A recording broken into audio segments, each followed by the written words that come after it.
Hello. I feel like there was something I wanted to say and I don't know what it was. I was thinking about something. I don't know. What I don't know also is where the fuck did we leave off? Okay. We're here in the restaurant. It's 5:19. Oh, Kim is like inside of my body. That's not right. That's strange. Oh, Kim, get out of there. He's in like the cutout. Okay. I didn't think about... Oh, I can use a pry bar for the trash can? Okay.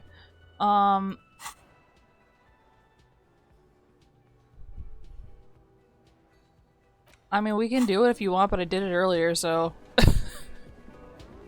I don't know if it'll be still exciting. We can watch the replay though if you want.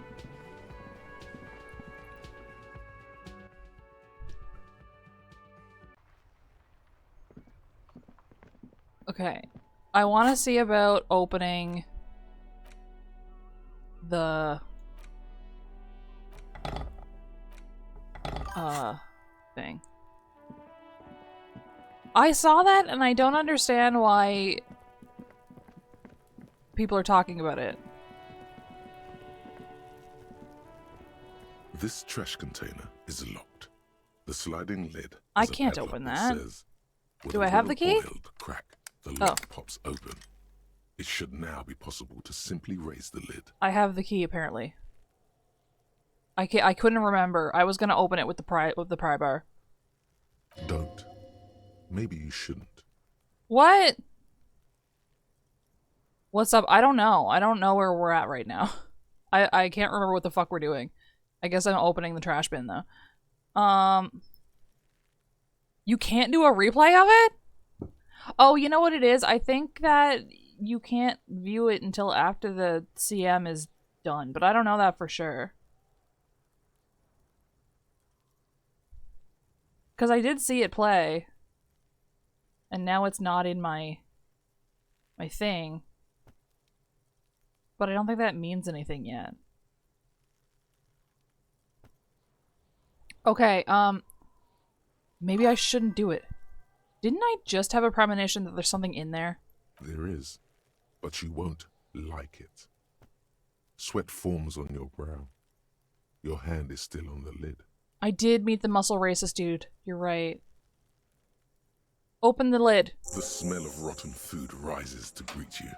You see soggy cartons, dirty rags, and organic waste. Oh. Okay. We're just in time. This hasn't been emptied for over a week. Look under the boxes of carton. You see milk and egg rest with one broken egg in it. Some pasta wrapper. Picking up the soggy packages somehow feels familiar. In what way? Pray tell. A box falls into pieces in your hands. Batiste Soleil cereal. There are plastic pasta packages below. And turbo noodles. Nothing of note, however. Turbo noodles? Pick at the rags. Among the threadbare kitchen towels, something catches your eye. A pair of denim trousers. Grab them. As the legs of the slime-covered jeans begin to unspool from the garbage, a rank corpse smell fills the air. But jeans. The victim's clothes? Cadaverine odor is faint. If these belong to the deceased, they were removed when he was still in the early stages of decay. Oh. Drop them in here, officer. The lieutenant produces a black plastic bag marked evidence from his pocket. Okay. Guitar marked blue jeans. Pockets empty or emptied. He wore them with a belt, too. A white belt. The loops appear stretched, but... He looks into the container. The belt is missing. That's it. Do you see anything else in there? I have another bag here. Okay. Something slimy catches your eye. Reach for it. A drab, long-sleeved shirt, olive-colored, appears from the food waste, dripping with pus. Wow.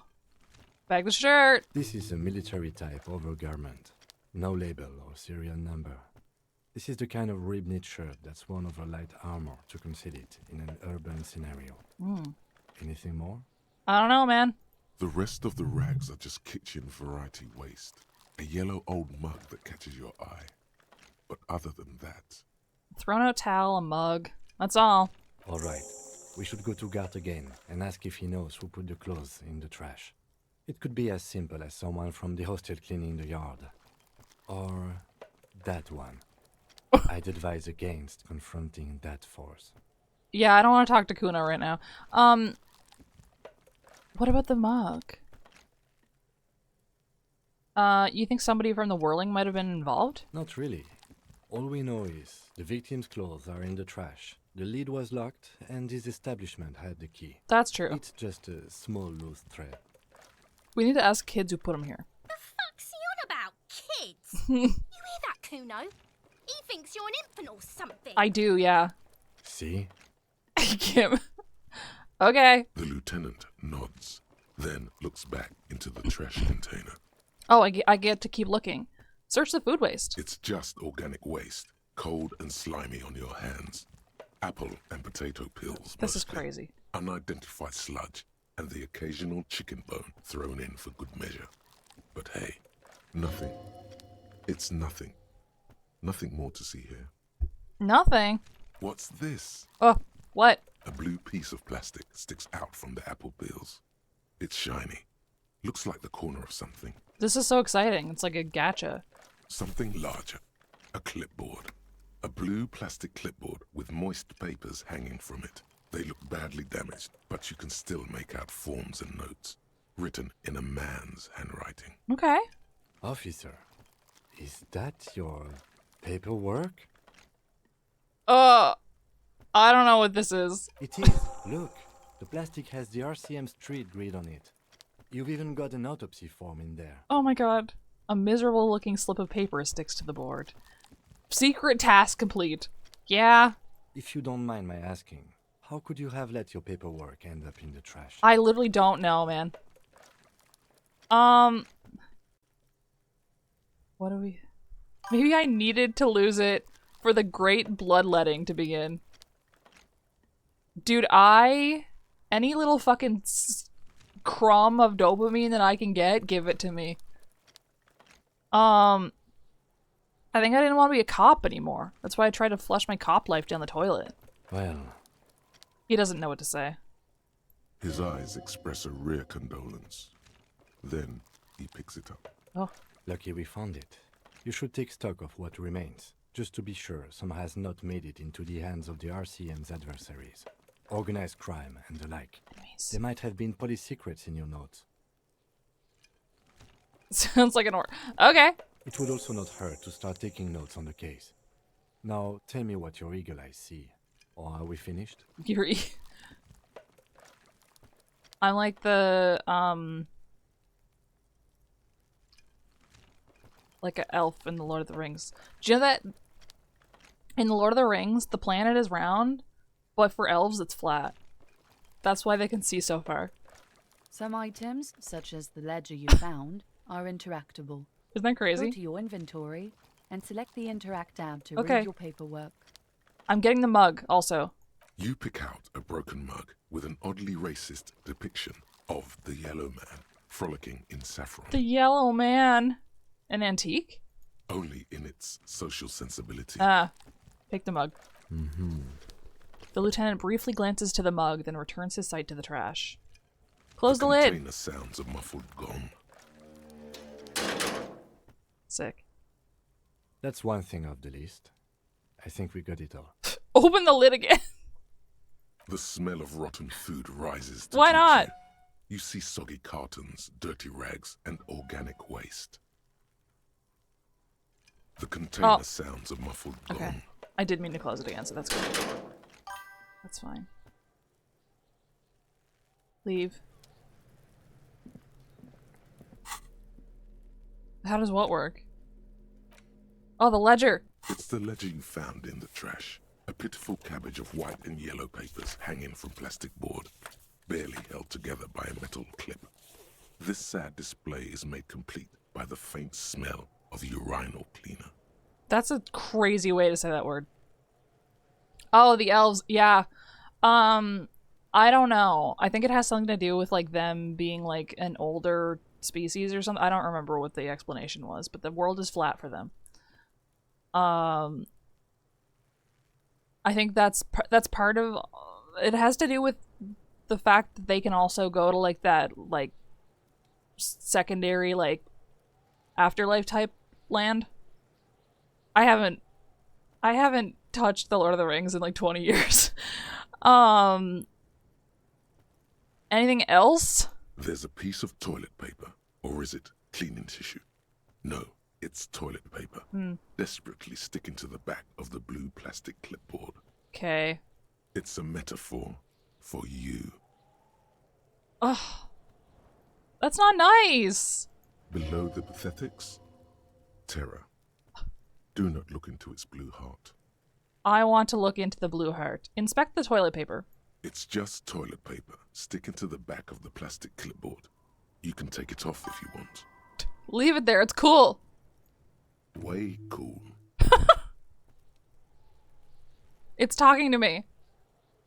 It definitely makes It sense. says, everyone look at me and my toilet paper covered cop ledger. I don't care. My ledger is droopy and it smells like a urinal. I've never heard somebody say that word like that.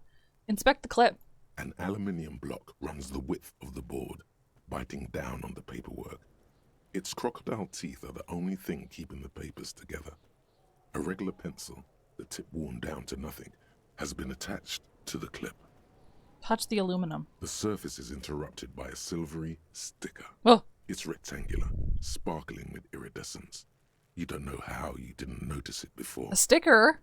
It is similar to the RCM watermark on your blazer the lieutenant mentioned. Didn't he say something about the headlights of his motor carriage? That you can read these there?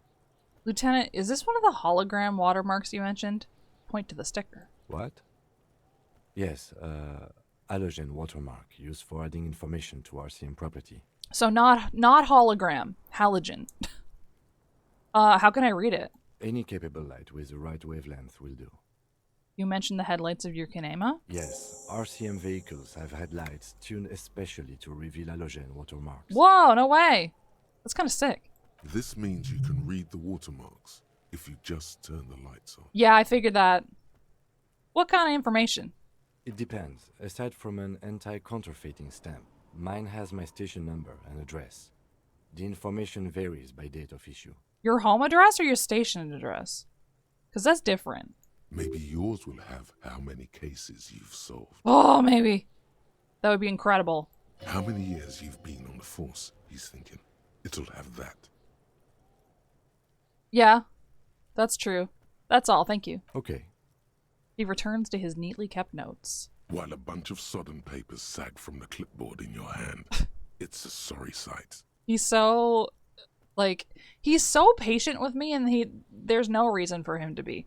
Why the fuck is my frames dropping? Browse the white papers. They're not exactly white. They're yellowed in patches by sunlight and alcohol and covered in dense blue handwriting. Okay, well. Ink escapes into watercolor patterns, reaching its tendrils across entire pages. The paper itself is checkered with faint red lines, forming short paragraphs. Yeah? I'm trying to see where the stream preview is at. How long is it? How far back are we? Kind of far, actually.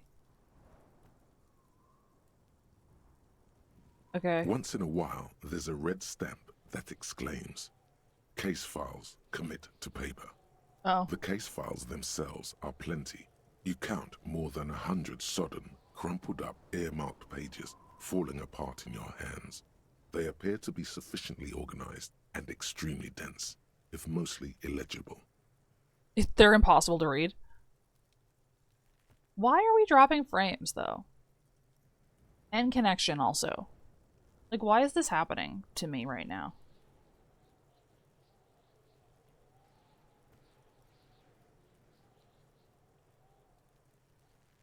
I'm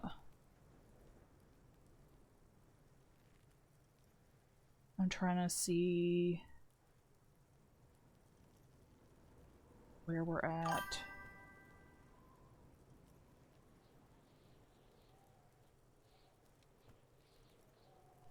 It's like kind of far back, I think.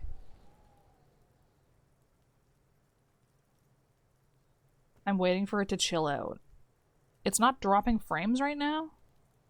Oh, maybe it came back? Okay, what's in there? What are they about?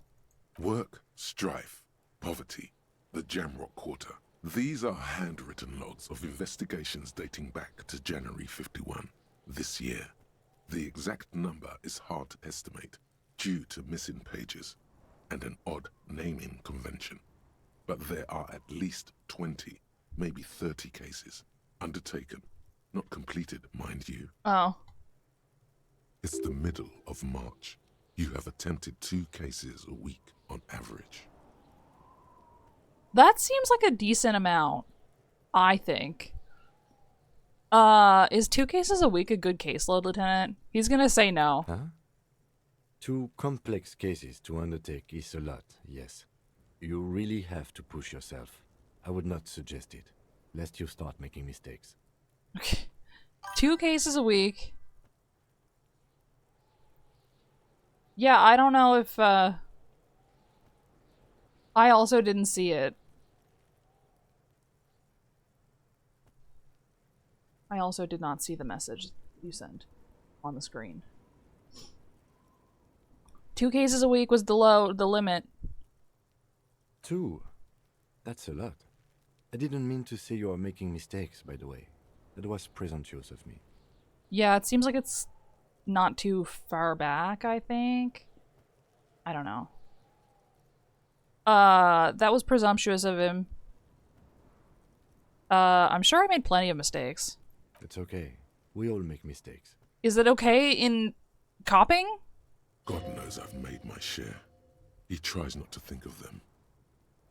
Whoa, Kim with some history going on here.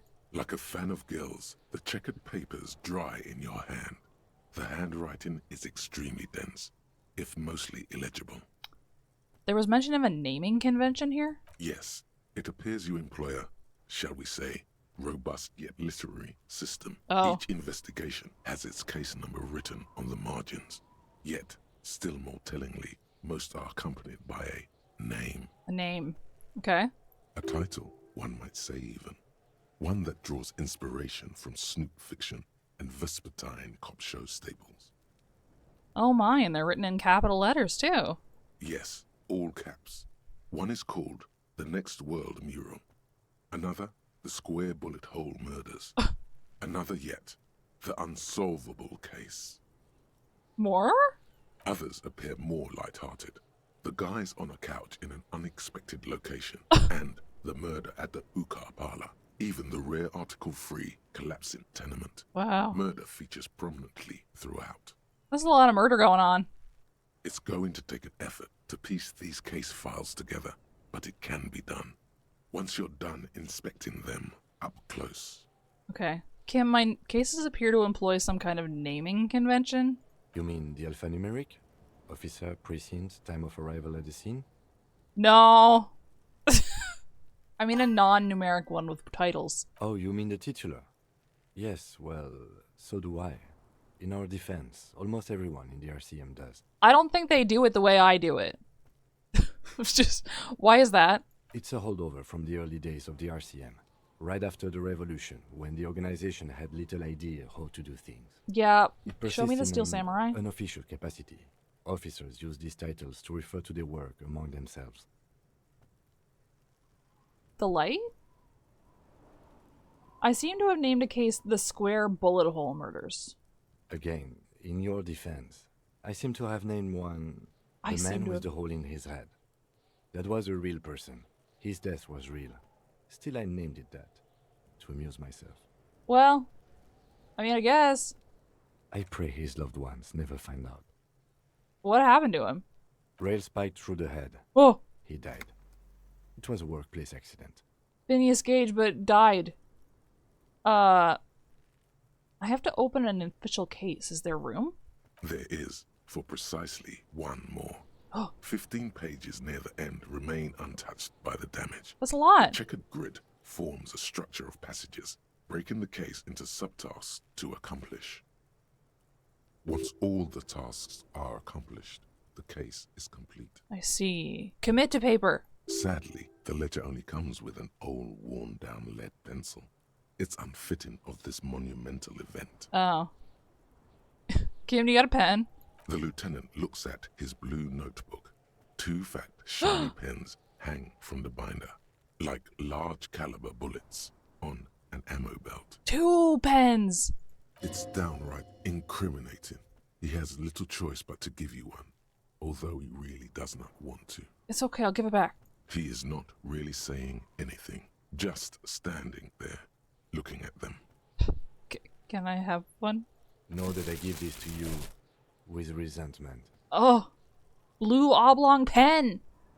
With this beauty, commit to paper. The tasks you've completed flow out of the blue oblong pen in a brash freehand, uncannily similar to the rest of the letters. The wording comes easily. It's almost robotically simple. A language developed for mental rigor and simplicity. Wow. Inspect the victim's body. Okay. Get the body down. Okay. Interview the cafeteria manager. Okay. It's not exactly poetry, but poetry would be out of place. Cross out the ones you've already finished. A satisfying slash sounds across the paper. You're done, it seems to say. And you, and you. I love how the degree to which this game is different for everyone. I think it's so sick. Things to be done and things already done.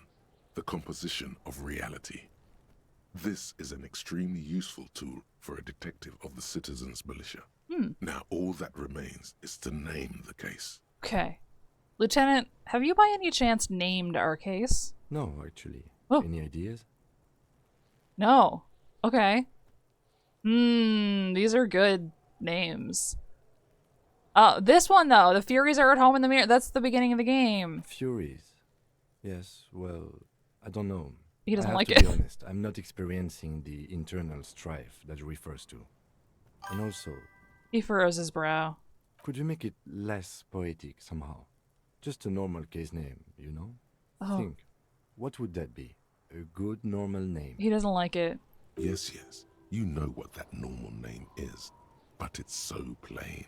Anything else, please. Fine. Great. Hangman. That's great. That's actually what I was thinking too. The Hanged Man. Good, strong name. We have a very good name for the case now. This is what you call very good? I'm going to start calling it the Hanged Man. It's good we sorted this out. This is a really crazy experience I'm having with you right now. Alright, I'm done looking at him. You don't exactly close them, so much as distance yourself from the smelly papers. They're a little further from your nose now. Dude, that was only the white papers. Can I read the case files now? Yes, you can piece Yeah. them together using the alphanumeric code on the margin.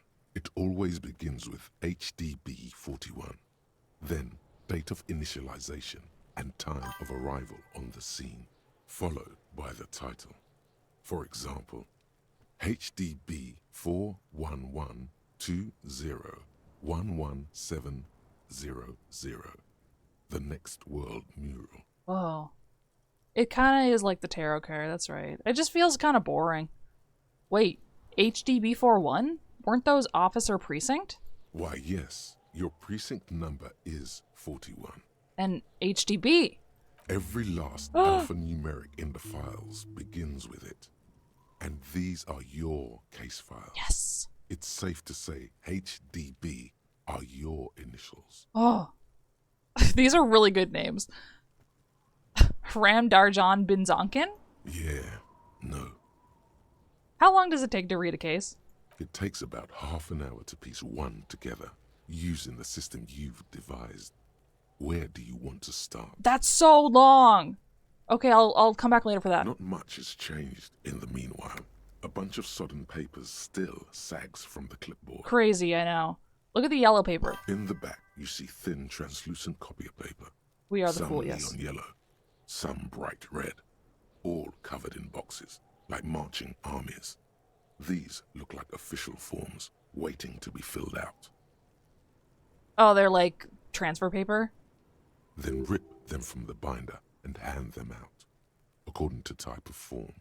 Okay. What types of forms are there? 3. The topmost are misconduct fines, the middle ones are station calls, and the bottommost are field autopsy forms. Oh, Each is easy enough to make sense of. we need that one. You don't have to be an intellectual giant to do police work. I don't think you do, no. Misconduct fine. A monetary penalization ranging from What kind 20 of to 250 What kind of Indian real. are you gonna get? Severe cases allow for 1,000 real, but that requires special paperwork. The details of issuing these fines are spread out over the rest of the fields. Misconduct fine. Station call. These are quite sinister in turn. They give a date and time for the person to appear at the specified precinct police station. Below the call are the criminal charges you risk by not appearing. Uh-oh. Field autopsy. A dozen pages of thin copy paper, bright red in color. You see the parameters of a deceased human form waiting to be filled in.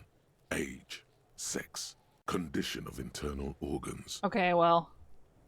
Enough of these. Yes, all that remains now is to fill those forms and hand them to people. Fines for wrongdoers, interview requests for bad guys, and field autopsies to dead guys. Okay.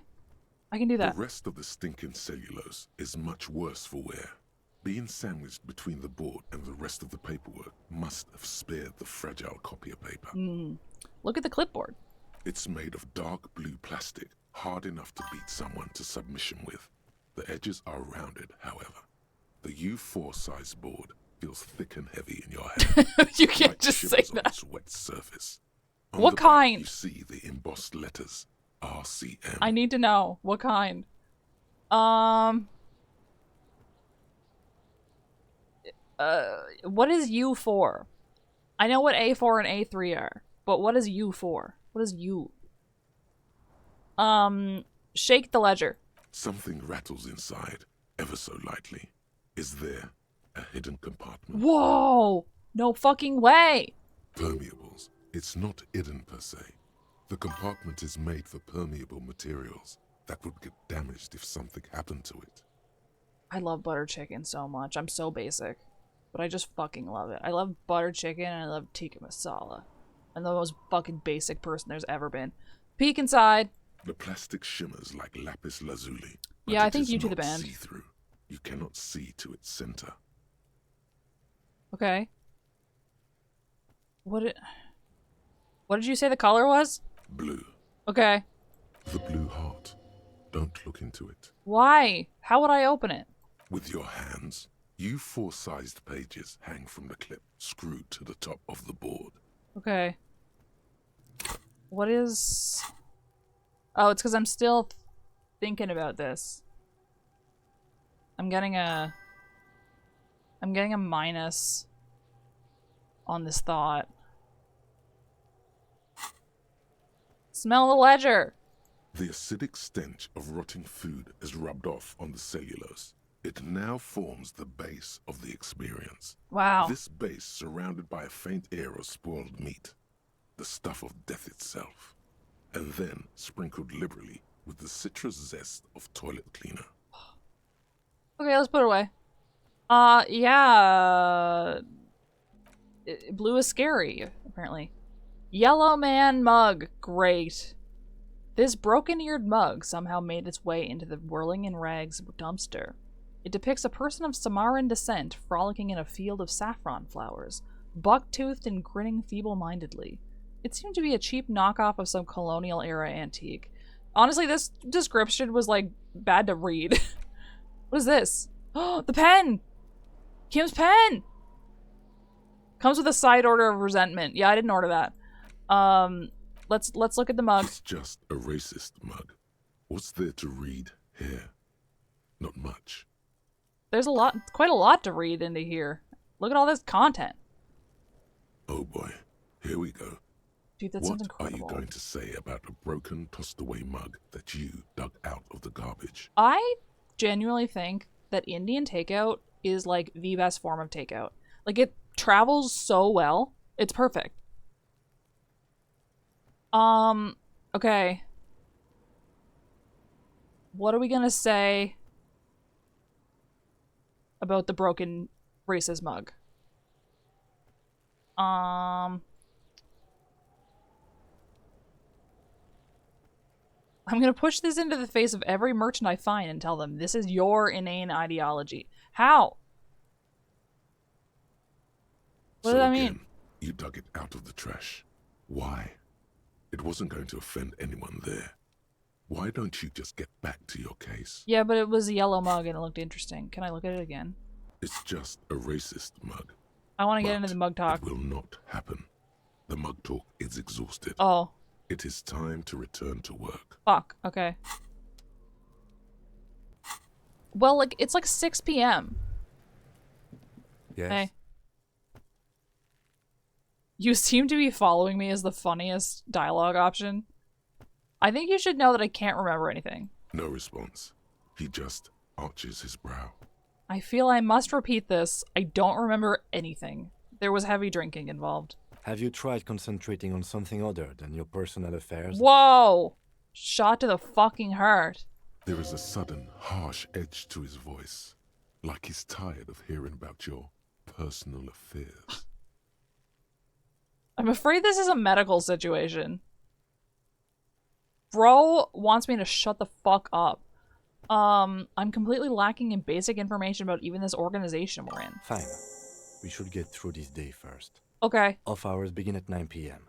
If you're still having trouble then, I can give you an orientation. Okay, fine. Focus on other people's troubles, not your own. That is a relief. Okay. A moment passes. The lieutenant glances at the sports watch on his wrist. Wow, he didn't like that at all. He didn't like that. Ugh, Kim was mad at me. God. Who put the clothes in the trash?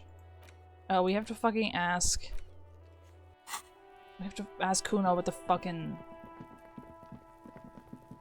stupid ass clothes in the dumpster. He didn't do it though, for sure. He doesn't have a fucking key. Hey. Fuck does Kuno care?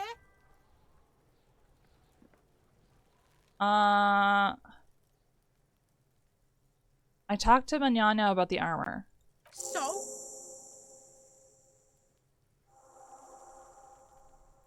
He told me you promised to sick the pigs on him. He said you're now the king of the entire Jamrock? North Jamrock.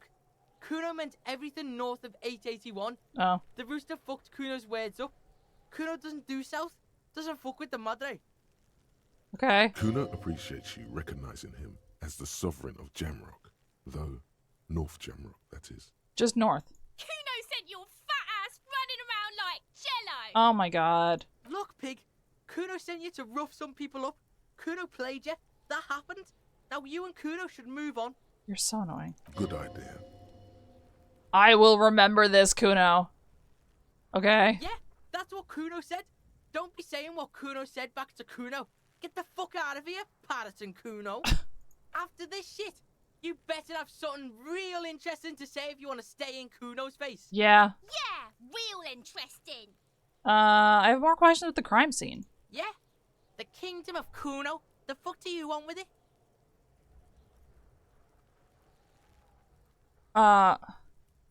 Oh, there's a stack of Eternite back there. That's just some shit roofing gimps left behind, lazy dinks.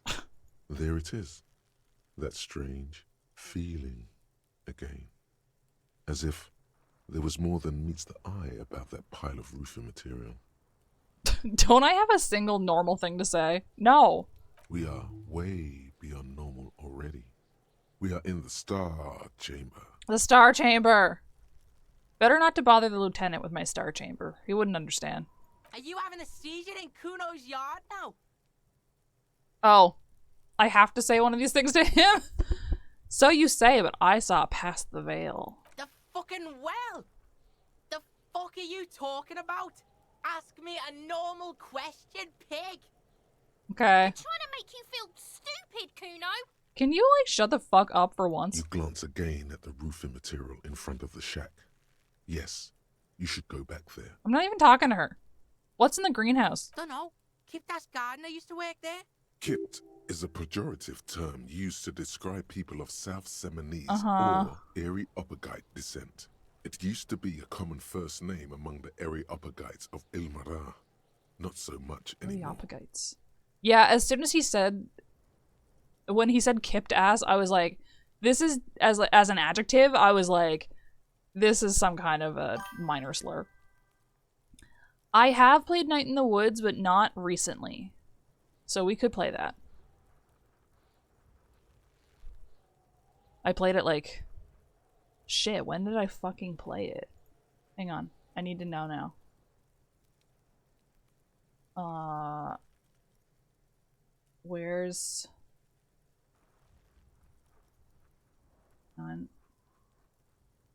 Wait. Can I search on this website? I can. Night in the Woods. 2019 I played it. Wow. Alright. So, the gardener used to work there? Yeah, that's what Kuno said. She couldn't handle the heat, so she took off. Kuno can take it. Shit's nothing to Kuno. His eyes get a little watery. You mean the young woman by Whirling in Rags, the gardener? Look, Kuno doesn't explain shit.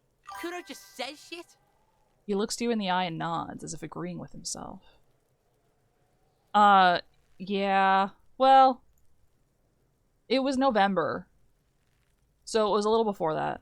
Yeah, her. What was she doing in the greenhouse in March anyway? What kind of gardening is done in March? You get your seedlings started. What do you mean? Okay, let's ask her. Yes, it seems suspicious. You don't like things being like that. Suspicious. Do you think Kim walks around behind me and thinks, what the fuck are we doing now? The dead man's clothes were in the trash container. How'd they get there? Yeah, Kuno doesn't know shit about that. That shit is beneath Kuno. Uh-huh, I need to know. It could be a lead in the investigation. Someone may have tampered with the murder scene. Listen. Kuno doesn't care about this small-time shit. Just listen. Kuno saw what you did there, dumpster diving. Sad shit. Why are you judging me? I'm an adult. Kuno could hook you up with some sweet rags. Shit like Kuno's wearing. Your size, good price. 500 real.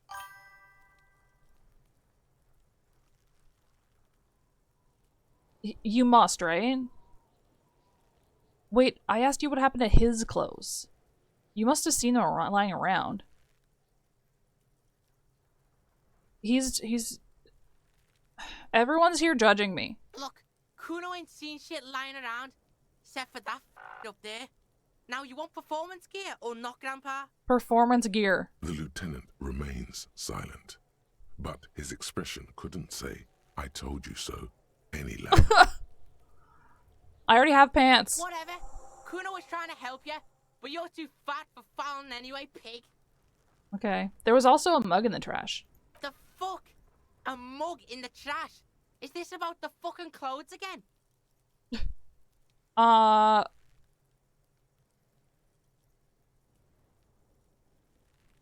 Does this racist mug have anything to do with it? Yeah, Kuno sees where this is going.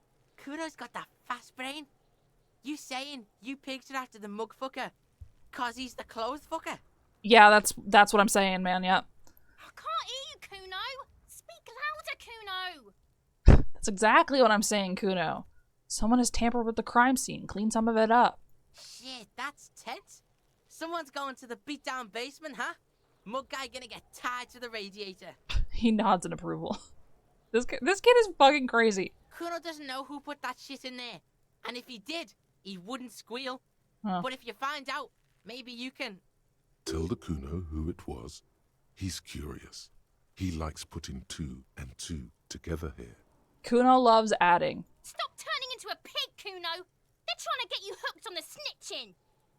Get away from my Kuno. Yeah? Get your bacon shit away. Kuno doesn't like to be seen with the popo. get your shit done and out of Kuno's face. The popo. Did you ever climb this ladder? Look at that fucking shit. You're trying to get Kuno killed. So you would say that the ladder is unclimbable. Fuck does Kuno know? Kuno's not a fucking acrobat. I think you can climb. The lieutenant takes a quick Oh! note in his notebook. The light! It's a trap, Kuno! Don't climb it, Kuno! Climb it! I might have questions Yeah, later. whatever. Kuno doesn't give a shit. Okay. Kuno doesn't fucking care. Bye. Okay, hang on. I want to know about the about this shit over here. Also, how do I get over An here? inconspicuous pile of the roofing material, Eternite. Why am I looking at this pile of the roofing material? Because there's a secret door hidden behind the panels of Eternite. That's why they're too orderly. Of course there's a secret door. Look at it! Pull the panels aside. There it is. You see a shabby little door. Yeah! What is this then? A tool shed? Let's investigate. Let's go in! Yeah, I got stressed out by that. Look at all this stuff in here!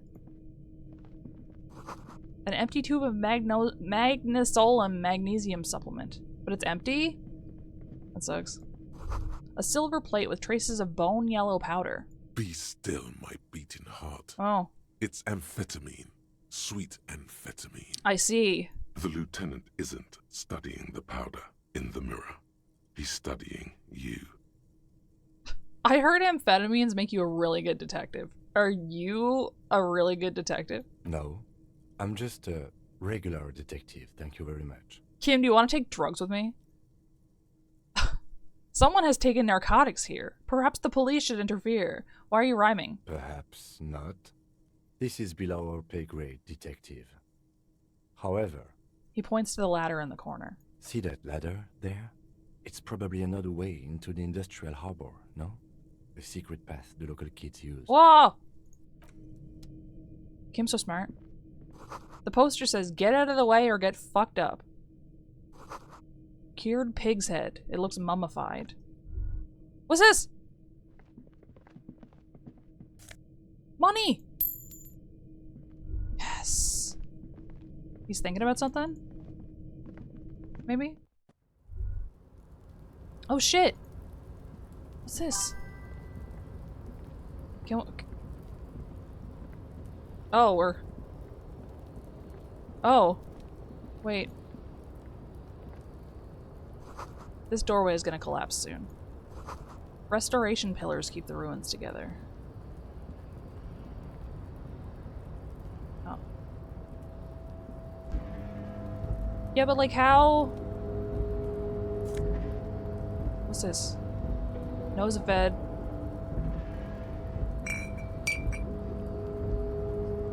I'm on the roof! So...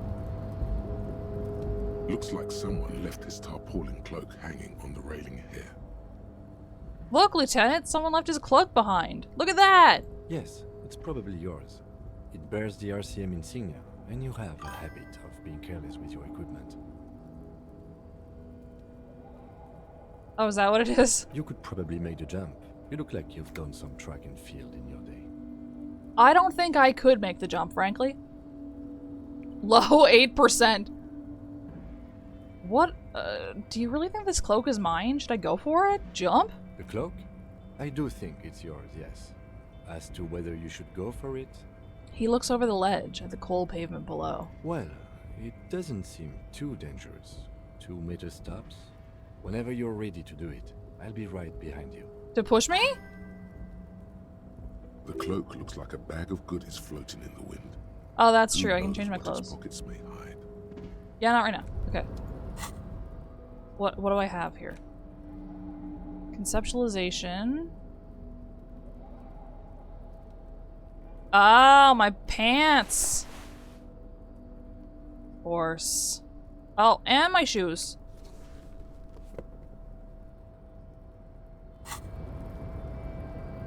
What What about now? The tarpaulin cloak is still caught on the railing. It's still too hard. I could save scum. I think. A tarpaulin cloak is still caught on 28%. the railing. No one has claimed it for their own. Do it. No fucking way! As you leap in the air, a chilly breeze engulfs you, sharpening your senses. Let your senses take in the world around you. Ankles tingling from the tension, blood roaring in your ears. You are ready for your rendezvous with the concrete pavement. No fucking way! He's so on the money, Bratan! Just imagine yourself dual-wielding a bottle and a flaming cigarette whilst airborne! Hell yeah. Continue the voyage. As Oh. the concrete floor welcomes you, you realize it's been a while since you felt so alive, alert, capable. Must be the adrenaline. He's sober for once in his life. I knew you could do it. My climbing down might not have been as disco as your jump, but at least we can explore the harbor now. Oh my god, Kim, we did it! With your feet firmly planted on the concrete, the noise of the harbor rushes back in. 28%! RCM patrol cloak! Did it. Put all this shit back on. Disco mentioned! And this has no drawbacks. Oh, and it's better than my blazer. A police cloak made from heavy tarpaulin. It would be nigh wind and waterproof if there weren't 3 bullet holes scattered on the surface. The signature white rectangle of the RCM covers the garment's back. I'm a cop now. For real. Collecting rainwater. Of course.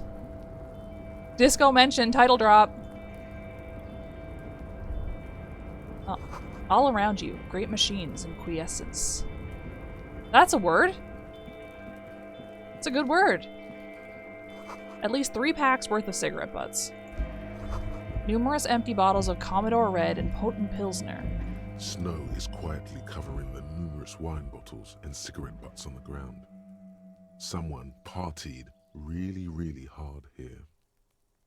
Wait, how hard? Well, they went through 6 bottles of potent Pilsner, 3 bottles of Commodore Red, and almost 4 packs of cigarettes. It must have been pretty hard. Did I do this? Well, yes, I think we can say with relative confidence that it was you. Oh. Wait, am I like progressing the story really fast then? Should I be doing other things? You think? I must have been on an advanced scouting mission in the harbor. Yes, this looks pretty advanced, all right. For now, let's just move on.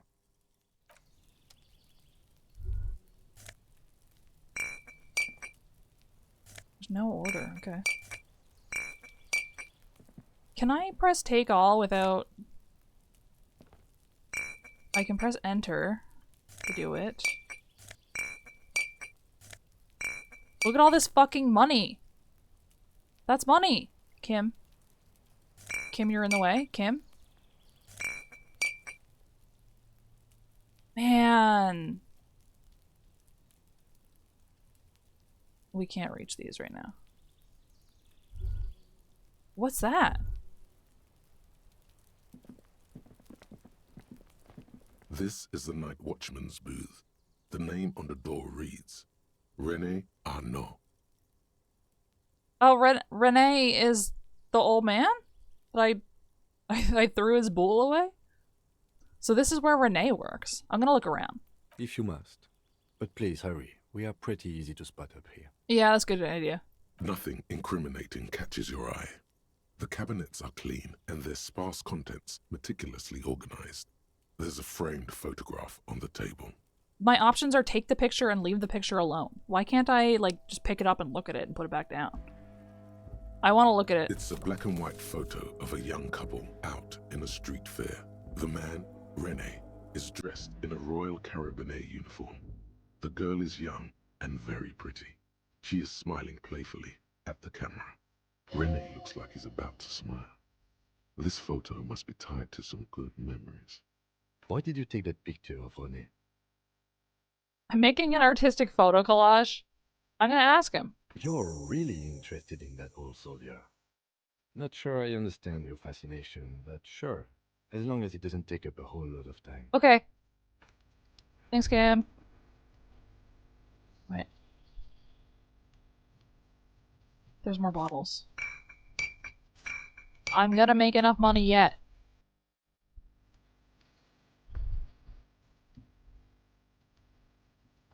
Can I not? I can't go down here? I guess I can only go down here.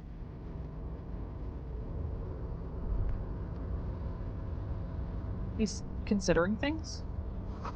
White pine trees are printed onto the screen covering. Looks like a forest under snow. I literally did not even understand that that's what that was. I thought this was just like splotches on it.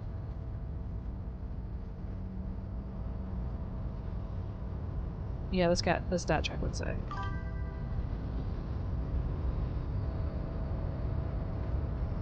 I mean, it is kind of like that. A rusting control panel with several knobs. 2 buttons marked Marche and Arrête are faded with use. It seems to control the large crane above. A container is attached to its hook block. Okay. Marche. On. Arrête. Off. I could have told you that. On! With a loud grind, the crane shifts overhead, moving a massive metal container through the air. Is it chill that it's going over there, though? Oh, it's moving. Oh, okay. I did not understand the depth. Oh. Is it gonna fall? Yeah, I'm causing a scene a little bit, but nobody seems to be paying attention, so I think it's fine. And with a surprisingly quiet thunk, the crane places the container down. Quiet, surprisingly quiet. This crane was built with a purpose, which has now been fulfilled. To move this container. Specifically this one. What's inside the container? Who can say? All you know is, it's special. It's special. I can't see how that was worth the records. Except for seeing the crane in action, which I admit was satisfying. That's, yeah. Okay, press stop. The crane does not return to its original position. It does not move at all. Okay. I feel the need to make sure that the heavy machinery is turned off. You know? What is this?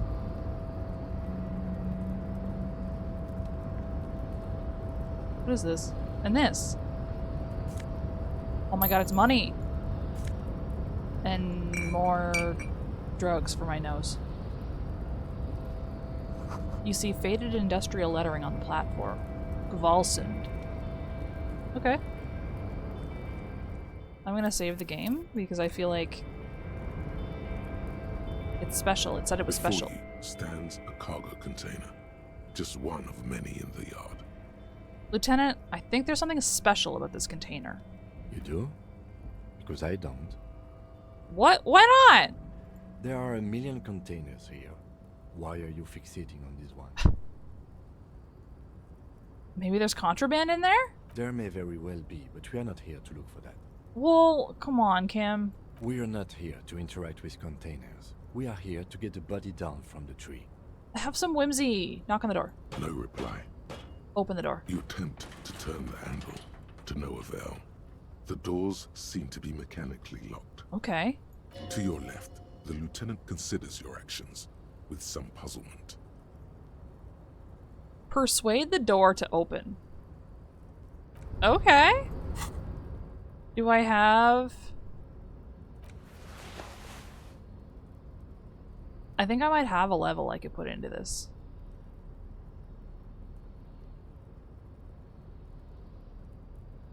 Rhetoric.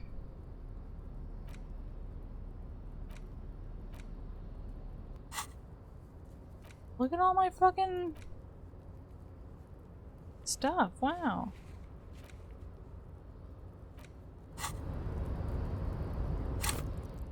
Oh my god, I can level.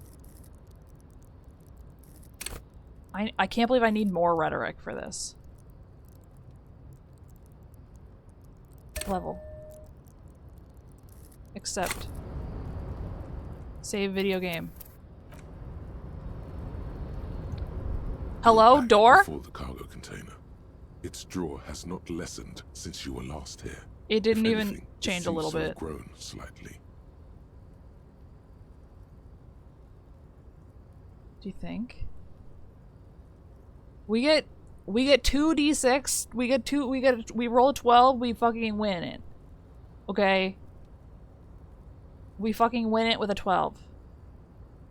Roll it. Why are you even trying to Okay. open a door with red? That's fine. Well, it wouldn't be a 20 in this, I don't think. Kvalsund means whale fjord in Ardan. You're back before the cargo container. Open it! It's why are you? You can do it. How many times do you think I'm gonna have to do it? You're back before the cargo container. Why? Do you think I can do it? 3% is very low. I don't have any drugs for this, huh? I want to get in. I want to go in there. You're back before the cargo container. Why? It's a 3% chance. You're back before the cargo container. Why? What is the chance of rolling 2 6s? 36? You're back before the cargo container. Why? Does it be 6 by 6? We're on ad break. You're back before the cargo container. Why? 6. Do I don't have any of those though, I don't think.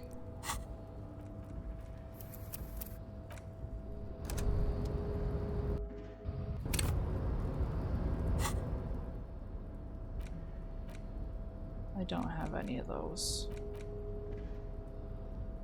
Can I come back?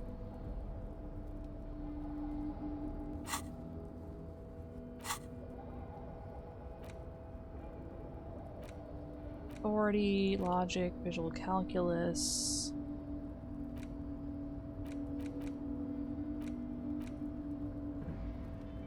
Okay.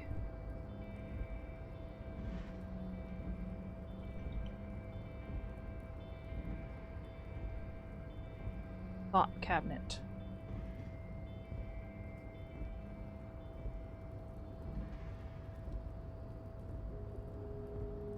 Okay, spoilerless.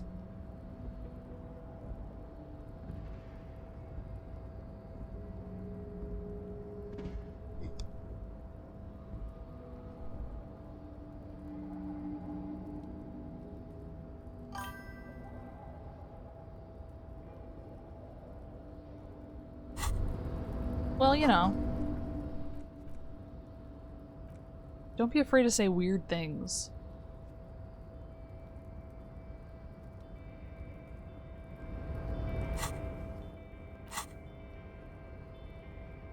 Okay, wait.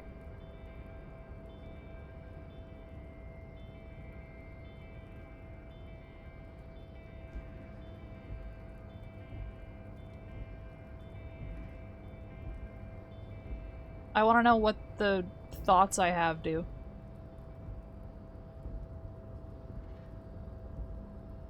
Or when I...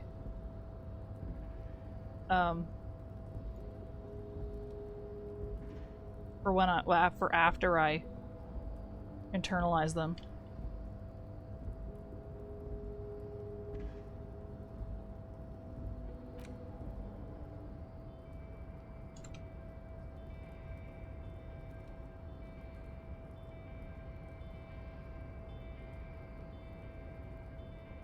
I don't have anything useful for this particular endeavor.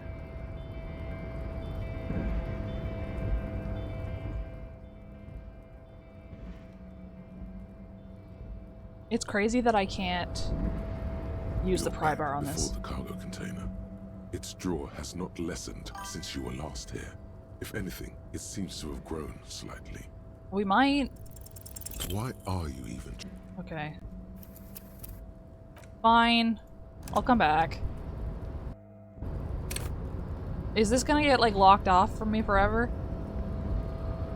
Or anything like that? Or am I chill?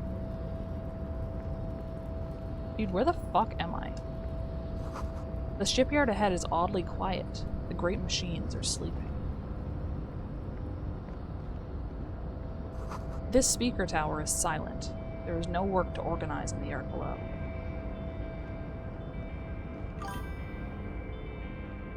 I would die. The musk of oil and rust comes from the chasm in front of you. It smells like blood.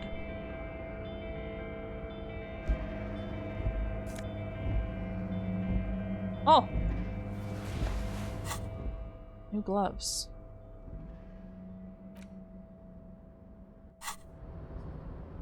I love that you get different things. Oh, $1! A whole $1! Industrial-sized thermos. Smells like burnt coffee. Yeah, I'm sure there's a way to do it, but anyway. The banner sags under the weight of rain and snow. White waves on red. Maybe.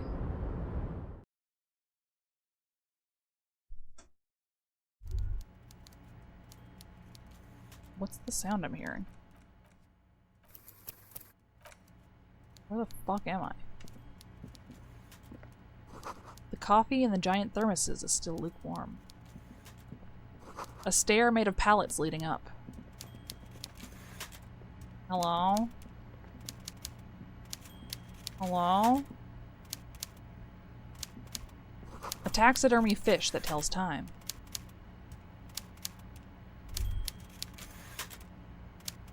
Hey. Before you is a walrus of a man seated behind a large desk. He looks up from his work, not the least bit surprised to see you. His eyes are going in two different directions. With great effort, he straightens himself up in his chair, yet says nothing. He simply stares at you. Are you in charge of the dog workers? Welcome, Mr. Dubois, Mr. Kitsuragi. Oh. It's good of you two to stop by. Please, have a seat. He gestures to a tiny chair opposite to his giant desk. I'm Everard Clare, head of the Debarders Union here in Martinez. The man relaxes into his chair and continues. I'd offer you my hand, but unfortunately my health prevents me from getting up. You understand? I guess. He looks extremely comfortable. The tiny folding chair, on the other hand, looks like a torture device. You go ahead, detective. The lieutenant nods at you, then the chair. I don't want to sit in the uncomfy chair. Apparently this chair can kill you if you don't have the right stats. Whatever he has in store for you, it can't be good, he thinks. I'll do my best. Forget about that. What's with this Dubois stuff? You're getting some seriously bad vibes from that name. Bad vibes. I do know a spoiler. Why are you calling me Mr. Dubois? Please, Mr. Dubois, let us converse in a civilized manner, as equals. Take a seat. I insist. As equals. Yeah, but I've never had that happen to me. I just read it like a comment somewhere. It's nothing. Yes. I just thought it was really that's funny. Probably right. It's nothing. Forget about it. Filter it out. He's trying to throw you off your game with this Dubois nonsense. Don't give him the pleasure. I don't sit. It's kind of my thing. Very well, Mr. Dubois. I respect a man with strong convictions. As he nods, his multiple chins move like ocean waves. I, too, have convictions. One of which is that I will not engage with any man who won't face me at eye level. Should you find yourself more amenable in the future, I'd gladly resume our conversation. But until then, I'm afraid I must ask you to leave. Sometimes I do if I have a question. He turns back to his typewriter. You're no Titan of Felician, buddy. He's got you in a fork. Fuck. Sit down or leave. Fine, I'll fucking sit. Excellent, Mr. Dubois. I can see that you're a reasonable man, and reasonable men Reasonable men can be of great use to one another. He gives you a sly wink. Try to wink back. So tell me, how can the head of the Debarders Union help a representative of the Revachol Citizens Militia today? Yeah, it's just so I can scroll more. The chair you're sitting on has got to be the most uncomfortable chair in the world. It's violating your backside. That's bad. Oh, by the way, I heard you got a rather rude reception from a certain Lawrence Gart. Some people have no manners, it pains me to say. I don't have a lot of health, is the problem here. This should take care of that nonsense. He points to a giant novelty check on his desk. It's absolutely comically huge. It should be sufficient to cover your expenses for a few days and patch over your differences with a cafeteria manager. Go ahead, take it. He points at it again. Wow, that's 25 real. That's good money. You need it. It's only 25? I need 130. I think it is 0 if one of the HPs gets to 0, but I don't know. I think it is game over.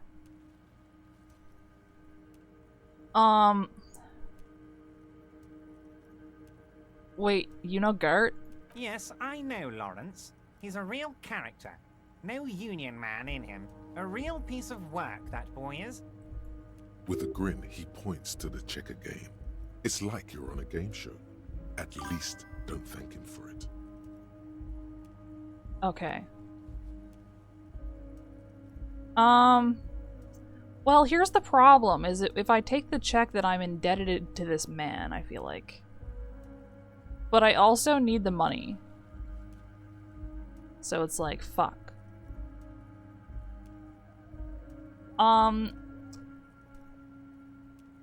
We're taking it, but we're not saying thank you. Is there anything you'd like to say to me? Or... No. No. No, it's cool. Cool? I wouldn't go that far. I'm sure there are cooler things than delivering a comically oversized novelty check to a cafeteria manager. But, sure, if that's what's cool nowadays. I don't remember at all. I feel like maybe... For some reason, I feel like Kim gave me money. Now, I'd like to set your mind at ease about But I one don't other know. matter. Your lost gun. Let me assure you, Union people are on it as we speak. I've got my best hounds looking for that lost gun. Why are you saying it like that? Also, what if Kim didn't... What if I had lied to Kim about losing the gun? His slug-like lips move, but all you hear is an echo. Lost gun, lost gun, lost gun. I'm gonna heal because I sense a uncomfortable chair. The world is swallowed by a black hole Oh. of fear. Wow. Only 2 words escape its gravitational pull. Lost and gun. Yeah. When he said, don't worry, he actually meant, be very worried. How do you know about my lost gun? I know everything, Harry. Right now, I know that you're worried. Don't be worried. Everything's going to be all right. You called me Mr. Dubois at first, and now we're on a first-name basis? What happened? It's not like you left it loaded. You didn't lose a loaded gun. Local children aren't out there playing with it right now, pointing it into their own mouths. It's in a safe place. I just know it. I have a feeling everything's going to be all right. I'm afraid. Challenging. Mine is 2. The chair is killing you. Kim? Officer, we will deal with this later. We don't need Mr. Clare's help with this. Okay. I wouldn't be so sure about that. Don't panic. Who does this guy think you are? Ronnie the Rookie? You ain't worried about no lost gun, or unpaid bill, No way. or forgotten name. You're the bad cop. You're probably more corrupt than him. I can't fucking believe I just did that. That's crazy. Wait, that's it? That's my point of pride here? Fuck yes. You're part of the old guard, the ancient guard. I the won't most die. corrupt, Don't worry. unholy cops in the land. Chill out like the black dragon you are. Hell yeah. Summon a smile on your face. A big shit-eating grin like his. Sink deep into the folding chair. Smile and cross your hands behind your back. The fat man does the same, sinking deeper into his chair than one would think is physically possible. He seems to be enjoying your little display. Yeah, you like that? Good. Now lean in with some corruption. Listen, Everett. Pal, we both know what makes the wheels of the world turn. That we do, Harry. Let them say what they will about you and me. We're both born fighters. Is that what we are? This fighter could have used a more comfortable chair. I do want you to feel at home, Harry, truly. But you'll have to excuse the humble accommodations. I don't want to do that. That's it. Now kick back and add a final flourish for dignity. I'm not saying I'm corrupt, I'm rational. Thanks for your hospitality. Feel free to visit me down at the station anytime. You strike me as a reasonable man, Harry. I like that in a lawman. Let's cut to the chase, shall we? What can Everard Clare do for you? I don't want to owe you. I think we'd like to ask you a few questions. Don't you think so, Detective? The lieutenant looks quite fed up with the situation. Questions will show him who's boss. Whatever you do, don't ask him about the gun first. You don't want him thinking you're scared. That's fair, yeah. I do want to talk about the dead body. You might have noticed there's one hanging on a tree behind the hostel cafeteria. Oh my. Don't take this question personally, but why would I get involved in this matter? Because we can't fucking get it down, bro. Mr. Clare, the man was hanged with a cargo belt. A steel-reinforced cargo belt. It's safe to assume the woman had something to do with the murder. Hydrate. Besides, getting the body down would benefit all of us. It's a stain on the neighborhood.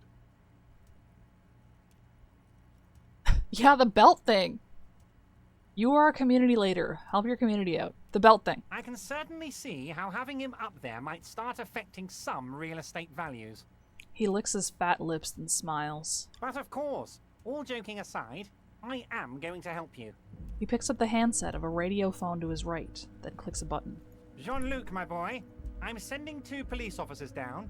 They have a dead body in a tree problem they need help with. Namely, they need it to be taken down. Please. And Jean, please take it easy with the race signs. That's a yes to getting the body down, no to the race signs. He hangs up and turns back to you. You can find Jean-Luc down at the gates. He's the big impressive one. You know, tattoos, muscles, ethnic looking. Can't miss him. Great guy. What's in the container that's outside the office? My dear Harry, there are literally millions of containers in this harbour. I couldn't possibly remember what's in all of them. There's something special about it. It was attached to the Kvalson crane. Harry, you smooth-talking son of a bitch. Time is a precious resource, and I don't have enough of it to count containers with you. So let me into the container then, bro. Smooth talking. Maybe that's the way to go about opening the container. We got it. You should at least Inspiration. try to convince in it. Yes. I want to talk about the hanging. Oh, of course. That's your main thing here. That's why you're in Martinez. I know everything that goes on around here, and I would love to help you, like I'm helping you with the body. I mean, it's no secret that the lynching is connected to the strike. So much to talk about. Honestly, it's been weighing on me so heavily. I understand you need to interview me. I sense there's a but. But there's a thing that's been keeping me up at night. I want to talk about the hanging. I mean, if we could just calmly talk, exchange information, we could blow this thing wide open. Okay. Yes, that sounds good. Let's do that. Please. But I can't think straight with this thing weighing on me. You're police officers, aren't you? I have a crazy idea. You guys are basically door-opening machines. Incredibly talented at opening doors. Kim, is that true? Are we door-opening machines? I'm not sure I understand. If you're asking us to break down someone's door, it's not going to happen. Come now. I just need you to go open a little door for me and leave it unlocked. A simple thing. Absolutely nothing shady about it. Yeah, that's why you need me to do it, because it's not shady at all. An excellent opportunity presents itself, sire. You could win the trust of the arch liar, Pretend to play into his hand. Then, should you wish, bend his efforts towards your own. That's been my wish this whole time.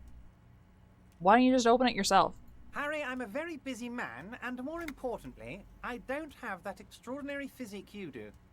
You look like you could run around all day. Is that what I look like to you? You want to send someone a message that the police are working for you.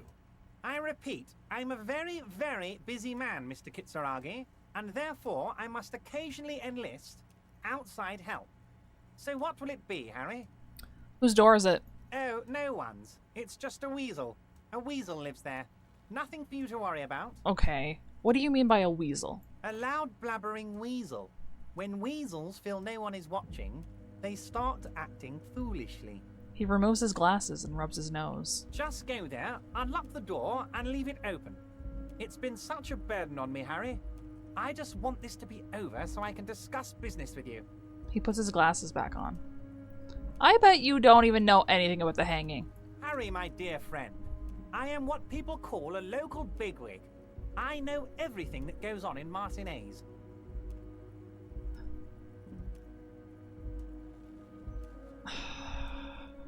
I don't want to open this door for him, but I also want to look into whatever the door is.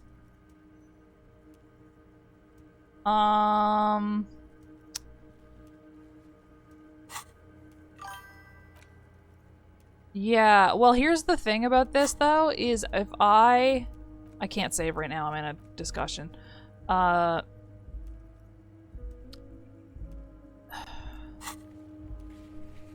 If I tell him no, he may make this investigation harder on me. But I also want to look into whatever door he wants me to open. I want to go inside of it. You know? Let's accept the task. Fantastic, my friend. Just let me know when it's done and we can take our friendship to the next level. He flicks his fingers. You can get the key from Manana. He's down by the gates. Manana's like a free agent in the Union. Special operations. Hardened socialist. A real free thinker, too. He'll tell you precisely where the door is. One last thing, Harry. Okay. Just open the door. You don't need to go in or anything. I just want that weasel to come home and see the unlocked door. Right. Okay. Let's talk about my gun. Yes, your lost gun. My best men are on it. They're turning every stone, searching every playground, asking kids, grandmas, everyone. Wow. That sounds like they're doing such a good job. Your gun will be found, Harry. Let me assure you of that. It's just a matter of time and effort. So, like, he knows where it is. He's just withholding it. The only way to find it seems to be working with him. He might even be holding your gun hostage. Hold on, could he really hold my gun hostage? Who knows? Only one thing is certain. If you work with him, you're going to get it back. And working with him might be the only way to do it. Yeah. Does this mean if I do things for you, I'll get my gun back? Damn it, Harry. That's exactly what it means. I'm only kidding, of course. Oh? Of course. I understand. We help you, you help us. Uh-huh. You call me Mr. Dubois. Why? Of course. Let us dispatch with the formalities. You call me Everard, I call you Harry. That's what the hanged corpse called you. Harry. So that's really my name? My God, so it's true. I didn't want to believe it, but you are a fantastic science fiction amnesiac cop, aren't Science you? fiction. What are the odds of that? I don't know. Pretty high, it seems like for me. I think the odds of that are very low. Oh, okay. It might be a good idea to hide your confusion. I mean, see what his game is first. My memory's fine. I was testing you. So good to hear that, Harry. Apparently my sources were wrong. However, if you did have a spot of memory trouble, I could help you out. With my big fat folder. Okay. With all your info about me in it. Words flow like a river of honey from his lips. I guess word has already reached him. No matter. No harm done. Is that true?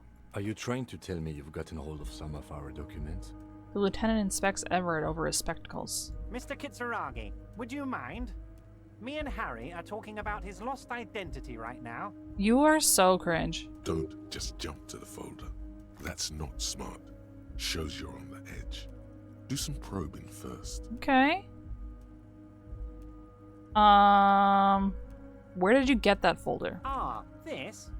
My friends in your organization gave it to me, Harry. I don't think they did. This translates into, haha, you guys are so corrupt. Okay, maybe they did. I find that very suspicious. May I have a look? I'm afraid this is meant for Union eyes only, Mr. Kitsuragi. I'm sure you understand. Please continue, Harry. Okay. What kind of cop does it say I am? Harry, you're not simply a cop, you're a star. A bright shining star in the drab law enforcement sky, outshining all other stars. You're a superstar. I'm a superstar. I was right. That's what I like about you, Everett. You get me. Of course I do, Harry. And I'm gonna help you shine. I'm gonna put you on all the big stages. Your name in giant neon letters. Harry Dubois. Wow. The giant neon sign reading Harry Dubois, hanging from the Cavalson crane, can be seen all the way to Jamrock. Incredible. Somewhere in Mirova, a beautiful woman sees the bright glow on the horizon and says to herself, "Oh my God, I shouldn't have left him." Whoa. No way. Do you know where I live? But of course, Harry.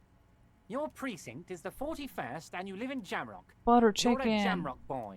A long way from home, but that's okay. Jamrock boy. He doesn't really seem to know any more about it. Let's get this straight. What is my full name? It's Harry. Harry Dubois. Something feels weird about you saying this. You feel like a Dubois, but you don't feel like a Harry. Strange. I feel like a Dubois, but not quite like a Harry. Something longer. Sure, okay. You're Harold. Harmon. Haroldamus. But that's not what the record says. The record says Harry Dubois. A real man's name. Is that what it is? The lieutenant covers his face and sighs audibly. Mr. Kitsuragi doesn't seem even slightly empathetic to your memory loss, Harry. I, however, wish to help you any way I can. Do you know anything about my family? Do I have a wife or kids, or... Family? Harry, you're not a family man. There's not one peep of family in here. Unless you think you're a family man. Do you strike yourself as a family man, Harry? No. Never mind. Family, Harry, is the most important thing in the world. Do we think that I have... I can't change clothes or anything, unfortunately. I don't have any skill points.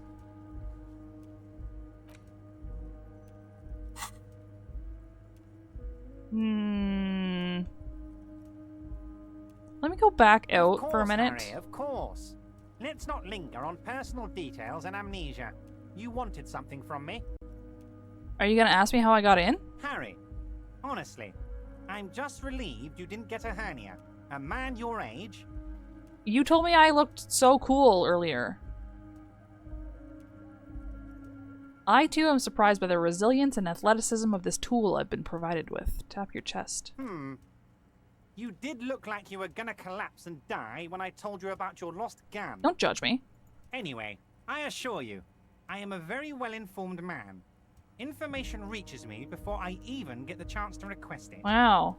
Okay. Let's hear it, Harry. +1, Kim suspects something.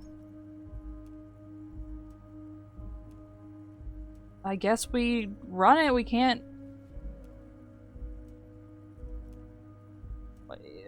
If I leave, do you think I can...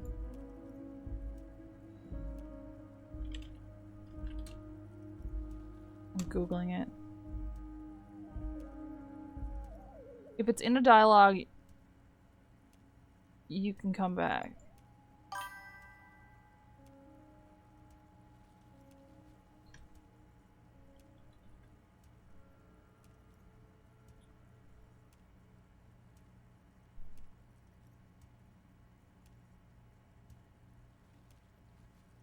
I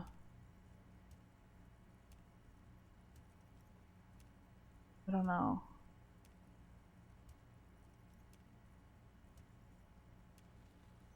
Well.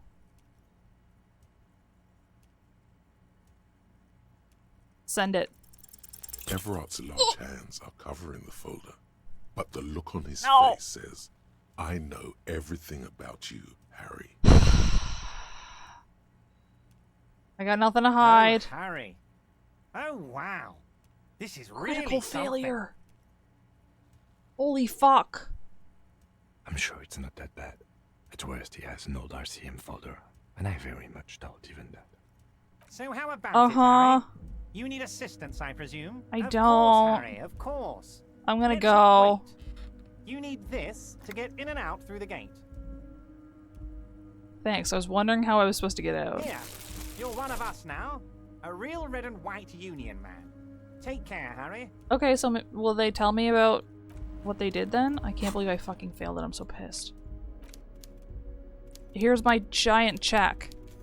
This 20 by 50 centimeter check looks like it's meant to be handed over ceremoniously on a gala-like event. It supposedly exchanges for 25 real at your local Fritz store. Below the number, a careful hand has written the words, Constable's rent, all of it. Note, worthless in a pawn shop. Yeah, I can't believe that just fucking happened. I'm so sad about it. I can't believe there's nothing else for me to do in here. How do I leave? Oh, there we go. Hi. I failed the red check on the folder. I'm upset about it. Hello? Container, container, Oh. I'll turn you nice and red. Container, container, put the logos on.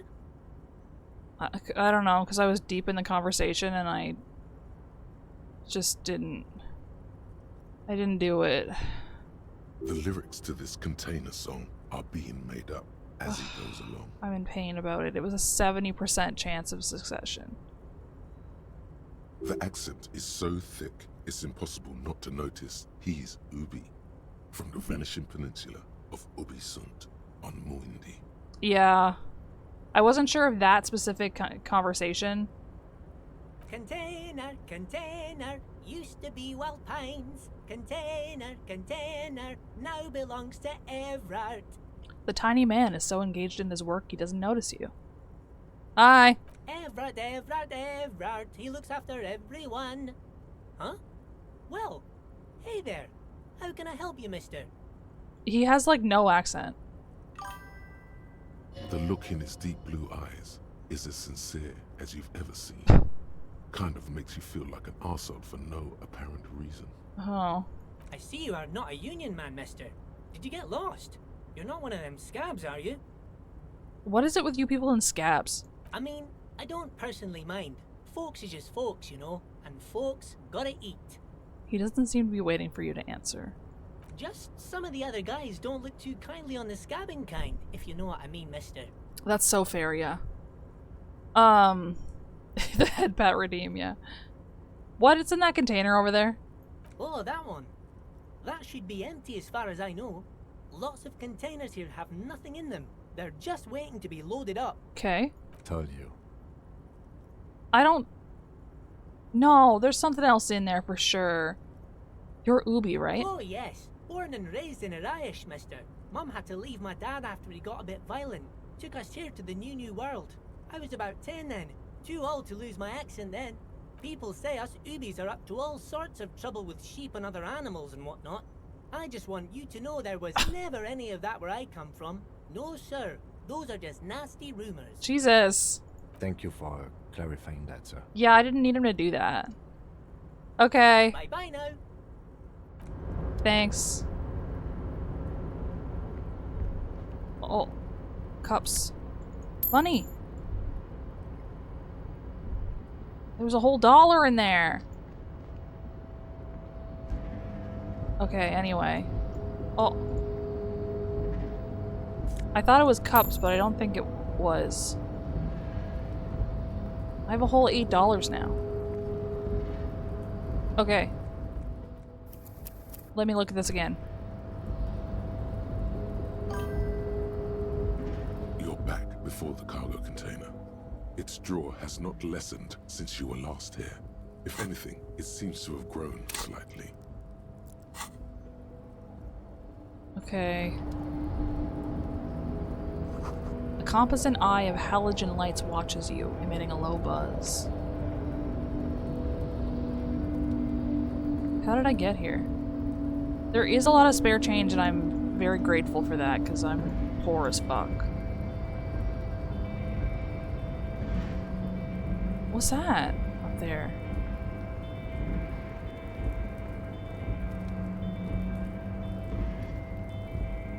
Wait, can I go back there? Can I go? No. Okay. What's in here then? Where the fuck am I? The radio is emitting strange buzzing sounds. An imposing combination of a punch clock and a payphone is looking down at you from the wall. A note on the side says, "Tokens unavailable due to strike. Use change." Tokens. Okay, let's put 10 cents in. The machine swallows your coin and seems to be waiting for your next move. Let your muscle memory dial a random number. Your fingers run over the dial pad. Whoa. 005. That's the dialing code for Revachol. 4952.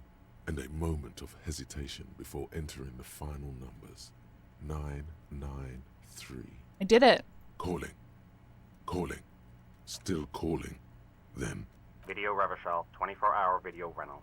You rent 8 and 10mm film for home use. This is Lummy. How may I help you? Wow. What is this place? Video Revachol is a 24-hour video rental. We rent 8 and 10mm film for home use. This is Lummy. No, I meant what is this place to me? Sir, I don't know. It's a video rental. Maybe you rent videos here. Do you know me? No. Oh. Why did I call you? Maybe you called to extend your rental period? Do you need to extend your rental period? My name's Harry Dubois. Do you have anything on my name? Let me fire up the machine. Dubois. Dubois. Here we are. You haven't rented anything in 5 years. Whoa. But you still have a copy of Blue Ocean Hell from November '46. Blue Ocean Hell. Not a fun film, that one. What kind of a film is that? It's not an easy watch. After the Blue death mentioned. of his daughter and subsequent divorce, Ziemsk immigrant Egidius Wojcik tries to come to terms with the onset of dementia. Oh, that's about me. No wonder no one's been missing it. Still, it would be great if you could return it to us. We're on the corner of Voyager and Maine. That's about me. I think he hates it. On the corner of Voyager and Maine, a large neon sign hangs on the side of a building. Video Revachol, 24 hours. It's raining and there is almost no traffic on the street. A woman's footprints in the mud lead away from the front door. Tiny heels tiptoeing down the road. Beautiful steps. Yeah, he couldn't pronounce it. With a lifetime ahead of them. You look up and the air seems to grow darker. Suddenly you feel like you don't want to hear about video rentals anymore. You don't want to hear about any of it. It was all shit. It's over. It was all shit. What was all shit? It. Okay. Kim, I feel sad about Video Revachol 24 hours. That's enough for you today. Let's conclude this call. Oh. Oh. He is aware that he's in like a babysitting situation, I think. What the fuck is this? La Fumée. Volume 1, number 4. I think it does.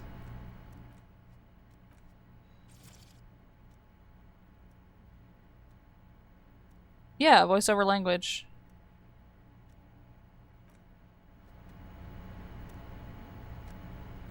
Someone left the coffee machine on. The dark liquid in the pot looks almost sentient. Ew. A standard office file cabinet. The drawers seem to be locked. This is a Dewey typewriter. The model name is on the back. Every worker equals member of the board is written at the top of the flyers. And at the bottom, the union logo and demand democracy. I believe that. Postcard, Le Jardin. What's this?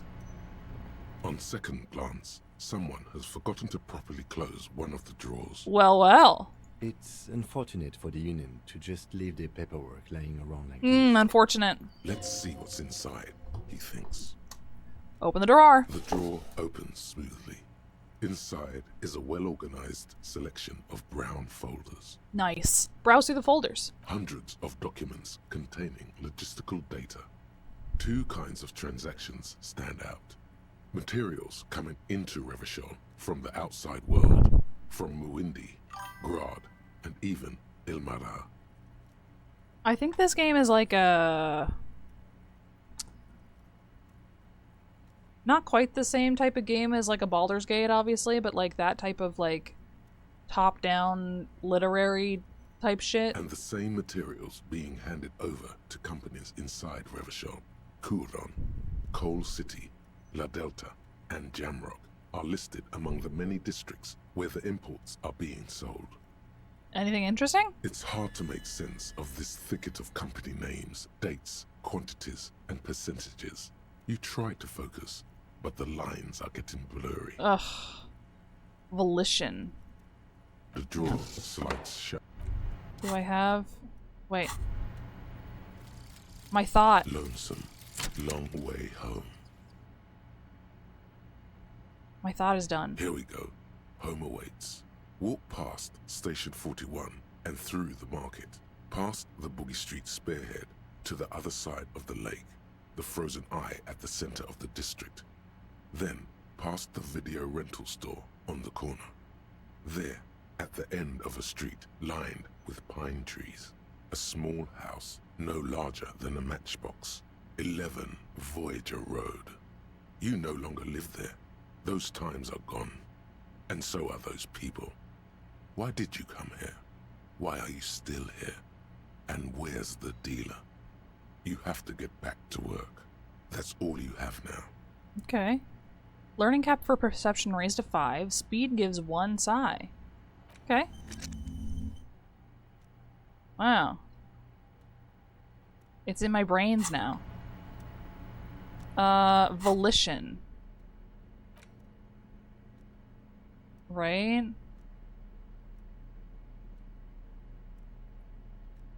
Is that what it said? I don't have any of that. Okay, what's this book?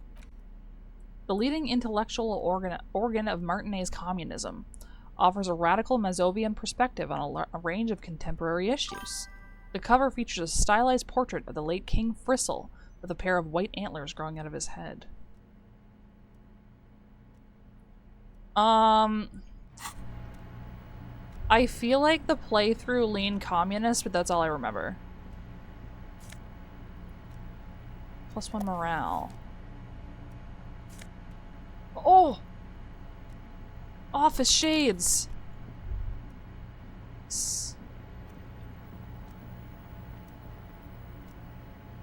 I'm gonna save for the... The file cabinet stands steady as ever. Force. And the unlock whatever's hidden here Nice. is hidden well. Concentration isn't enough. Only a trained accountant with a background in logistics would be able to really make sense of it. However, there is a little handwritten note stuck on the side of the drawer. Interesting. Look at the note. It appears to be a to-do list written in large, uneven capital letters. Oh. Remember, Leo, Everart's shoes, special whirling borscht, water Everart's plants, sweep office floor, more banners. All items on the list have been crossed out, and the note itself is crumpled. Look, Kim. A to-do note with a list of errands for Everett. One of his aides must have left it. Nothing incriminating here. No? The special borscht seems a bit odd in the list. It is kind of weird. Take another look at the Remember, note. Leo, Everart's all items on the list. The drawer slide. I guess we don't get to know about the special borscht. I want to go up there and get the money and stuff. Wow. Okay, where the fuck is he? Hi again. Piece of shit. Wait. I can't go back there right now. Your race descent has only worsened since I last saw you. You have really let yourself go. I haven't even done anything drug-wise since I talked to you last. He told you to help us get the body down from the tree. So it was. You surmounted the harbor wall in a display of athletic prowess to reach my superior. Then had him give me an order. I salute your cunning, and I will remove the body from the tree with my bare hands. You're so noble, Measurehead. Wow. There's a but. But while I am gone, someone must stand guard on the bridge. Why? That someone needs to be you. Both of you. Why not just get your women to do it? That would mean you're openly showing the people that you're taking the Union's side.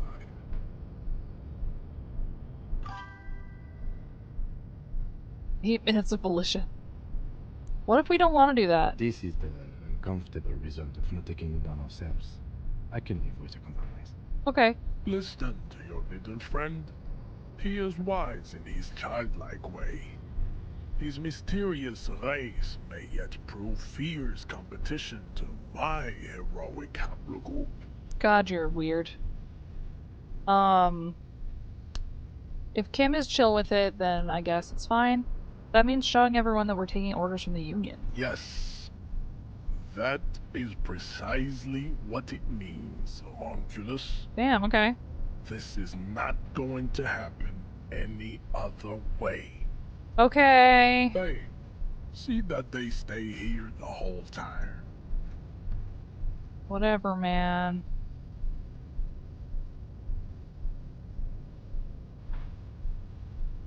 Get out of here.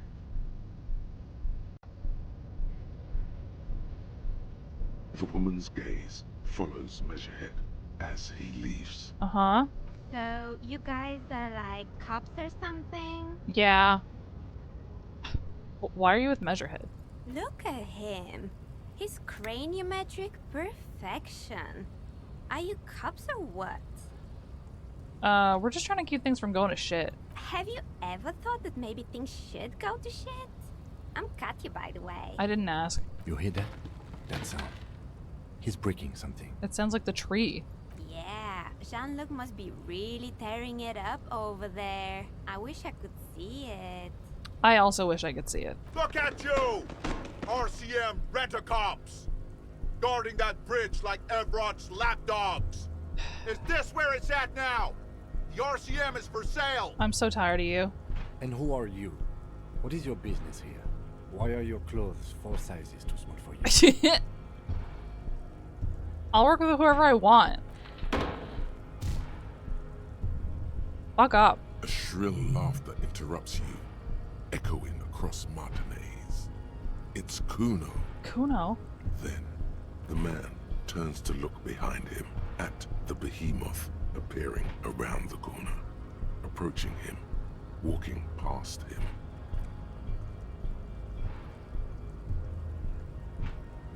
I can't believe you did that with no shirt on. Isn't that, like, disgusting?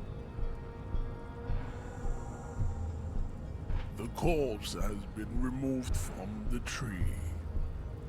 Stand down and congratulate yourself. You have sided with Ray's victory today. That's not what I did, but okay. Thank you for your cooperation. Farewell, ham sandwich. You are a Union man from now on. Do you know anything about this mug? He does not so much as glance at the object. This your kind of thing? Stop showing me your pathetic cup. I have no interest in it. Yeah, but isn't he stinky now? He had nothing to do with it. Okay.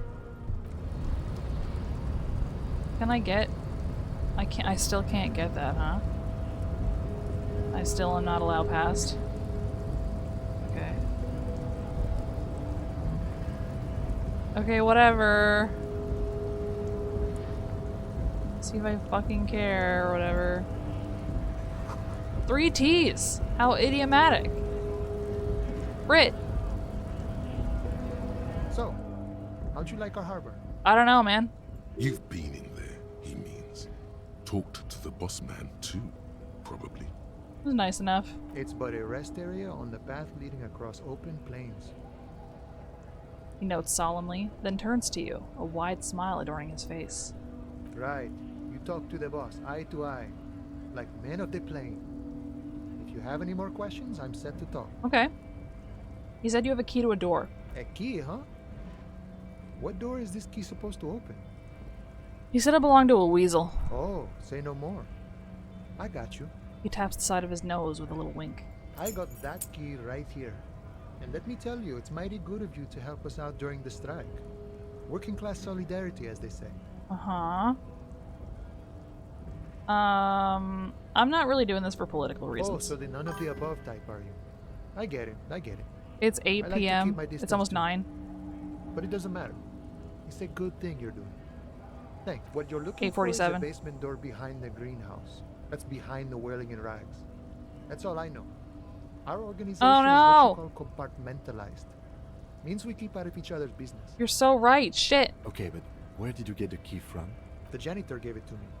Nice fella. Janitor? He talked about life and things that really, truly matter. His gaze wandered off into the distance. None of this mess we're in. This jiving and juggling. What's it for? To feed our children, I guess. Anything else I should know about this task? This weasel person? When he'll be home? I'm more of a philosophical dock worker. I like to talk about the big picture stuff. Who I am, who you are, what we are fighting for.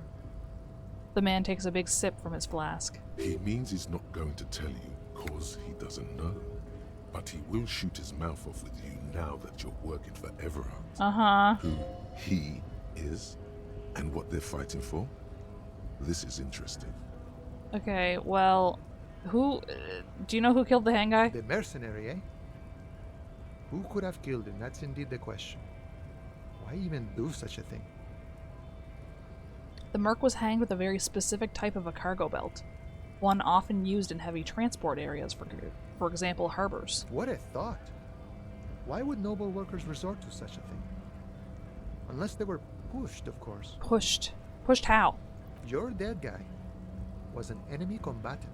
What does that mean? He was an agent of the opposition, attempting to undermine our honorable efforts. Did you kill him? I ain't the murdering type, but that's just me. Large organizations like our union have all sorts of men, with all sorts of skills. I see. He's not lying about not doing it himself. Okay. Understood. This has been of limited use. Still, thank you. Limited use. No problem. I wish the best to you in your search. Sure, I'm glad it's not my search. He takes a sip from his flask. Okay, bye. I gotta go back to the fucking hotel, man. Let me out. Wait, I need to go in here and exchange the check, don't I? Is this about the questions again? No. Because I don't really know anything. She puts down the magazine. I need to exchange this novelty check for cash. Wow. I didn't know you worked for the union, sir. I don't really. She rolls up the giant novelty check. Looks like she's seen it before, and slips it under the counter. Anything else I can do for you? No, you don't work for the union. The union works for you by supplying you with cash. True.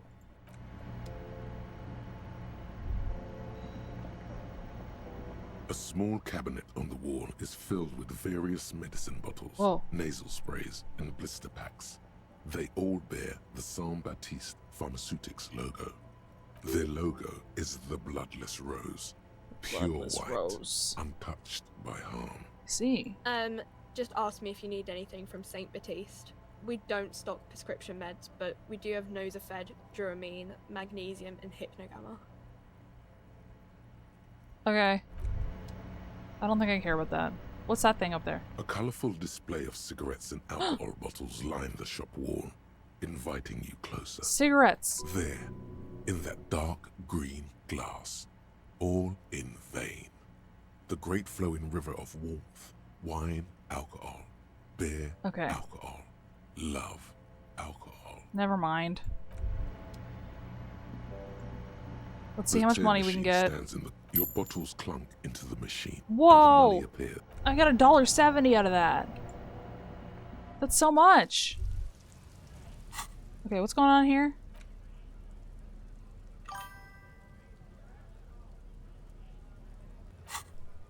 Yeah, the alcohol is the cigs and alcohol uses. Of course, I'm excited about them. Oh, yeah, the gardener. All around you, rain falls on the great city of Rivershaw. We're zooming out really Rain far. drips from the eaves and floods the gutters, washing the filth away. The spring thaw must be here. The snow is melting. What am I doing? Looking up at the sky, cold water dripping from your hair.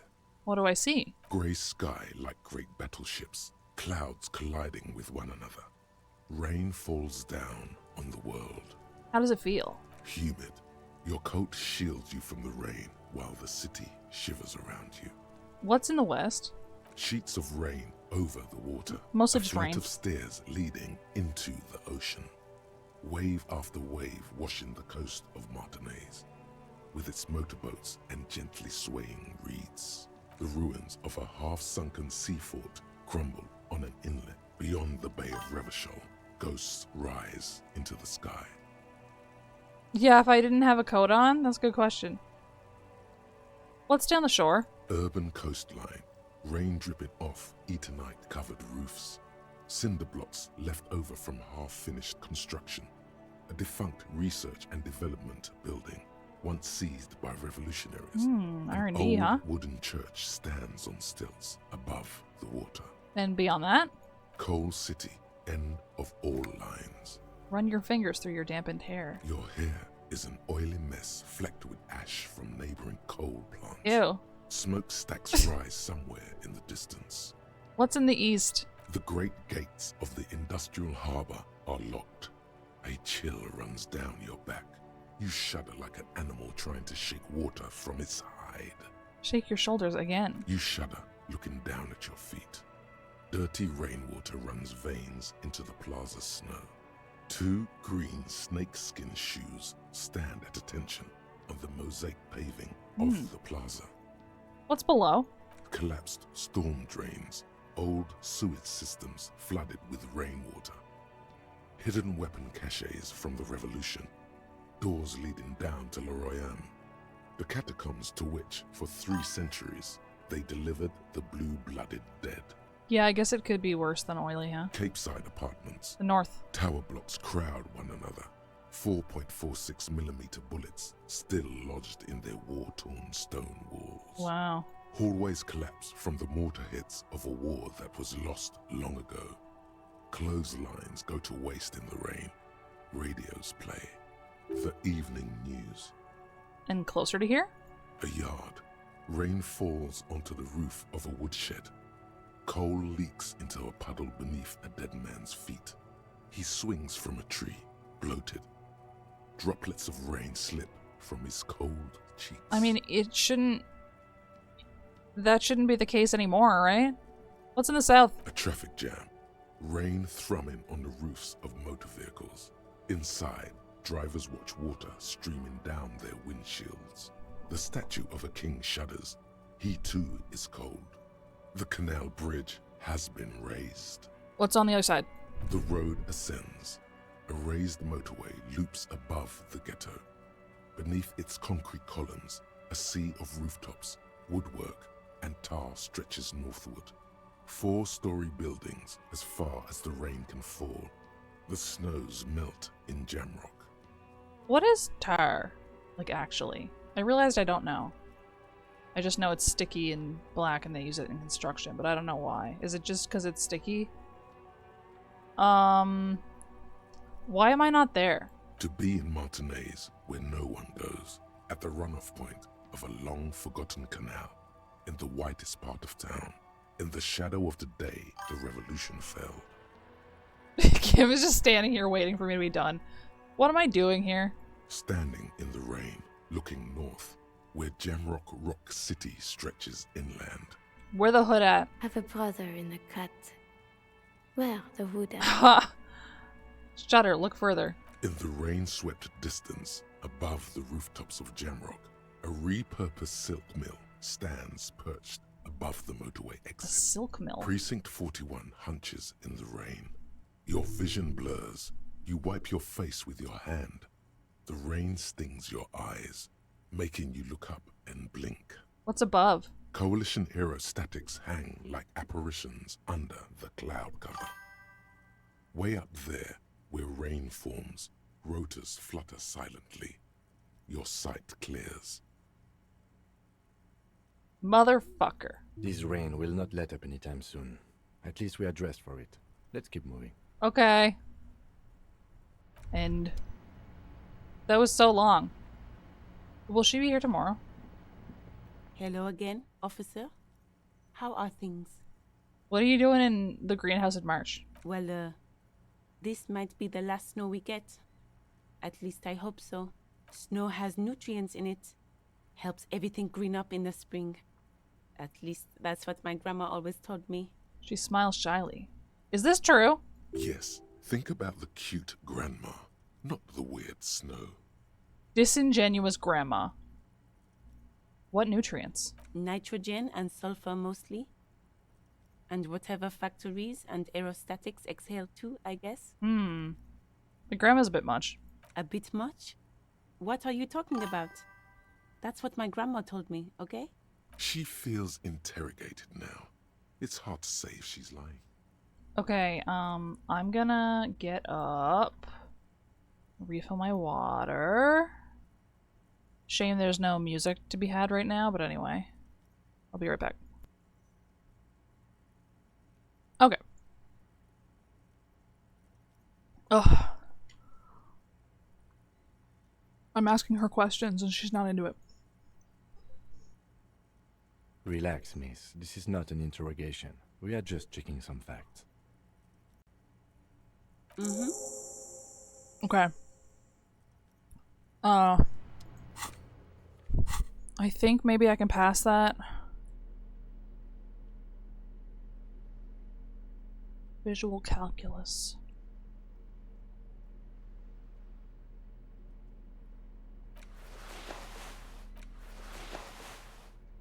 +1 visual calculus. Cheat engine. How so? Hello again, officer. How are things? I've investigated the body. Oh, okay. Oh, I guess I don't get to ask her. I don't get to do that one anymore. Okay. What could we use here? Reaction speed, interfacing, composure.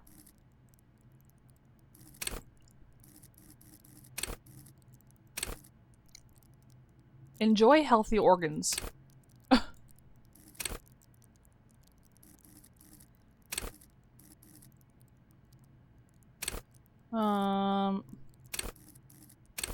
I needed rhetoric for the locker, I think.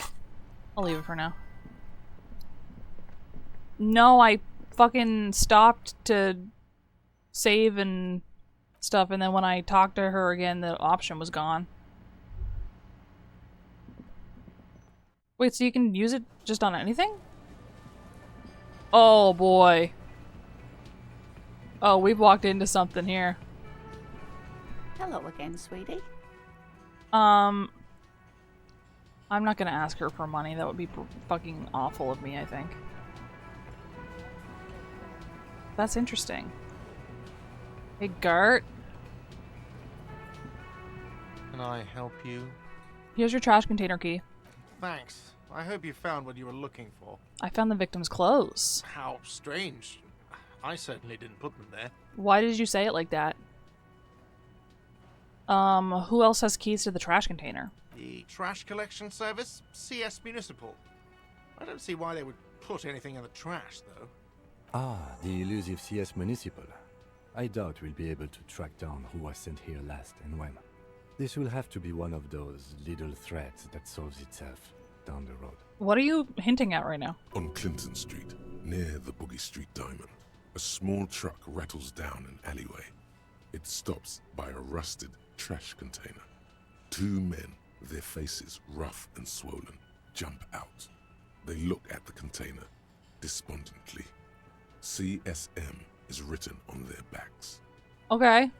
Thank you anyway. Okay. Yes? So about the money? Yes. Have you got it? Well, I have some. A lot. A lot. Yes? He doesn't want it.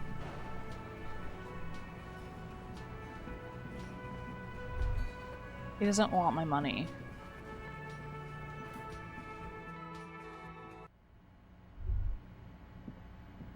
Hello? The door is closed. Knock. Still, knock. The lieutenant gives you a quick glance. Okay. He doesn't like where this is going. Okay, whatever, Kim. What about this one? Nothing.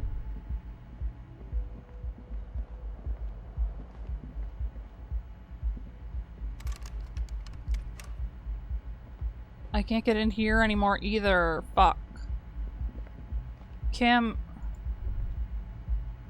what do I do? Yes? Kim, I don't have money. Kim, I only have $35, Kim. Oh no. Wait, what does that say? Who else has unauthorized access to the whirling trash? Okay. Who's in the union box? Call Alice back tomorrow. Find booze and drink it.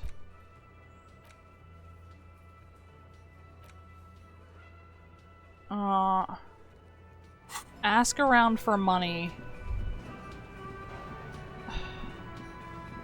She might be my only hope. Hello again, sweetie. Sweetie needs money. Oh, sweetie, I heard your conversation with the manager about your financial troubles. When do you get your next paycheck? If she could, I don't know. this woman would feed and clothe you and every other sad, lost person on this earth. 92%. Your deportment remains dignified as you shed a single manly tear. It isn't easy for me to ask this of anyone, but I am at the end of my rope. Any money you have could help me. Sweetie, I only have a few cents on me, but I could give you this to pawn. Oh no. Just to tide you over. Not a keepsake. She unfastens a gold commemorative pin from her left jacket pocket and drops it into your palm. Wonderful. He has a pin. Damn. The pin is round and slightly tarnished. 3 sailboats in bas-relief with the sun hovering over the water behind them. A chipped green banner at the bottom reads, San Baptiste, Summer 31. Dinghy races. Where can I pawn the pin? Cross the plaza and follow the road along the coast. Down by the water, there'll be a shack nestled against an old stone facade. That's the pawn shop. An old friend of my husband's goes there often. He says the owner is quite helpful. Items that can be pawned at Bird's Nest Roy's. I talked to appear in your her earlier inventory today. Under the items tab. You can pawn these items when talking to Roy. Earlier in the day one.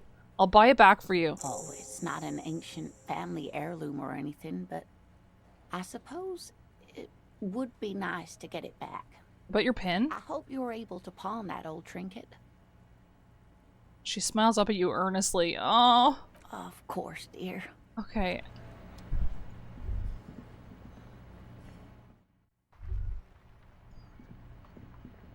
Foul tarnished. Anyway, Kuno! You missed a good show before. A kid came by and completely fucked the tree to pieces. Wow. He fucked the tree up! Fucked it good! It was porno! You guys are so cringe. You need to act decisively. It's Kuno. Use Kuno words.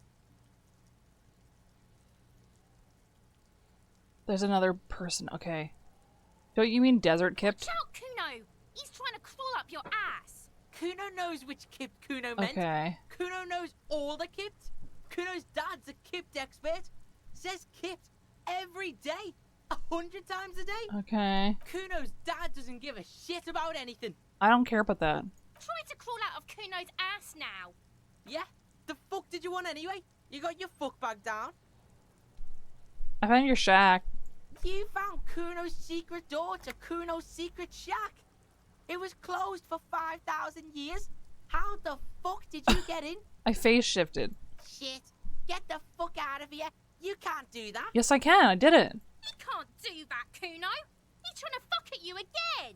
Pigs can't displace. Can't do that teleport shit. Yes, I can.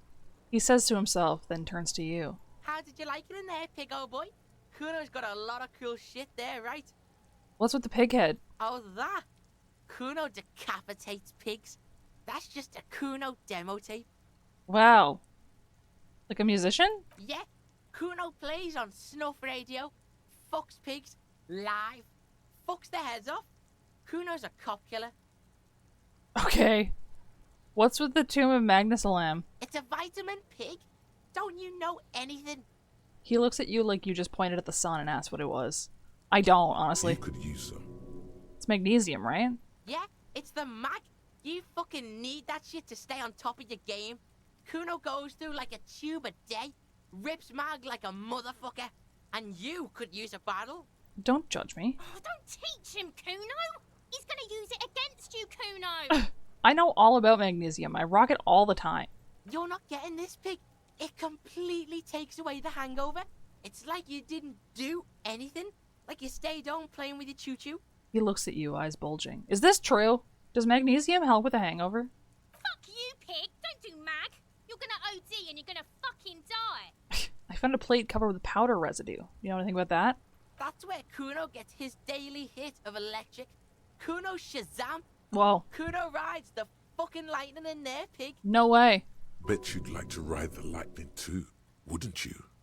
You feel tired and old, but you could have that sparkle in your eyes. Okay, I'm done. Good call, Pigmeister. Don't come and talk to Kuno about his kingdom. Okay, I'll be back. Kuno doesn't... There's another person I can ask for money. Who do I know?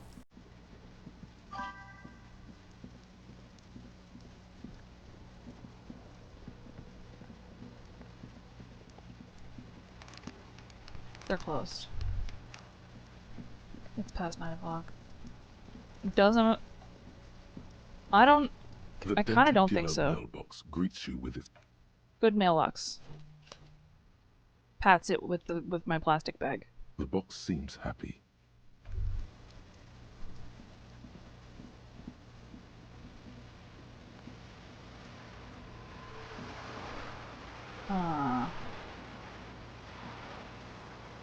She said...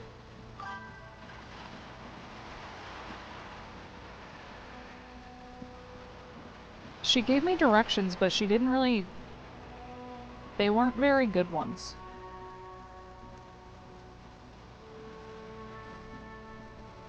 What's this? I can't... There's a girl up there. Did she spill the paint? Oh, signal blue naval coat?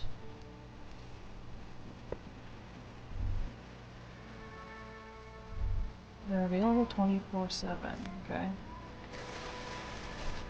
What's this? Looks like there was more construction here. Once, decades ago.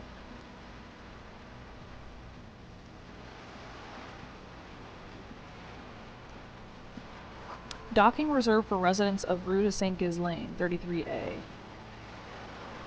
Your room isn't in the Whirling isn't much bigger than this sloop. This is worth more than you'll ever earn in all your life. Shadows on the water. Green plants under the calm surface. Hello? A striking woman leans against the cabin top of her sailing boat, smiling as you approach. Her green raincoat glistens with droplets. A silk scarf is tied around her throat. Should I have talked to her, do you think? Good evening, officers. I'm Joyce. She extends her hand in greeting. Joyce L. Messier. I represent the board of Wild Pines, the owners of the harbour. You gentlemen must be from the RCM. She steps closer and holds out her hand over the railing. Joyce L? What does the L stand for? Beaton, my maiden name. Her bony hand dangles from the sleeve of her oversized raincoat. Yeah, I just didn't think about it. What exactly is the RCM? I remember hearing it from somewhere. I don't need to ask us that. What gave us away? Nothing, honestly. I've said it to every drunk in town, and you're the first one who's responded. Oh, I see. What is implied here? That you're a drunk? I mean, are we not? She hasn't actually said it to every drunk in town. It was spoken in jest. Shake her hand. I'm glad to see you here. Her grip is tight and cold. I was dispatched to handle a strike, not a lynching. Anything I can do to assist the RCM in this matter, I will. Gladly. Okay. That is good to hear, madame. My colleague will take the lead on this interview. I should let you know that he is recovering from an unusual medical episode. Very unusual. But I can assure you of his ultimate competency. Okay, Kim. There's a trace of irony in his voice. Mischief, even. The lieutenant is hatching some scheme. He's hatching a scheme. How interesting. I wish you a swift recovery. In the meanwhile, you have my full cooperation, and the full cooperation of the Wild Pines group. It's hard to get Sick. a read on her precise disposition, but she appears helpful. Okay. You're on a boat. Why, yes I am. Not a lot of people on boats, are there? Of course there are. We're on an archipelago. How else are you supposed to get around? Wait, we're on an archipelago? Yes, we are. We are on Le Caillou. Caillou? I thought we were in Revachol. I hated that show. We are. And the city of Revachol is on the island of Le Caillou. Okay. Still, I haven't seen anyone else sail a boat around here. I haven't seen anyone else drive a souped-up Capri Kenema motor carriage either. Whoa. Actually, that motor carriage has been specially issued to serve as a patrol. The cartoon. vehicle. It was bad. It's for crossing long distances in the greater Revachol industrial harbor. It's not a toy. Neither is this. A toy, I mean. It's a machine for crossing long distances in the Bay of Revachol, between the city and the islands. You need to make this lady admit she's only riding around on this boat because she's rich. Why? Why what? Stop thinking. Take her down. It'll come off like I'm envious, and I'm not. You're not? Okay then. Just keep on admiring the boat then. Unburdened by envy. Does she have a name? The boat? No. It is called Cor de Leyte 19 because that's the type of sloop it is. I see. The word it feels strange. Such a beautiful boat deserves a proper name. Oh my god, maybe I get to name it. A breeze ripples through the sails and tugs at your hair. Below, the sleek, fish-like shape of the hull parts the water. Beneath that, a resounding darkness. You're reminded of something. Or someone. Whoa. Cool, but your boat really needs a name. Okay. How about Cor de Leyte 19? Why? She taps on the side of the boat. It makes a hollow sound. Because it was manufactured in Revachol East by a company called Cor de Leyte, and its hull is 19 paces long. Why is there a asterisk in front of 19? How about the sleek fish? What? Because it's sleek and fish-like. I think I'll stick with the factory name. But thank you. No. Okay. Because it was manufactured in How about the Revachol East by X a company something? called the X something. The X what? The ex-wife. Thank you for the suggestion. I see the word has emotional resonance for you. For me, sadly, none. So I will stick with the factory name. That's such bullshit. Okay, but what kind of boat is it? It's a pleasure craft. A 19 pacer. It also happens to be rated for Category 1 racing. Whoa. Though these days I mainly use it for business. How do you like it? My sloop? I like it a lot. It's the eel's hips, baby. That's crazy. I'm enjoying this part of the interview. It has so little to do with the murder we're investigating. He's so funny. I really do, the lieutenant thinks. Is she thrown off yet? He's looking at the woman, assessing her. I think I have a handle on the boat. Good.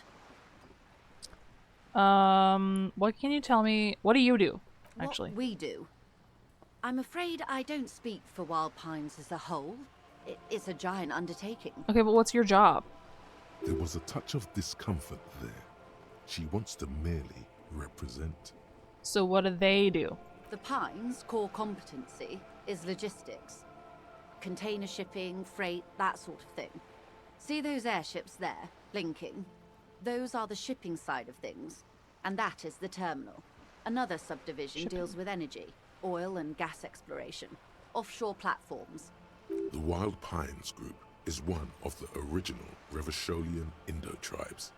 Companies awarded royal monopolies by the king, the suzerain himself, centuries ago. The king is long gone, but several of the Indo-tribes remain. Interesting.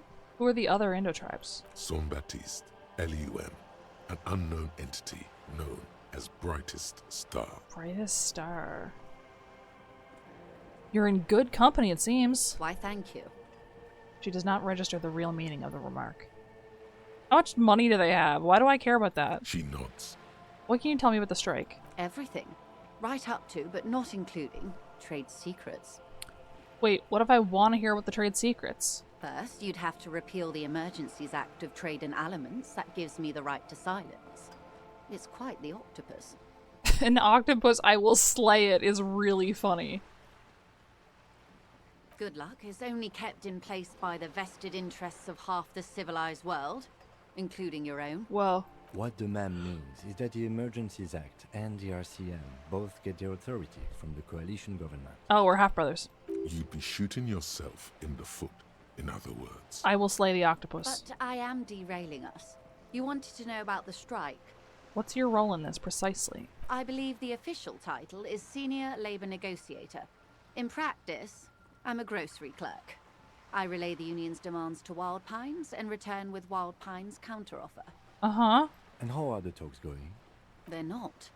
That's the problem. The union stopped all negotiations a week ago, after that awful lynching took place. I see. Now they won't even let me into the harbour. There's a 2-meter 20 racist behemoth blocking the gates. Oh, you mean Measurehead? Yes, Jean-Luc Measurehead. She leans back and rolls her eyes. How are the talks going before the lynching? Let's say I was not making the kind of progress I'd hoped for when I first arrived. And when did you first arrive? I arrived 3 weeks ago. Yes, in the middle of February. The bay was still partially frozen then.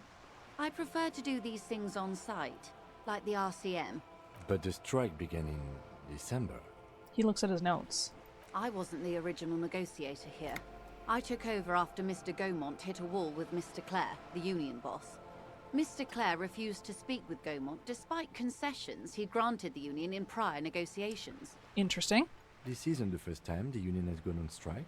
Heavens no. There have been 2 prior strikes. Both times the union won significant concessions, including overtime pay and a medical plan. This time their demands are more, I guess you could say, aggressive. I mean, the first 2 are pretty normal, I think. Ludicrous, even. It's meant.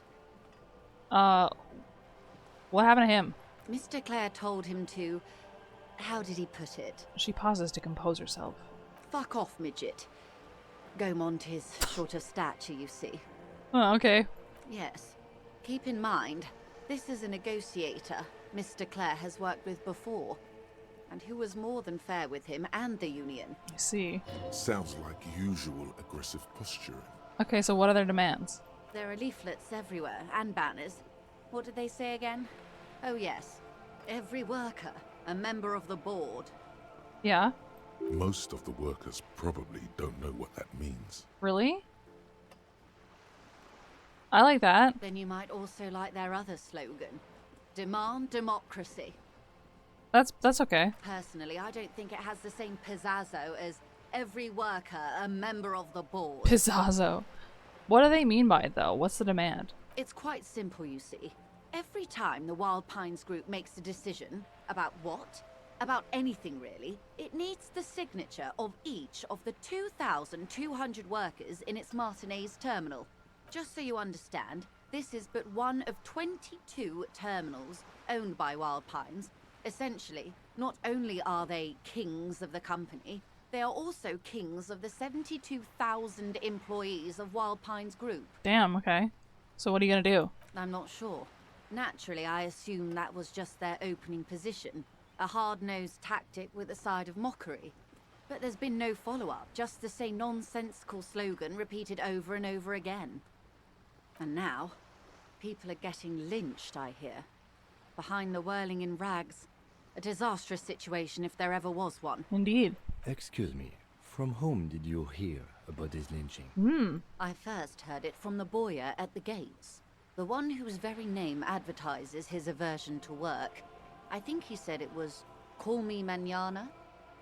This checks out. Okay. Did you put the scabs at the gate? The scabs?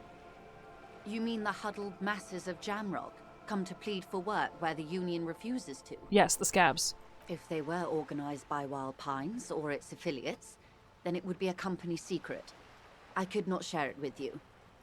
Not right now, at least. I see. It's implied. She's open to discussing this matter with you at a later occasion. What do you think of Everett? Everard Clare is a man of the utmost integrity. If you can say one thing about him, it's that he always puts the interests of the workers first. Really? Of course not. Everard is fantastically corrupt. I imagine he has a thick, viscous goo where you and I have blood. That's Everett. He is the most corrupt individual I have ever seen. You know what? And Good I for deal that with guy. men like him for a living. If there is anyone more venal, more irredeemably nepotistic, then it's his twin brother, Edgar. Wait, there are two of him?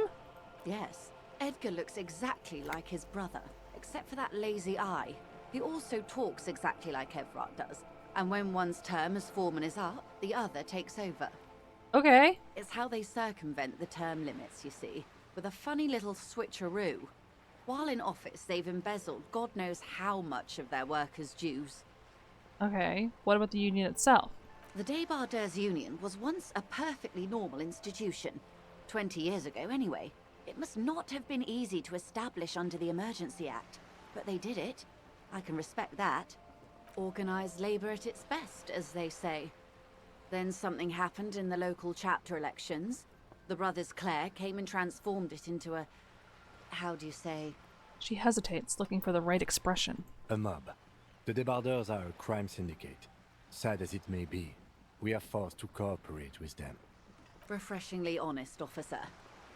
The company has tried appeasing in the past, but I'm afraid our concessions have only emboldened Everard and his brother. She turns to you.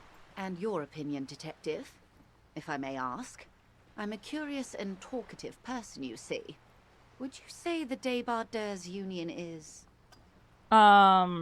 Usually I am for unions, but this one is like a little bit, I don't know. Specifically, the leadership here is not great. I think this specific union is a giant leech. Indeed. And a hungry one. Sadly, Wild Pines have cooperated with what amounts to a crime syndicate for 2 decades. However much you feed the leech always hungers. One more thing. You said something happened in the elections. I'm glad you asked. There was a woman, the previous forewoman of the union. She disappeared. Oh. Disappeared? Yes. On the last day of the local chapter elections, her daughter phoned in and said she wasn't running anymore. Or coming to work. Ever. End of story. I have not done the Carlight thing.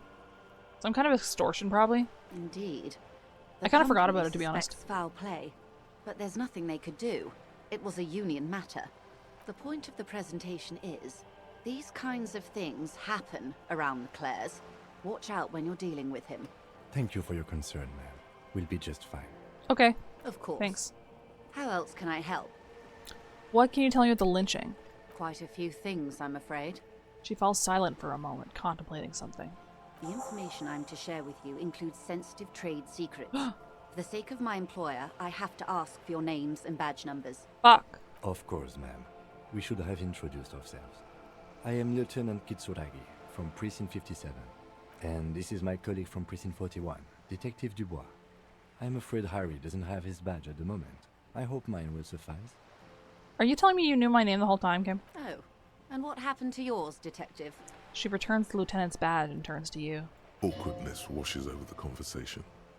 The woman doesn't like this turn of events. Remember when my partner told you I'd recently suffered from an unusual medical episode? My last badge isn't related to that. I see. So, are you saying you lost your badge during the course of this episode? Yeah? I can't hear you, darling. Speak up, please. I could have eaten it. Oh dear. Some kind of encephalopathic amnesia. I don't even know how to respond. I do believe you, naive as that may sound. I simply can't imagine what you gain by faking such a condition. That's so true. As I said, ma'am, his technique may be very unconventional, but he is an officer of the RCM. Meanwhile, I don't know what the alphabet is. Of course, I sympathize. But I'm afraid I simply can't share anything more until I've seen that badge. Fuck. Hang on. She's a professional negotiator. She should be open to some sort of mutually beneficial arrangement. You. That's interesting.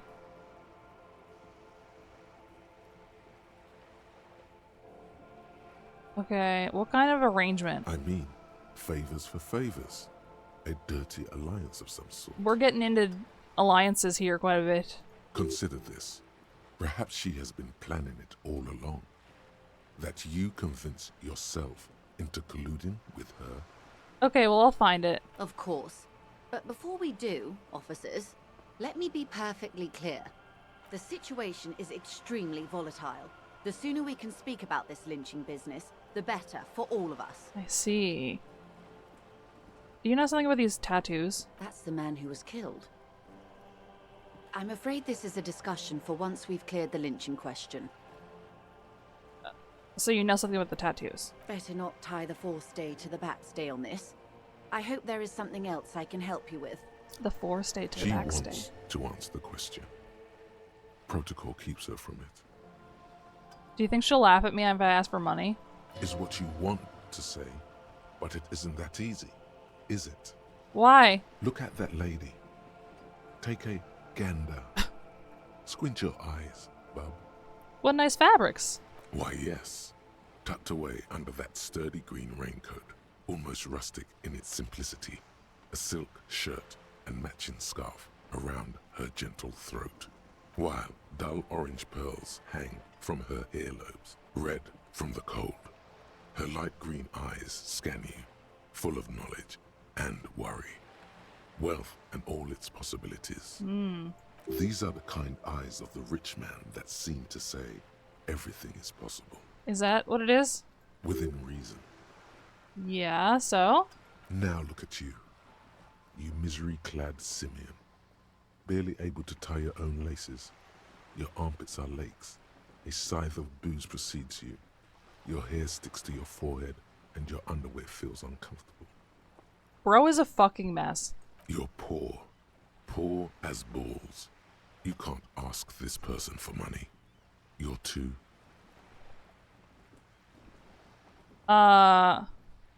Ashamed? Yes. You're too ashamed to ask this person for money. Annoying. Too scared to belittle yourself in her eyes. Those half-precious stones of Odinel. Oh God, the lieutenant is here too. Do not dishonor the force. Oh God. As I was saying, if there's any way I may be of assistance, Please don't hesitate to ask. Wait, maybe she'll give me money.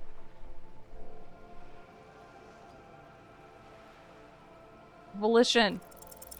Voila. Yes. You're doing it. You seem rich. Can I have some money? Why, yes, I am rich. How much money do you need? Hopefully not too much. I couldn't bring all of it with me. She's surprisingly nonchalant about this. Could it be that she somehow knows more about your predicament than she's letting on? I need 130 real. That's a good sum. Not too small, not fantastically large. She reaches into her raincoat and pulls out a zip bag. In it, you see paper notes arranged like black gills.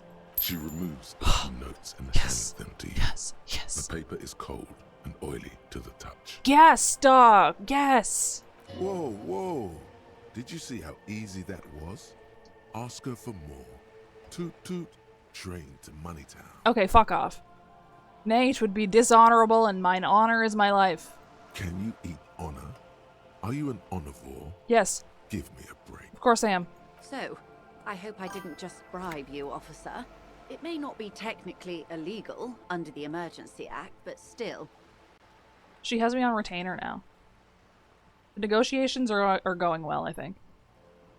I'm still getting my head around this whole money concept. You were just helping me out. You're right, ma'am, that donations are permitted under the Emergency Act, unseemly as it may be, as long as they're properly logged with the precinct. Yeah, we'll tell them for sure. Which he most certainly will do. Now, how else can I help the RCM today, besides supplementing its salaries? Okay, I'll be back. Of course, Detective. Take care. Thank you so much. Kim has something to say. We should think about calling it a day, maybe. The nights are still miserably cold this time of year. That's crazy. I haven't paid the cafeteria manager for damages yet. You should take care of that, then. I think I have the money now. This is money, right? Show him real bills. I'll also take a room at the Whirling. One cannot get much closer to the crime scene. He's proud of you for getting your act together and finding a way to pay back what you owe. Kim! Oh my god, he's proud of me. Check out this fucking jacket. This classic double-breasted coat suits everyone, including you. And if you ever find yourself battling winds at the helm of a ship, then the coat's heavy fabric has got your back, even if moths have left a few holes in it. Oh, the pin! It said that he was proud of me for getting my act together. Wait, I can give her back her pin now. What is this? There was magnesium in there. Is the girl still here? Jeez. Hello? The streets will flow red once more. A great torrent rushing down Rue d'Esperance. You wait and see. The girl stares at the sailboat by the pier. The streets will not flow red with anything. Who are you? Very matter of fact. I'm Cindy the fucking Skull. What else do you want to know? Date of birth, blood type, the last time I was tested for Hep C. I don't need any of that. We just want to know your name, little lady. No need to get defensive. And here I was trying to be polite. Just can't win with you pigs. Despite the sass, she puts the brush aside. What are you doing to the wall? Can't you tell? I'm painting a beautiful mural, an aereo graffitio visible from low orbit. She's putting some extra syllables in there, I think. I haven't really started it yet. I'm waiting for the right words. She's an artist. So, you don't know what to write? Have you ever tried your hand at graffitio? When faced with a blank wall, most people write unimaginative stuff, like pigs go home, and Mona was here. Who's Mona? We rarely see pigs round here, though. Just union cats. And my name's not Mona, so... You could still write it. She wants it to be something true and total. Why are you so committed to defacing the building? This place is severely lacking in havoc. Not even the occasional trash can fire to break up the tedium. You could do that, if you wanted. I thought I'd mix it up, you know. Summon the forces of crime and social chaos. with a wall-sized invitation. See, I have an opinion on this. Want to hear it? Yeah? I love public art. Thanks. I'm sure the inspiration will come to me now that I have an official RCM stamp of approval. Yeah. She means the opposite. You've lessened her desire to deface the building. Oh, fuck. You keep looking off to the side. What are you looking at? Yeah, this is performance The lieutenant art. is desperately searching for another handkerchief. What? What was that? She turns her head to face the coast and nods disdainfully toward Joyce, performing maintenance on her boat. Hatred, disgust. It's difficult to tell which of the two is more present in her girlish features. The woman on the boat does not notice her staring. Joyce is busy. That is on her. Someone's got to keep an eye on her. What? Ozon is an archipelago 2 days' travel away from Rivershore. Its moneyed residents, used to posh restaurants and upscale boutiques, rarely have reason to visit Martinez. You mean Joyce? On a first-name basis with her, are we? Piggy's moving up in the world. Hold on, what's Ozon? It's where they grow whores like her. And their whoremen. Okay, why all the negativity? Have you got a crush on her? Aching for an opportunity to defend her honor? No. TBH. Do you know anything about the recent murder? I ain't no snitch, pigstein. Go forth and forage in someone else's shit. No shortage of squealers in these parts. I don't know, I can't find fucking any of them. Actually, there is a shortage of people who talk to us in a normal, calm, informative manner. This is what I'm saying. We weren't put on this earth to make your life pleasant, fucko. So you won't talk about the murder, but can you tell us something about the murder victim's missing armor? What do I care about some fucking tin eggshells? Isn't armor art for the body? Ugh, alright. Sad piggy. I'll give you this one. I saw a little girl in the fishing village running around with military-grade handwear. Looked cute as hell. She had a dead man's armor on? If you haven't been there, the village is a shithole down the coast from the main plaza. Have a good time. And there's a little girl wearing the gloves there? No. That's all the snitching Cindy the Skull does for today. Actually, I don't even know why I told you what I just told you. Because you seem to want something to happen. I have a weakness for animals. It's the animal thing again. Damn it. She looks at you a little sad suddenly. Or a weakness for police officers, miss. Thank you either way. I can't imagine that's what it was, Kim.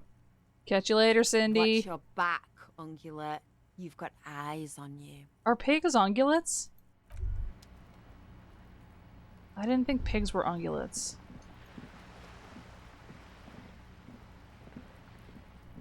Pig. This is a wall on the side of an apartment building. Wow. Low conceptualization for right now. That's fine. Wait, what's in here? Oh, I've been here. What about Bro and his Sunday friend? She's my OC. What's this? This must be it. Oh, yeah. The basement door is weather-worn. The copper nails holding the upholstery in place have turned green from sea air, and there's a knocker shaped like a lion's head. Okay, I'll be back. It's nighttime. It's night-night. I gotta go pay my rent. And my bill. And my fees. Are pigs considered ungulates?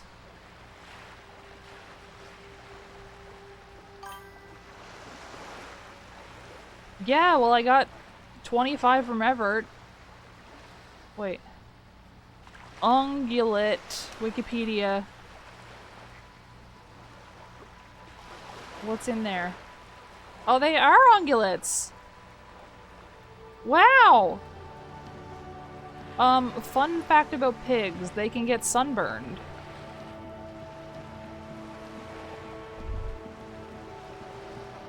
How's that?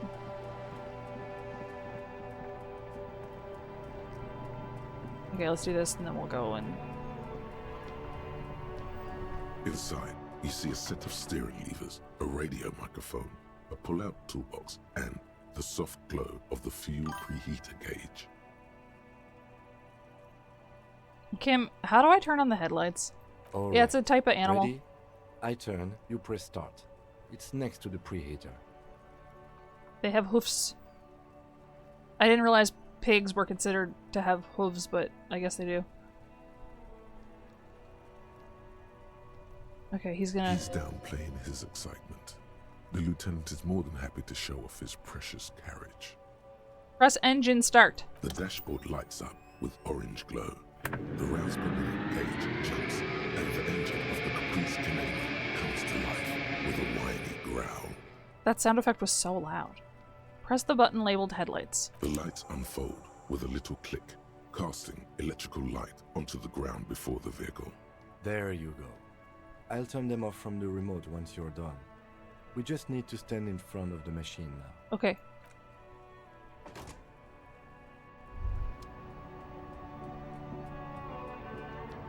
As you hold your ledger's clip under the headlamp, a shimmering iridescent pattern appears. Oh. One you've definitely seen before. Really? It's not unlike the pattern from the racist lorryman's boots. A stylized map of Revachol. Oh, yeah. I There forgot about she that. is. Revachol West. There's a note of pride in the lieutenant's voice. Around the borders of the watermark are dozens, no, hundreds of micro-perforations. Okay. Look at the street grid. The rectangular watermark is overlaid with the logo of the RCM, and yet the major arteries of Revachol are all recognizable.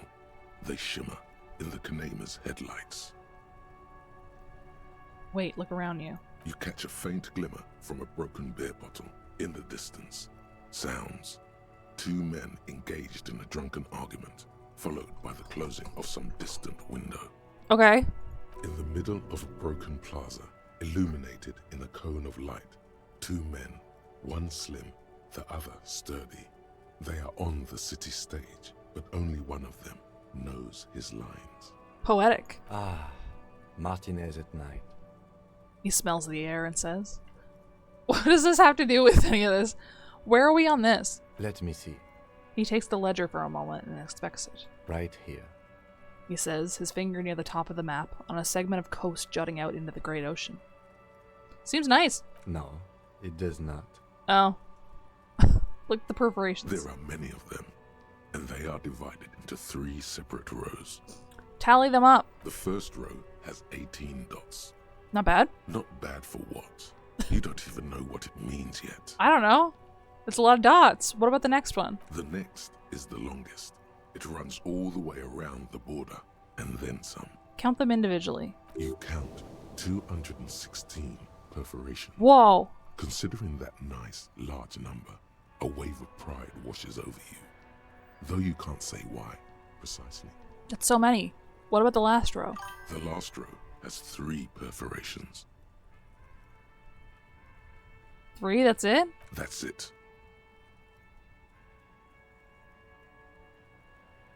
Yeah, I saw that. It's fun. I want to press all of them. Hey, Kim, what do all these holes mean? Those are perforations. They represent your record as an officer of the RCM. They are your statistics, as it were. I should have guessed you'd keep a record. Officers often do. Let's take a look. Can you read it? Alpha male officers who are proud of their numbers often do. It's meant. Shut up. The first row represents your years of service. 18 years. Okay, not bad at all. What did you do before you volunteered? Oh, I walked the land telling whores and liars of the end to come. There are 9,855 days remaining. I feel like I went around apologizing all the time. Maybe you were a diplomat. Or in PR. Doesn't matter, I suppose.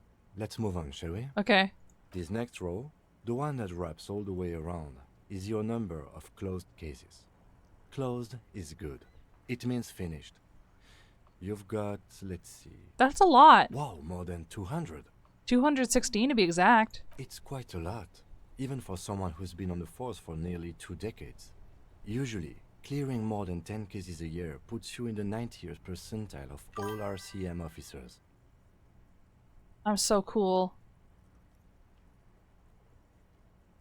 I told you I was a superstar cop. Call it what you want. You are a valuable member of your precinct. Now, let's look at the last row. I was a superstar. Right. Those are your confirmed kills. Oh. You've got precisely 3 perforations there. That's not too many. For an RCM officer, especially Precinct 41, which is in the Jamrock Quarter, it's rather tame. I mean that in a good way. Okay. There are certain officers who treat their kills like some kind of ghoulish game. If they do happen to solve a case, it's usually by accident. It's obvious the lieutenant doesn't think very highly of those officers. But it seems as though you are, or at least were, one of the good ones. Whoa! So we have that to be thankful for. Have you killed anyone, Kim? How do you handle the strain? Everyone has their own method of coping. Some more effective or self-destructive than others. He gives you a meaningful look. Personally, I find it helps to keep up a few hobbies. Oh! Like what? Oh, this and that. Let's not get into it. I want to know about your hobbies, Kim! Maybe I should find a hobby. Why not gardening? You've already got the gloves. He points to your yellow gardening gloves. It's meant in earnest. Please don't mistake it for a jab. Okay. Have you ever killed anyone, Cam? Yes. He says, declining to elaborate. It's not a problem for him to state it, however. Thanks for this. The lieutenant nods. Okay, let's go. Right. I'll go turn off the lights. Yeah. He presses a remote control on the key. You can now see your statistics. My statistics? Oh my god, no way. Oh, I'm awesome. Yes. Okay. What if it doubled? That'd be crazy. Oh, I forgot about this guy. Northern Lion. Gart. Can I help you? I have the money. Yes. Have you got it? I have it. Well. Here. Great. Take it. Thank you, officer. That's all I wanted. Payment for services rendered. If you continue to stay here, I just ask that you please pay your nightly bill in advance starting tomorrow. I just don't know where my wallet is, man. Oh, what the fuck? I kind of don't think that's what they meant when they said write down what you want to ask. He's not sorry about his behavior for your sake. Now that you have money, he really wants to make sure you're not angry with him. Why? I'll unlock the electronic lock to your room. All the doors lock automatically at 9 p.m. Why? Please pay for each night in advance starting tomorrow. 20 real per night. That's so much. I'll take a room here too. He opens his wallet. Of course. Always happy to have officers from the RCM as guests. Anything else I can do for you? I saw another thing at the world. Another thing. Great. I love those. No. Yes. It definitely has, but it's crazy to ask it in earnest. Do I have a shaker in my... He sounds irritated, and it's not a shaker. It's nothing. He's... No. Am I wearing a little boat? Am I smiling? Why? Because I'm not a bartender. Play it calm. This man needs to understand you need a drink to help the community deal with police stuff. You don't understand the seriousness of the situation. I'm an alcoholic. I need my fix. Even more reason for me not to Fuck. serve you, sir. Was there anything else you needed? No, bye. I want to sing the karaoke. Wait. Oh, first of all, there's money on the ground. Second of all, wait, second of, oh, more. This door is green now. You see a heavy steel door with the cobalt blue. It leads to a side building. Adjacent to the door does not, but the cobalt blues. It leads to a side. Okay. I guess I can interact with it, but that's all. I thought if it was green, it would let me... Oh, wait. I thought if it was green with the green again, outline, sweetie. I thought that, I hope you were able to palm. Oh, here, thank take your you, pin dear. back. I confess, I am glad to see it again. Oh my god, skill point. I thought that because the door was green outlined that I could get into it. Even the lieutenant seems happy with this turn of events. But it just means that I can examine it and do things with it. Now, what else, sweetie? Okay, I gotta go. Thanks, bye. Okay, I have 2 skill points. I'm still thinking about the fucking crate.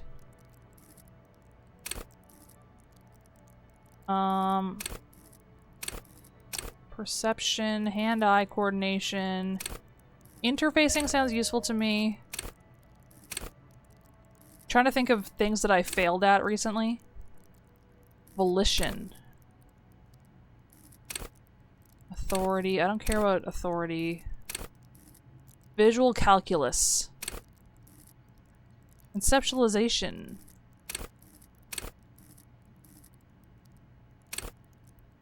Logic.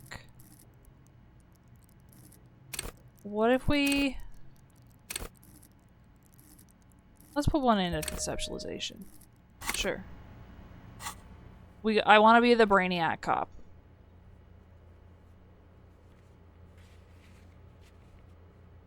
Oh shit. The mirror. I forgot.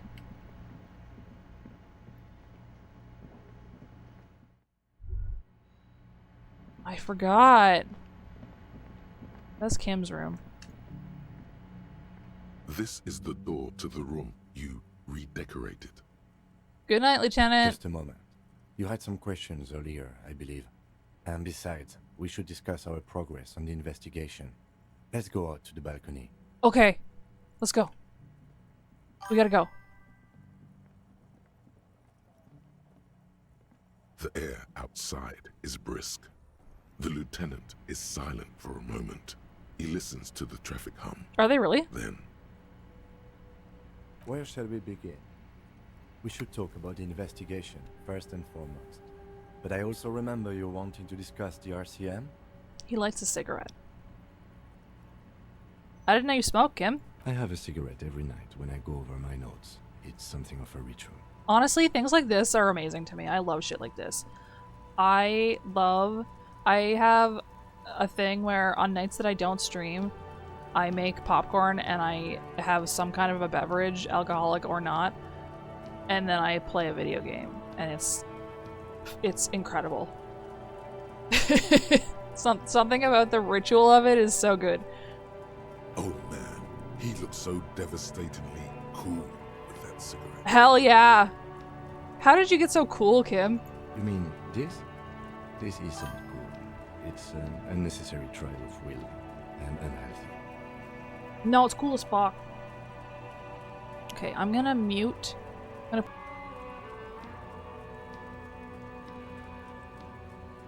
Okay.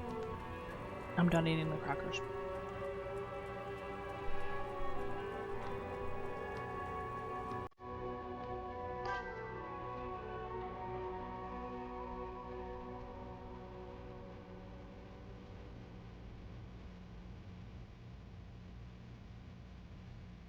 Okay. Kim says he's not cool, but I know better. Keeping the habit within the parameters he's given himself takes a lot of focus. It would be easier to simply quit. Okay. The debrief. Yes. It's been a long and eventful day. How do you think today went? Well, we inspected the victim's body, so that's good. It was not easily approachable in that state, but we did it. I would say our initial inspection was very thorough, and we have solid leads to follow up on. Whoa, solid leads! We did it! In addition, we got that body down from the tree. We still have to perform the autopsy, though. But at least we did a thorough search of the crime scene. That's great.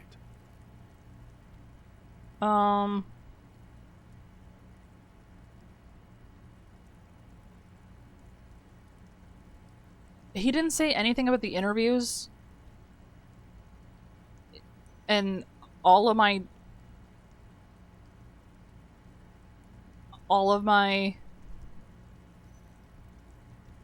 dialogue options are about the interviews. That's my forte, interviews. Very important indeed. Well, we conducted an interview with Everard Clare. He wasn't particularly forthcoming with useful information, however. No, he was fucking useless. He's not saying much on the matter because he thinks you could have gotten more out of Everard. I'm sure I can get him to tell us more. Claire also helped you, how should I say, remember your name? That's a relief. I don't know how to feel about my name. That's normal. It's best not to give it too much thought. Is it? We talked to Joyce Messier, but didn't get any information from her. I have a feeling Joyce knows how dangerous the situation really is. We have to get her to talk to us. I gotta find my badge. If Kim is emphasizing something this much, it really must be important. Above all, though, today was exhausting. What's with all the running? You run a lot. Is that a standard Precinct 41 practice? I don't know why I do the things I do. It's impressive, especially for a man your age. And in those hills. He nods thoughtfully, tapping his finger on his cigarette. Nice shoes, by the way. I like the green. Goes with the orange. He looks at your snakeskin shoes and smiles suddenly. Ugh! He complimented me. Say nothing, just look into the night. The dying lights of the city shimmer below. Slowly, like luminous clouds, they pass on his lenses. He gave me a compliment. The lieutenant looks at his slim cigarette, contemplating the next drag. I've won the video game. This soldier is the highlight of the day for me, he thinks. This little stick right here. An aerostatic passes overhead, the whiskers of its floodlights on the ground below. Kitsuragi's glasses light up as he looks to the sky. Two glowing circles. They really don't like us here. And the mouth on that kid, Kuno. It's different inland, in Jamrock and the GRIH. He pulls on the cigarette. Why are they like this? It's our fault for leaving this place to the dogs, to the Union, to the company, not daring to come here more often. This place has fallen between the cracks, the jurisdictions of our two precincts. And in Jamrock and the GRIH? We run this city. West of the river is RCM land. He looks at the dark silhouette of the equestrian monument cutting into the night sky. It's incredibly hard. Human beings are... But we are in control, and it's worth it. The organization works. Our systems work. If they didn't, the city would disintegrate. I hope our investigation will help improve the situation here. At least do some good. Me too. But I wouldn't count on any drastic changes in our lifetimes. I see. So what are our powers exactly? The RCM? They're quite limited, actually. The power officers of the Revachol Citizens Militia exercise most frequently is imposing fines of up to 1,000 real for offenses. Whoa. In accordance with an interdepartmental schedule. 1,000? Why not more? The RCM's primary role is to ensure safety. We are not really supposed to play any part in the economic structure of Revachol. Wouldn't that be an easy power to abuse? Yes, although indirectly, as citizens can always request records from their local station. Officers of the RCM have been known to take bribes of less than the prescribed fine amount. It undermines trust in the RCM. Okay, what else? We can arrest people, of course, but rather than bringing someone in directly, it's preferable to serve a station call slip. It prevents confusion and overcrowding. Wait, how can you be sure the arrestee will show up? You can't. Those who don't show up become fugitives, though, and have fewer legal rights when they are eventually caught. It's about power projection. Thus far, they seem to mostly show up. I mean, fair enough, I guess. When power calls you, you come. But power itself is a fragile trick of perception. I see, and if someone resists? As you may have gathered from the fact that we are expected to carry a record of our kills, like the one in your watermarks, we are permitted to use whatever force is necessary, and strongly admonished not to abuse that power. Wait, so if I kill someone while on duty... You have to supply compelling evidence for why it was necessary to use lethal force. In these cases, your partner is usually your witness. Not a good position to be in, by the way. Internal Affairs handles these cases thoroughly, by cross-examining you for inconsistencies. It is hard to cover for anyone, which is for the best. What happens to the people we convict? We don't convict. We arrest and send them to coalition government courts in Couron and La Delta. The prosecution works off our testimonies and records, which is why it's paramount to keep them. He taps on his coat pocket where he keeps his notes. Who makes all these rules? The coalition government? Yes, the international community's mission in Ravachol, and the moral intern more broadly. The RCM was formed by the coalition government to restore order in the international zone after the revolution. So we did. Now we attempt to maintain that order. No more, no less. His gaze is absently fixed on a window below that just went dark. Or perhaps it is better to say we were allowed to form. It's a point of contention whether the citizens of Ravachol or the coalition government founded the RCM. Let's say it was the citizens of Ravachol. Be sentimental if you like. Either way, the moral intern leases us the right to keep the peace in this city, and they will take it away if we misuse it. I see. Or if they think you do. The moral intern, what is it? The Moralist International are the world's largest political organization. You know who they are.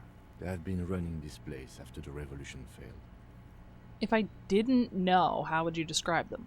They're a union of center-left and center-right parties across the Real Belt. Our coalition government is just one of its many projects.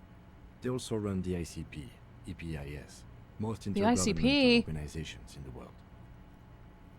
What do they believe in? What do they believe in? They are Dolorians. They believe they continue the humanist project set forth by Her Innocence Dolores Day 4 centuries ago. Others say they are just technocrats. Those others say they continue the humanist project set forth by Dolores Day. I see. What's their symbol? Interesting question. It's a blue forget-me-not. It's all blue. Their motto is love, compassion, self-discipline. I think you can gauge what they want you to think of them from that. Something kind and usual. Something almost self-explanatory. Almost. Something ominous. Who was Dolores Day? A historic figure? The author of the modern age? You will have to look elsewhere for opinions. The subject of humanism is too abstract for me. See. What do you think of them? The moral intern are a fact. I try not to have opinions on facts until they change. And it doesn't look like that's about to happen. It is more than that. There's some kind of affection in him. You like the moral intern? Yes, I did, when I was younger. In my 20s, I considered myself a moralist. A blue forget-me-not, a piece of the sky. They're not all that bad. So, what about now? That's another leitmotif associated with moralism. But the years have changed that. I don't know what I believe in now. No, I believe in the RCM. That's enough. I have an opinion on the moral intern. Do you? The lieutenant arches his brow, then pulls on his cigarette. It's a slim white thing in his fingers.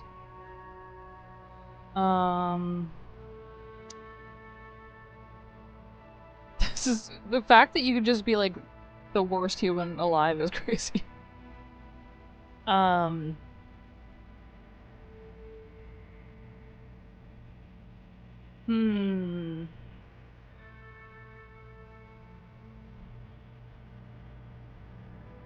This place does kind of suck. Stooges of the biggest bourgeois organization protecting bourgeois rights. Crazy. No, we're stooges of the world's biggest bourgeois organization, protecting the people of Ravachol. That's the hand we were dealt. Without the MI, we would become vigilantes. Maybe we should make our own law? Spoken like a revolutionary, you will come. But hypothetical aside, in Martinez we already are vigilantes. At least the Union thinks so. I expect our job here to prove quite challenging. He looks at the roundabout. The lights of the orphan district are reflected in his glasses. The red and golden orbs of the Milky Way sliding like pearls in stream from east to west as Ravachol commutes back to the suburbs. Tomorrow is Tuesday. Monday is over. Thank you for this. Yeah, it's getting very cold now. Let's go. He puts out the stub of his cigarette and looks to the door. We hung out together, me and Kim. Hell yeah. I'm gonna go fucking live in this fucking... See you in the morning. Why is he hanging out outside my room like that? What's there to do with the fan right now? Boy talk! Stand still. Pull on the fan. The switch must be broken because nothing happens. Pull on the light The bulb. lights are on. Oof. Our good cop stats. I think so. At least... I like that I'm halfway between Superstar and Sorry Cop. It's really funny to me.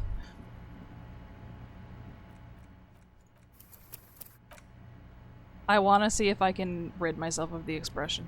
A mirror hangs on the bathroom wall. In it, your face, adorned with the expression. I can't. Use the chain cutters to fix the faucet.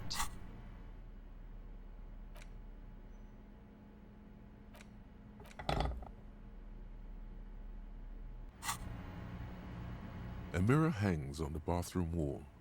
In it, your face, adorned with the expression. Try it.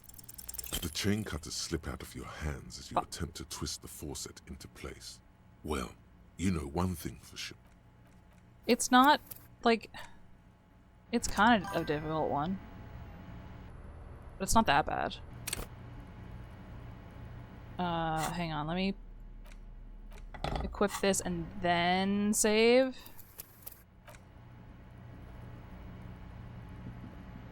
A mirror hangs on the bathroom wall. The faucet is quite Yes! terribly mangled, but you just might be able to twist its parts into place. The water bill for the whirling in rags is probably horrific right now. You handle the chain cutters deftly, applying just enough pressure. The faucet regains a recognizable shape. The steam stops. I save scummed it. Told you that you needed those chain cutters. Everything is connected. Everything has a purpose. The mirror begins to clear slowly without you having to wipe it. I guess that's all I can... That's all I can do for myself right now. The bed is cold and not particularly inviting, but it's yours. It is a Metroidvania. You need powers from later to come back and do things before. It runs coarse and clammy against your skin. I didn't even close the door. The bed sags beneath your weight as you stretch out and finally close your eyes. And then sleep doesn't come. Oh. And then sleep doesn't come. But I want to sleep. Obviously, you're in bed with your eyes closed, but it's not happening. Why? Maybe it's the bed's fault. Check the pillow. Its synthetic filling has separated into hard lumps. The pillowcase smells oddly. Check the blanket. It barely covers your toes, stretching over your soft belly. This is your body here, intimate and warm, breathing. Under your thrumming eyelids, you see a dizzying array of colors. You won't get off this carousel quite so easily. Roll over to the other side. It's a little better. Colors, scenes, and half-formed phrases still litter your mind. Part of you is still trying to solve the case, isn't it? Who killed him? Something to do with... What was it that the lieutenant said? Union? And it's gone again. Your thoughts lost between the slowing brain waves. Oh, okay. No more thoughts. Your breathing steadies. Sleep now. Sleep time. A great silence washes over you until your eyelids twitch in your sleep and images start forming. Uh-oh. What does that mean for me? Oh, fuck.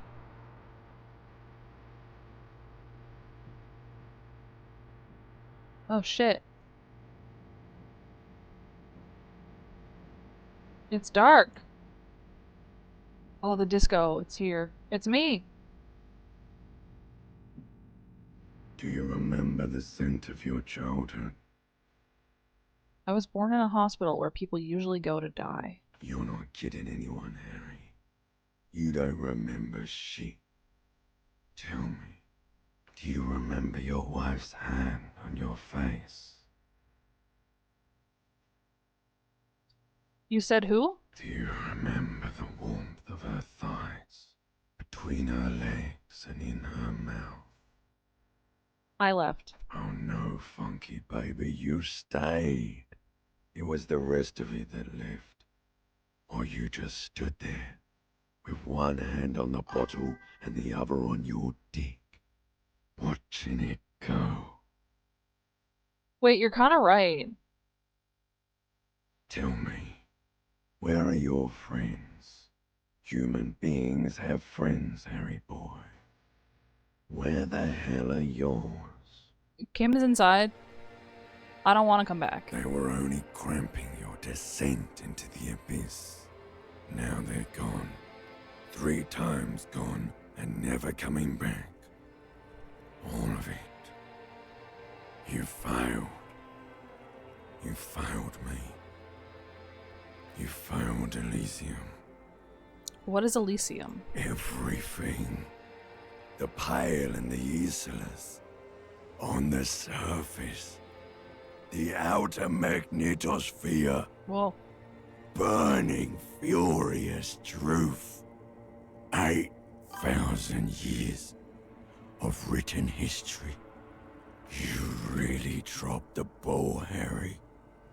4.6 billion people. And you failed every single one of them. You really fucked up. Wow. I've talked to you before. No, Harry. You were just talking to yourself. That's all you ever do.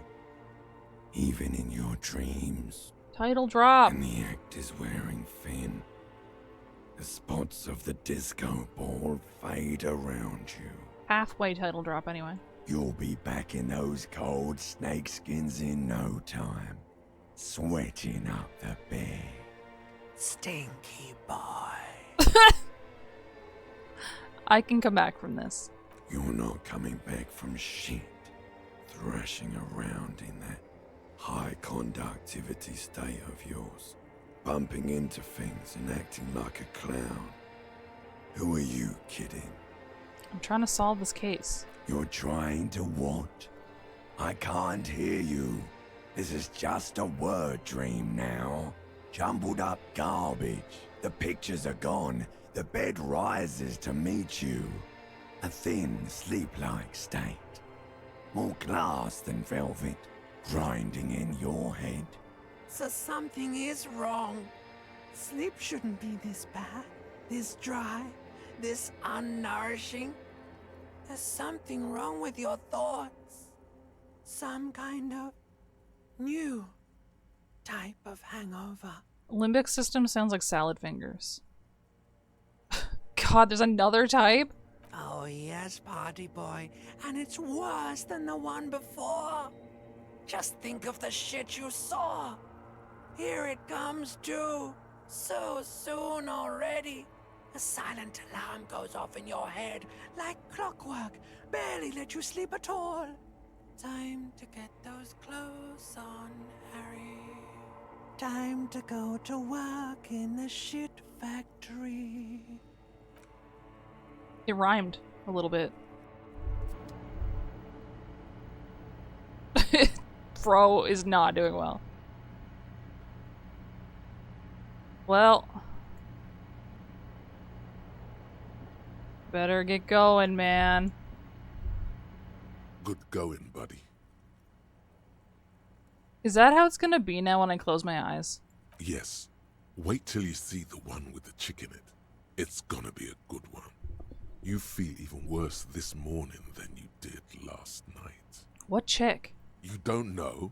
You don't know? Some broad that messed you up. It'll come to you. It always does. What the hell is going on with me? You mean, why are you so tired? Too tired and down to even think? It is worrying, isn't it? You can't be a detective like this. Detectives need to be able to think. It's almost as if depression is really bad for you. Why is this happening? It's just that your heart has finally pumped all the speed out of your system, Buster. Time to get some more. Don't do that. Stay strong. The hangover will wear off. You don't need to keep doing this to yourself. Wait, what is speed? Speed is a potent central nervous system I know stimulant. what it is, but... It kept you propped up all day yesterday, despite your debilitating hangover. How else did you think you even got up from this floor? With my grit. You got up from this floor because of a holy vow you made 16 years ago with me. To wake up exactly 7:30 every morning. He is until a the popular day you streamer. die. Don't be silly. Affirmations from There Volition. was no vow. You were high on speed. That was the only reason you got up. You can't detect without it. It's that simple. I'm okay. Are you for sure? now? Ready to live as this pathetic shell of yourself for days? Basically, a week. I won't be Let's be hungover honest, for a fucking week. Maybe 3. You won't make it. Half the town will be dead by then. You will be fired. Okay, I'm good. Suit yourself, slow, sad shell man. See how you do without your spark. I'll be fine.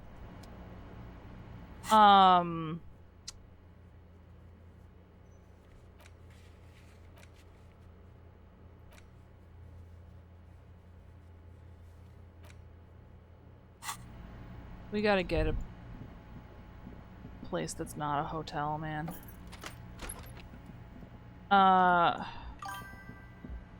It's day 2! We made it! We lived! What was I thinking? Oh! There's stuff going on in here today. They didn't let me sing karaoke last night and I'm sad. Oh my god, Kim. Morning. He gives you a quick nod. Looks like we can get to work at once. The Union muscle turned up. They look rowdy. We should talk to them. What do you mean rowdy? I mean ungovernable. Martinez isn't exactly enthusiastic about the RCM being here. They prefer to be policed by the Union. These men here. All right. Men who drink beer for breakfast? There's talk of an armed wing of the Union called the Hardy Boys, who are responsible for state policing. I think it's them. Okay. Are these the men Gert told us about yesterday? I completely forgot. Sorry, I had a rough night's sleep. It's them by the looks of it. Loud and nasty, just like the manager said. One loose thread less to worry about, and one big problem to replace it. He crosses something out. Why do we need to talk to them? Everything points to the Dock Workers Union. The belt used for hanging him, tracks in the mud, the circumstances in Martinez, my preliminary information, which may, of course, all be wrong. But we still need to talk to them, and it won't be easy. There's so many of them. Maybe we should call in reinforcements. That would just escalate tensions. No captain would sign off on it. Solving one murder isn't worth a conflict between the RCM and the Debarders Union. That's fair. In fact, even the death of 2 detectives might not warrant an all-out war. So let's keep a cool head, okay? Okay, let's go. One more thing before we do. We don't have to talk to them immediately. We can walk right past them, continue with our business. Good. A power move. Purposefully concentrate on something else first. But aren't you curious to know what they have to say about the murder? I mean, kinda, yeah. They're in no hurry to leave. They think they own the place. Anyway, I leave that choice to you. Whatever you decide is fine by me. I thought the lunch room only opened at like 1 or something. Can I help you? I guess I'll pay my bill. 20 real. Wait, no, And not yet. I'll why keep I- it for now. Just in case. What's this? The tomatoes are so thinly sliced you can see right through them. Oh, like the bread in that one Mickey Mouse cartoon? It might be, yeah. Let me handle this. The woman says to the crowd in the mess hall before turning to you. Detective disorientated. Are you still wondering where you are? This is Martinez, in case you've forgotten. I advise you not to overstay your welcome. Okay. Her entire character has shifted. This young woman is cold as ice. You're the gardener. No, I am not a gardener. I'm a legal counselor for the Dock Workers Union. She crosses her arms. So let's get to it. You're looking for Titus Hardy? You think he has information that will help you? Maybe he does. She points to the man on her right. That's Titus. Talk to him. But know this. I'll be keeping an eye on you. No strong arming. Nothing official. The District of Martinez does not recognize your authority to make arrests. It doesn't matter if you recognize our authority. We will make an arrest if we have to. She says nothing. Her glare speaks for her. Okay, I'll be back. I want to look at that, but I don't want to go in there and talk to them yet. Oh, the guy is gone. The sleeping guy. Shit. Oh yeah, I forgot about these tire tracks.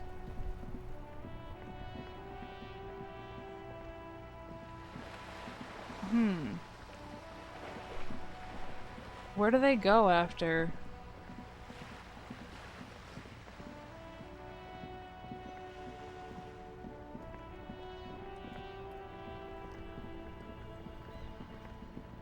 Huh.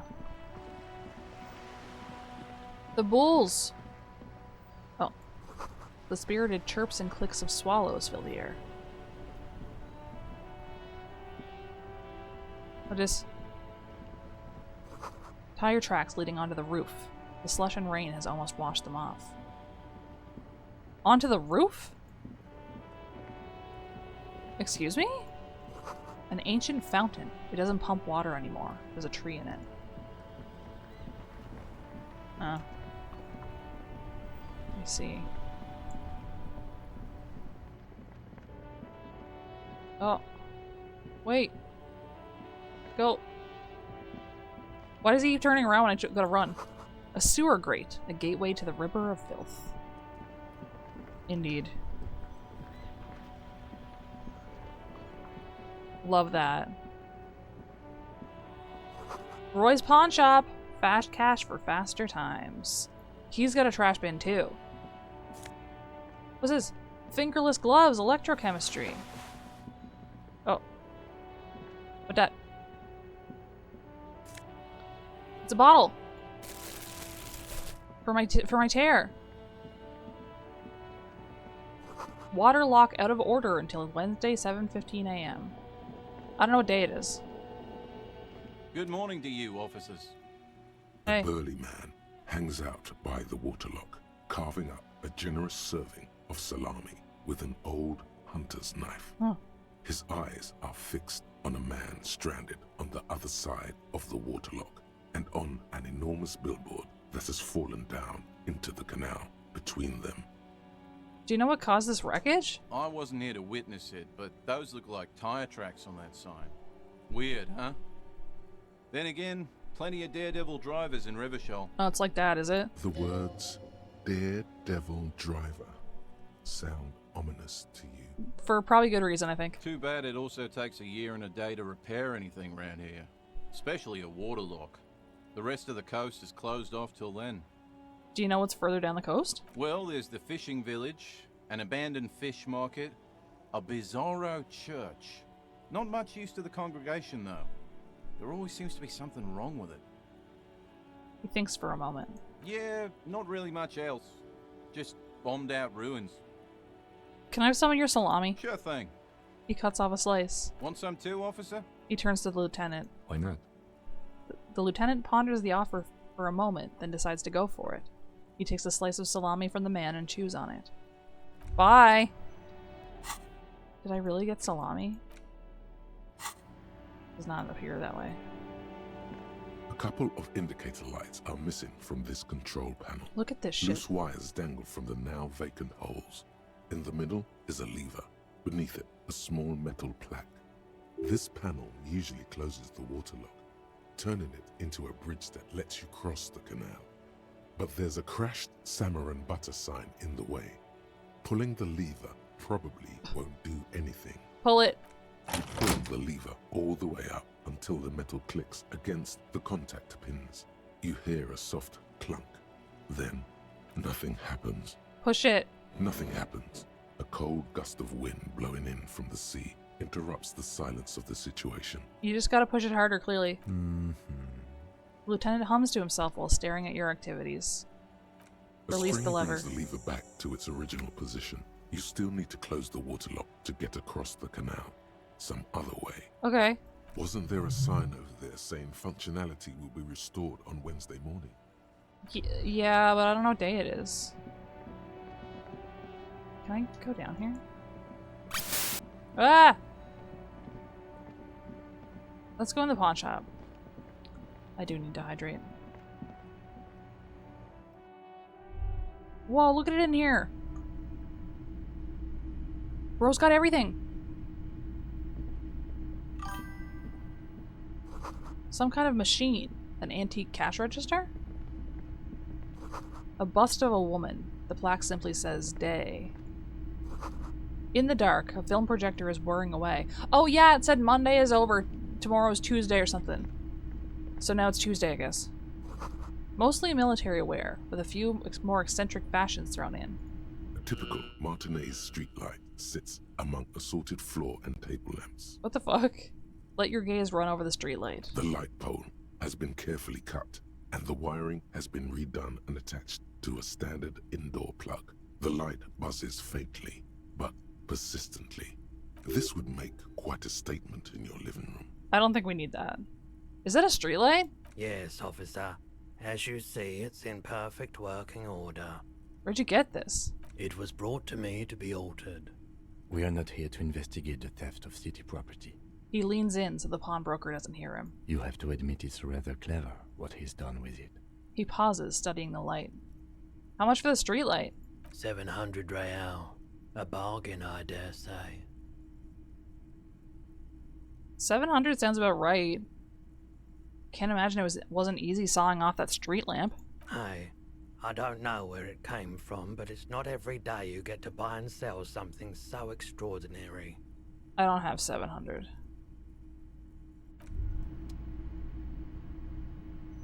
Wow, there's so much stuff here. The boomboxes on the shelf look well-loved and well-traveled. Chipped, dented, they stare at you with the unblinking eyes of their tape reels. One especially catches your eye. Deep gold and amber plastic with a big old handle on top. A classic boombox that says Stereo 8 approved. This is you.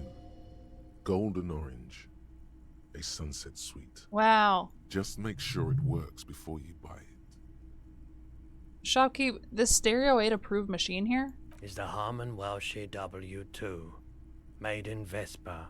Designed in Seoul. Plays all reel-to-reel formats. 2mm, 8mm, 12mm. It's even got a little radio in there. It'll set you back 12 real. Wow. Bro knows everything about this stuff. What I really want to know is, could this device come in handy in my police work? If police work means playing tapes, sure. You can use it for that. Or any other time you'd need to play a tape. Like a beach party. With sand and sun and seagulls dancing on the breeze. Turn to Kim. Theoretically, could I bring it to a beach party? Theoretically, yes. But we don't have time right now. It's generally murder investigation first, then beach party. Okay, I'll rock out with the pawn shop owner. I don't like beaches. They accumulate too many photons. Photons? It's always chaos out there. But live your life, man. You can use it at a beach party if you want. Are you sure this is all in working order? Absolutely. I've tested each one myself with recordings of speech, found sounds and music from a variety of genres. Even though I don't really like music. What? I've never heard that in my life. You see rows of toy soldiers Crazy. guarding the rest of the trinkets displayed on the table. Some on horseback, others in rags, others yet in bright blue uniforms. All are stern and unyielding in their duty. Try to find something pretty and cool here, then use it to win her back. Oh, okay.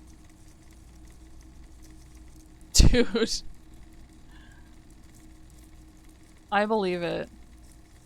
Win her back? Yes. Buy something nice. A figurine. This sounds off. You shouldn't trust this guy. Probably not. Inspect the knights on Big horseback. men on big horses, clad in lamella armor and carrying flintlocks. The kind that would mow down a line of enemy soldiers in the blink of an eye. Whoa. Who are they? Franco-Nigerian knights. I used to be very serious about these guys. Kim, what the fuck does that mean? A long, long time ago. Inspect the blue uniforms. They're not all blue.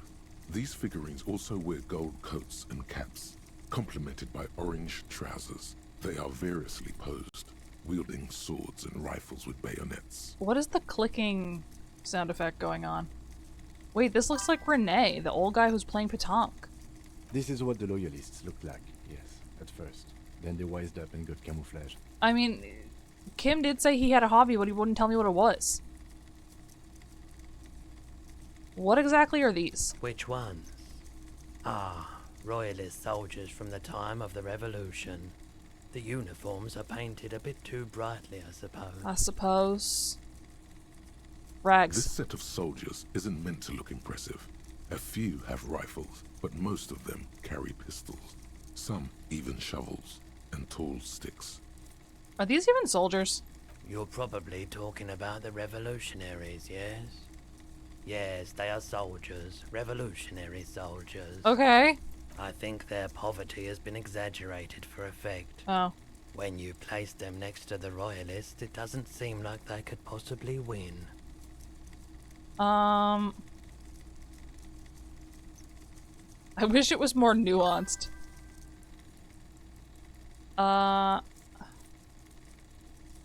Even we can do it. Maybe. He seems to have his own take on the conflict played out in perpetuity by these toys. Might be interesting to find out what it is. I don't know. Do I have a thing where I can look at like the... There's no like... Because I have like encyclopedia stat, obviously, but like that doesn't give me any... I don't get to know... I don't get to peruse it at my leisure, right? Dig up a truly cool figurine in the box. Everything you pick out seems faded, chipped, and sad somehow. Most of them are just broken toys. I should have saved first. It's fine, I'll come back. Hey, Roy. It's not often that I see officers from the RCM in my pawn shop.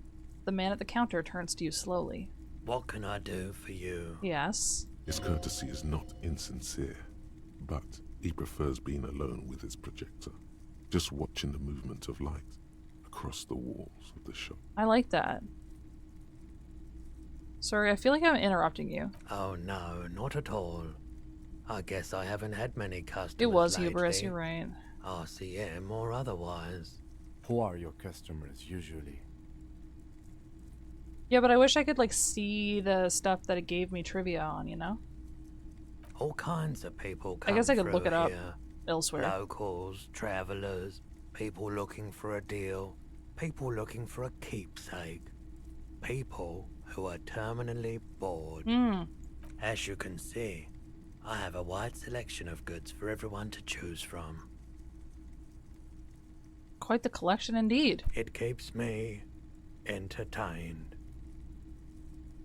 His attention is drawn once more to the play of light and shadow on the walls behind you. Do you have any guns like the ones carried by the officers of the citizen militia? Someone else came here earlier today asking the same question. I promptly sold her the gun you pawned a couple days back. Oh my god, my gun. This is a pawn shop, and it did feel as if you've met before. Oh god. Oh my god. The lieutenant shifts from one foot to another. I probably haven't. Wait, I sold you my gun? You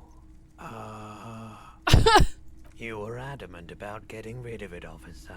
Said you were undeserving of a service weapon of the Revachol Citizens Militia.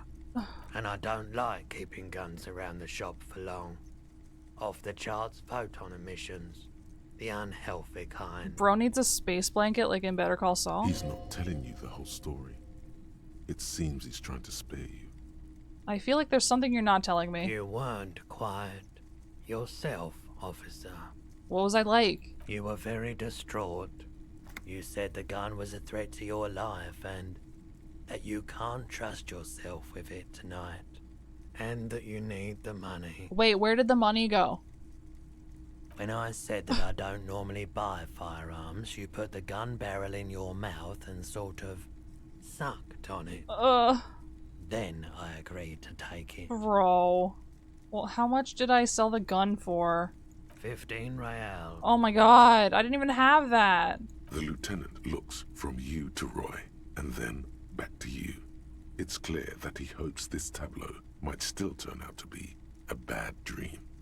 It's not, though. Kim, you have to go outside and not listen to this. This has got to be the most. Wow. There's pity there, too. In case you didn't notice. I really should have killed myself. It happens to the best of us. It certainly does, especially in Revachol. Really? Was the buyer also a policeman? She didn't seem like a policeman, although she kept referring to herself as a pig, which was odd. Oh, it was Amanda? I found her interest in Saw? the gun a bit obsessive, but I was just happy to get rid of it, and of her. Truth be told, she was terrifying. Right, so let me get this right. You sold your sidearm, issued by the citizens' militia, and now a civilian is running around the streets of Martinez with it? That part's unclear. Miraculously, his face does not reveal what's happening inside. I'm sorry I sold my gun. What if she intends to commit a crime and blame it on us? You're right that she could cast aspersions on the force. We have to find out. Any idea where I can find this buyer? My apologies, officer, but I have no idea where she was coming from or where she went. I don't know if I believe you. A needle in a haystack. There is nothing you can do about it right now. You'll just have to hope Everett wasn't lying, and the Union can track her down in time. Have people from Everett Clare's Union come here to track the gun? Maybe. Shady-looking guys came in here yesterday, looking like they'd just taken off their Wild Pines overalls. They asked if I have a police weapon to sell. I told them I already sold it. They went their way. It was a trip, but you know, all sorts of people come here, asking for all sorts of things. Maybe Claire really is tracking down your gun. At least now I know how I lost my sidearm. Of course. Awesome. You might be able to aid our investigation. I doubt it, but I can try and answer any questions you may have. Do you know anything about the hanging? I do my best to keep my distance from all manner of butchery. Bad for business. Bad for everyone. Oh. Okay, well that's all I got, I guess. The pawnbroker's gaze is already fixed on the dancing colors. Do I have anything to sell? I don't think so, right?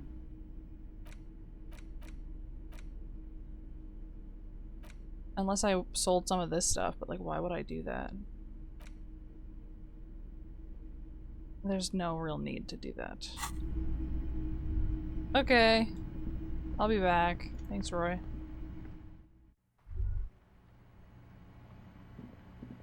Thanks, bro. No gun for me. What is... A helpline to the company that controls the drawbridge. A drawbridge? There's a pile of cheap sunglasses in a small box. A variety of shapes and colors. Soy, no. You like sunglasses, officer? I've got the latest styles right here. The vendor takes a pair of sunglasses and sticks them under your nose. Try them on. Abort. These are hideous. What's more, they don't even fit your face. You can feel them pinching your nose and chafing against your brow. Come on. Damn, officer! You look like a mega secret spy. Very secret. They're practically made for you. I'll let you have them for 2 real and 50 cents. No, you are definitely not buying those. You're right, I'm too sensible. Are you sure? But they look so good on you. You should think this through, officer. Rummage through the box. These are all boring. Boring third-rate ho-hum sunglasses made of cheap Syrahese plastic. The kind of plastic that melts in the sun. Oh. Those UV stickers are almost certainly just there for the show. If anything, these lenses probably direct more UV light into your pupils. A UV magnifier.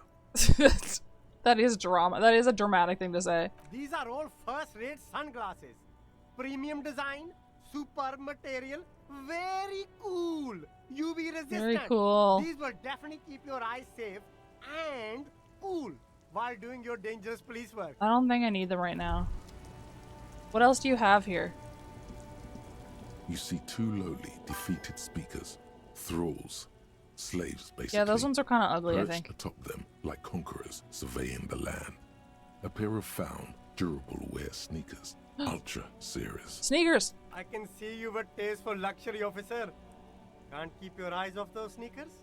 Inspect the speakers. These once respectable speakers have been conquered, reduced to a mere prop by the indomitable found ultras atop them. So he is just using them as a pedestal? No, don't look at the speakers, officer. Look at the sneakers. Okay, but what about the Sneakers speakers? are the stars here. Poor little speakers. No, don't pity them, officer. These are old Samaran garbage. Don't even look at them. Check out these super cool, fun ultras instead. Oh. Samaran trash. That sounds like they're from the Samaran People's Republic, produced under the dictatorship of the proletariat. Can I buy the sad conquered Samaran speakers? No way, officer. These aren't for sale. They're bad speakers. Low-fi social I just want to junk. convince him to sell them to me. I don't even care about having them. That's why I want them. I think I might be lo-fi socialist junk myself. No, officer. You're a high-class policeman who accepts nothing less than the best. Lucky for you, I've got the best on sale. You don't know what I am. I don't even know it myself. I want the speakers. Well, if you want them... He pauses for a moment, calculating. But see, they are the pedestal for my sneakers. If I let go of the speakers, Oh. where will the sneakers go? I can't leave premium lifestyle sneakers on the ground. If, on the other hand, you wanted to buy the sneakers too, I could maybe throw in the speakers for you to extra. 50 cents? Oh, back-to-back connections. Good, good redeem. Good redeem. We have 7 minutes for this first one. Let's see how it fucking goes. Okay. 20th July, that's today. Alright, let me see. Oyster. Portobello. Oh, okay. Button. Trumpet. Maybe. Is trumpet mushroom a thing? Icon. Link.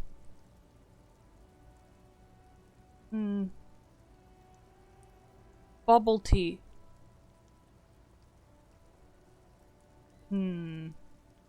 Alexa. Alexa, play Despacito. What is Harold? So, wine. Sake, port, mead. No? No, it doesn't work. This one doesn't work.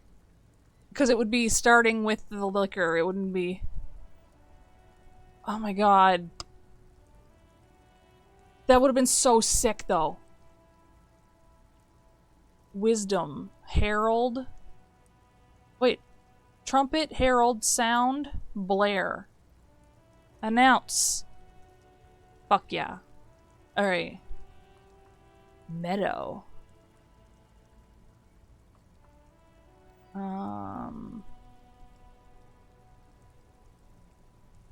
Icon. Like, this could be, like, stuff on the internet, stuff on the browser. Oh, things to click! Of course! Do you think I can get these, like, in order? Wouldn't that be incredible? I still have 2 types of mushroom here.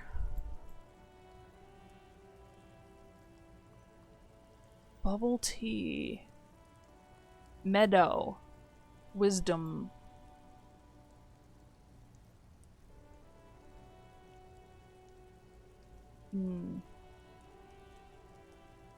Sakes. It's a palindrome. But nothing else here is a palindrome. Portobello.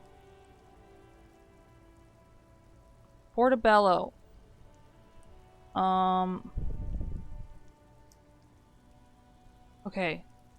Let's think about this again with the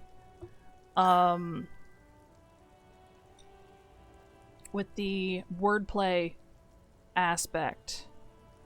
Oh, ale? Sake, mead, port. Alcoholic beverages! Oyster, wisdom, bubble tea, and swine. I have no fucking idea.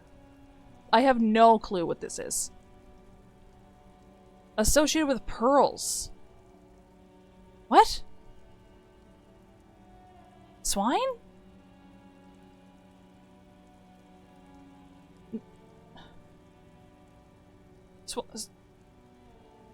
Swine pearls?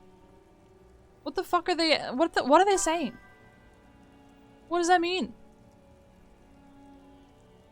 What the fuck? I don't know.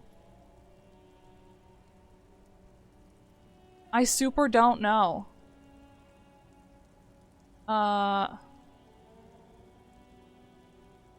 Let's do this one while we wait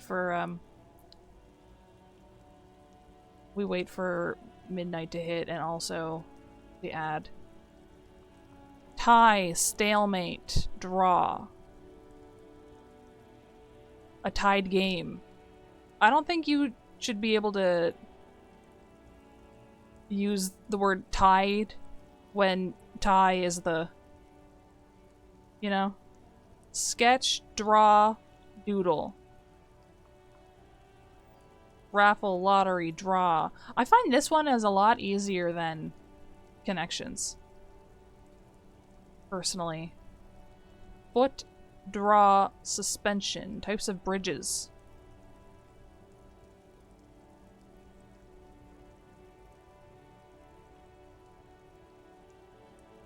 Wow! I wonder what the best score you could possibly get is. No mistakes! Okay, well this one is harder.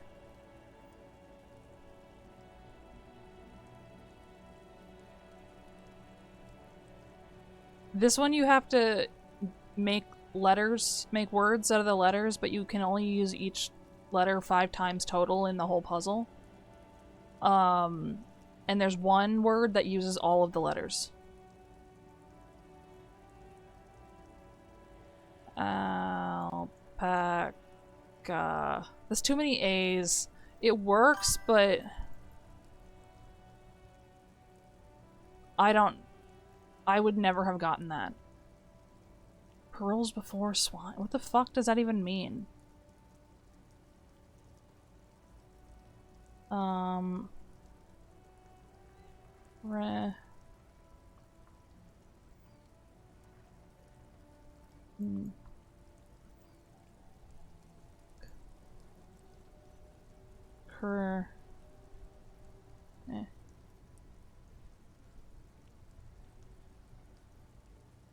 ION. What about a word ending in ION?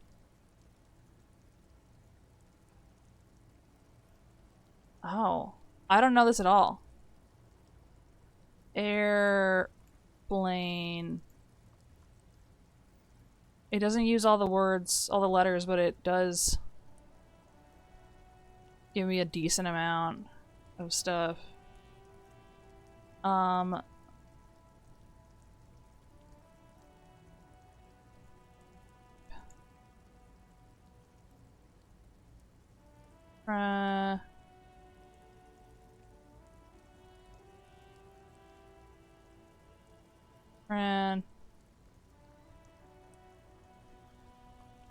Pran. There's no real good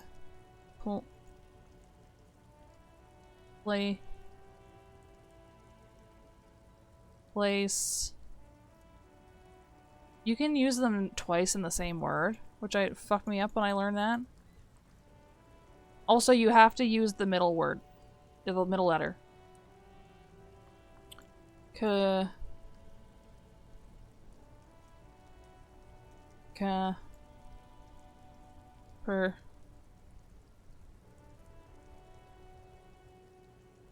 Caliper.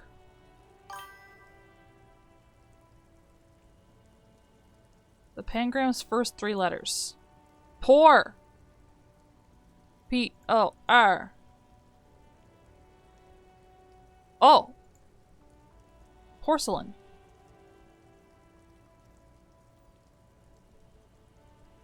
There it is. Fuck yeah. Okay, so the,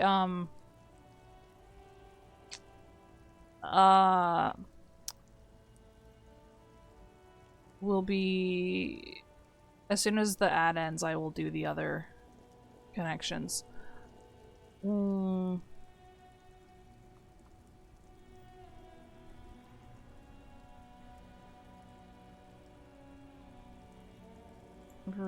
Ray.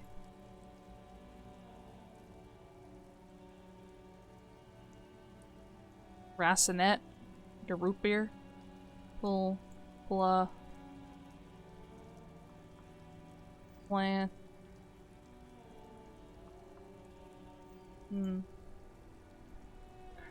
Crane.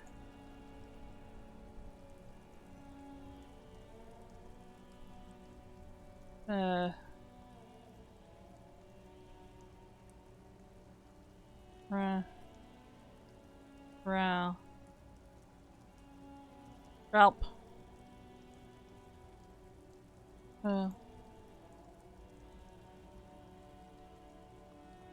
Plein air? Wait. Do you think it's this is kind of not, I don't know if this is considered one word. No. Okay.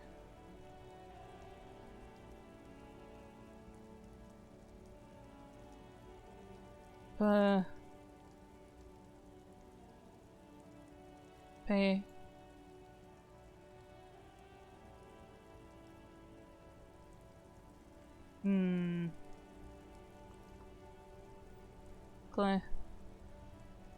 Clan.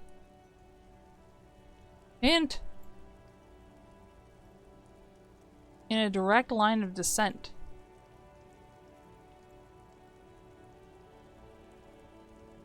A direct line of descent.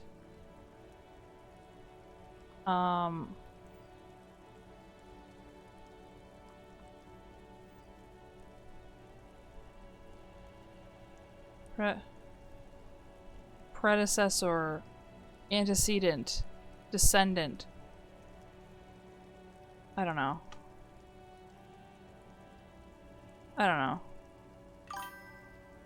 Connections, July 21st. Let's see. Graham. Kinesis. Lyrics. Okay, wait. Extension? App. Plugin. Driver.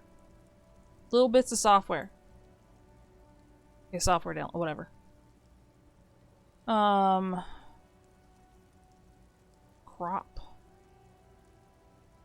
Tube. Vision. Wait. Television. Telegram. Teleprompter. Telekinesis. Yeah!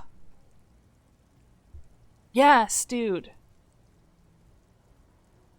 Oh, I'm on fucking fire.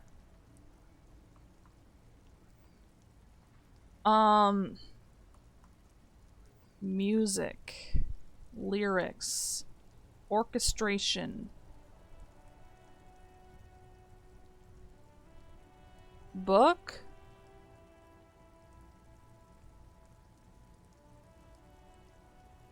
Elements of a musical. Book? What does that mean? What is book in this context? And then tube, crop, tank. Oh, types of shirt, types of top. Okay. We did it. Honestly, that one was like, both of those were not that bad. GG's.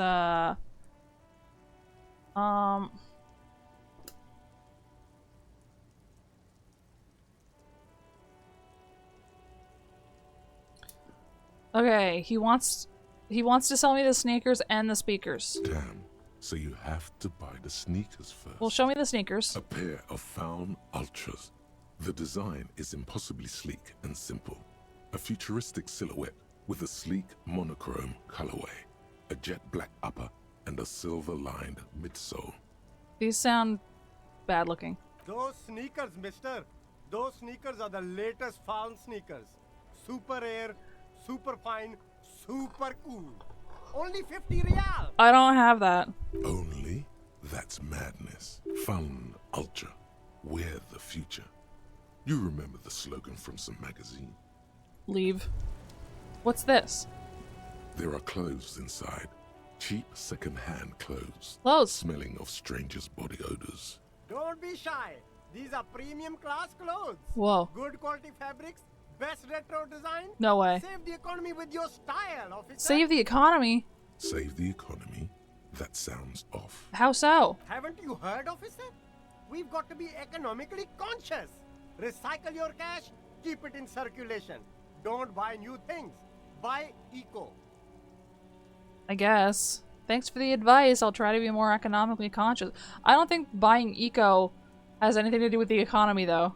Very cool. I mean, it kind of does, but not quite. Browse the box. You find your hands deep in tattered and faded garments made from weird polyester blends that make your body itch and sweat in all the wrong places. There can be economy. Economical, but also trendy. Look first hand, buy second hand. Keep the economy moving. Okay. That's enough out of you. Capitalism. Hot air rises from the sewer. Sour, acidic, and strangely comforting. That's bad. I think. I think that's bad.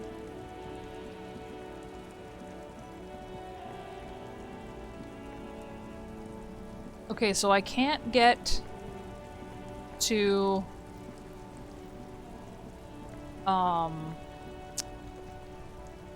I can't get to the other side of the river until tomorrow. Hello? I am a gander and a hunter and a gatherer. Feel like a traveler. The man mutters to himself, accenting the beats as he goes. A simple little cadence. He seems to be making it up as he goes. I am the law. What's going on here? It's the jam, my man. He motions toward the sprawl of lorries with a sweeping gesture. What's the jam? It's a traffic jam for the ages. Harbor gates up the street are shut tight. No explanation given. Workers on strike, scabs agitating. All around clusterfuck. Fair enough. Meanwhile, we're all stuck here in long-haul limbo for days upon days upon days. Upon days. Limbo, huh? So that's where I am. Yeah, exactly. I don't think that's what... I don't think we're saying the same thing to each other. It's official. He too agrees. This is the antechamber of the afterlife. So how long have you been here? Feels like forever. Like I was born on this here roundabout and this was all I ever knew. Just me and the metal and the tires, the oil and the fumes of mazout. Honestly, you might have been here this whole time.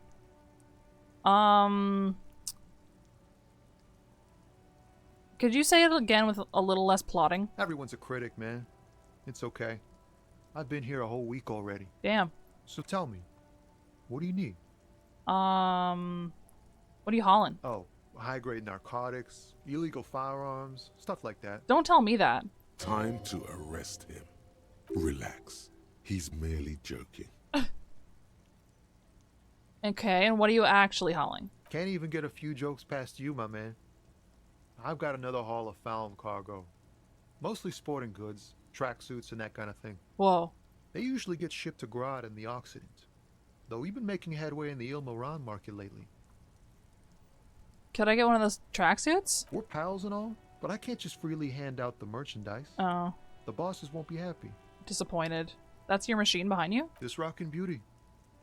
Sure is. Like a rash you can't get rid of. You interested in heavy-duty cargo machinery? Maybe. A motor lorry, also called a camion, on Caillou and neighboring islands. This one looks roughed up enough to be some sort of found rust bucket. Maybe the A6. That a Falcon A6 you got there? Good eye, my man. Yup, she's an old one, but reliable. Me and her spent a long time together. There it is again. A little touch of sadness beneath his cool. He thinks he's spent too long in this lorry. I can't do anything about that, man. I had another question. The man taps his fingers rhythmically against his arm. Do you know anything about the dead man? He ain't one of us drivers. I know that. All accounted for. Otherwise, I haven't really asked about that. Been wasting time right here. Keep him busy. That's fair enough.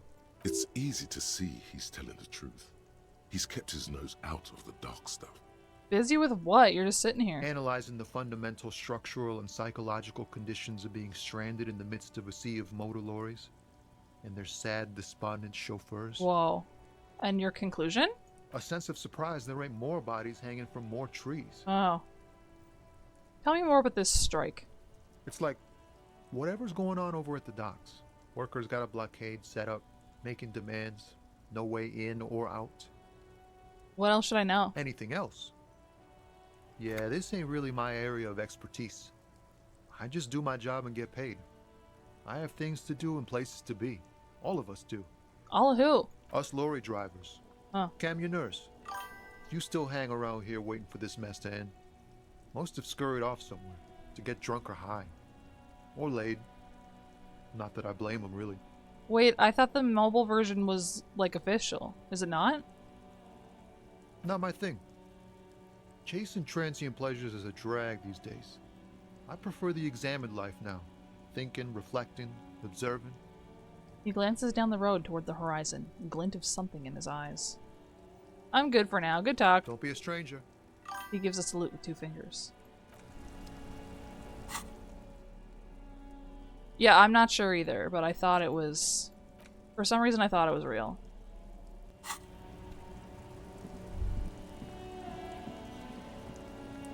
Okay, let's go look at this fucking dead body. Sitting in the rain. Kuno looks bored as fuck. The corpse lies on the ground among the remains of an absolutely demolished pinewood branch. It's gently laid on one side. Well, it's down. Mr. Measurehead has done a good job. Nothing is too broken or compromised. The victim is ready for a field autopsy. A field autopsy? Yes. 1. Investigation of the scene. 2. Initial examination of the victim. 3. Field autopsy. 4. Transportation of the body to the morgue. We are on number 3. Uh-oh. The RCM's 4-phase murder scene processing manual. The fuck are they on about? There's a dead body here, Kuno. Cop's gonna cut his shit up.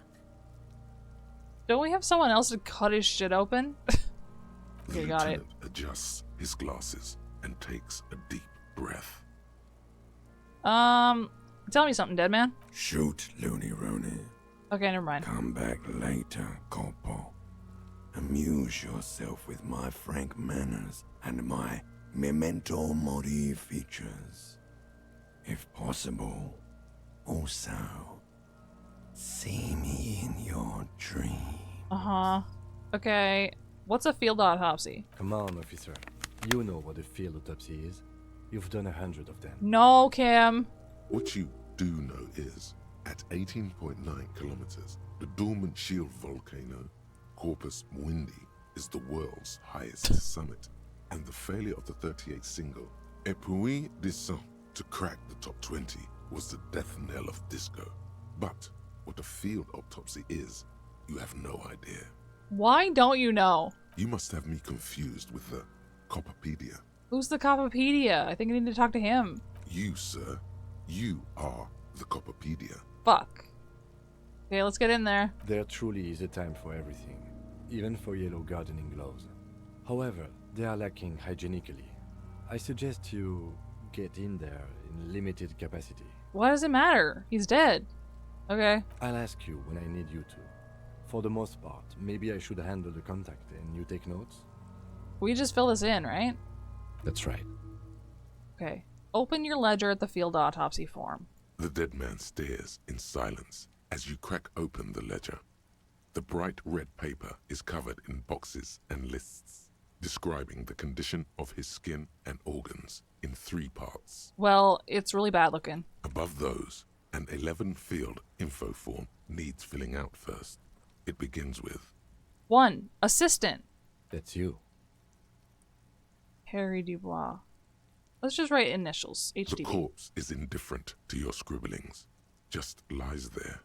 The next box says Coroner's case number. KK57-0803.0815. How do you know that? KK equals Kim Kitsuragi. Oh. 57 equals Precinct 57. Okay. Followed by his date, 0803, and time of arrival, 0815, on the scene.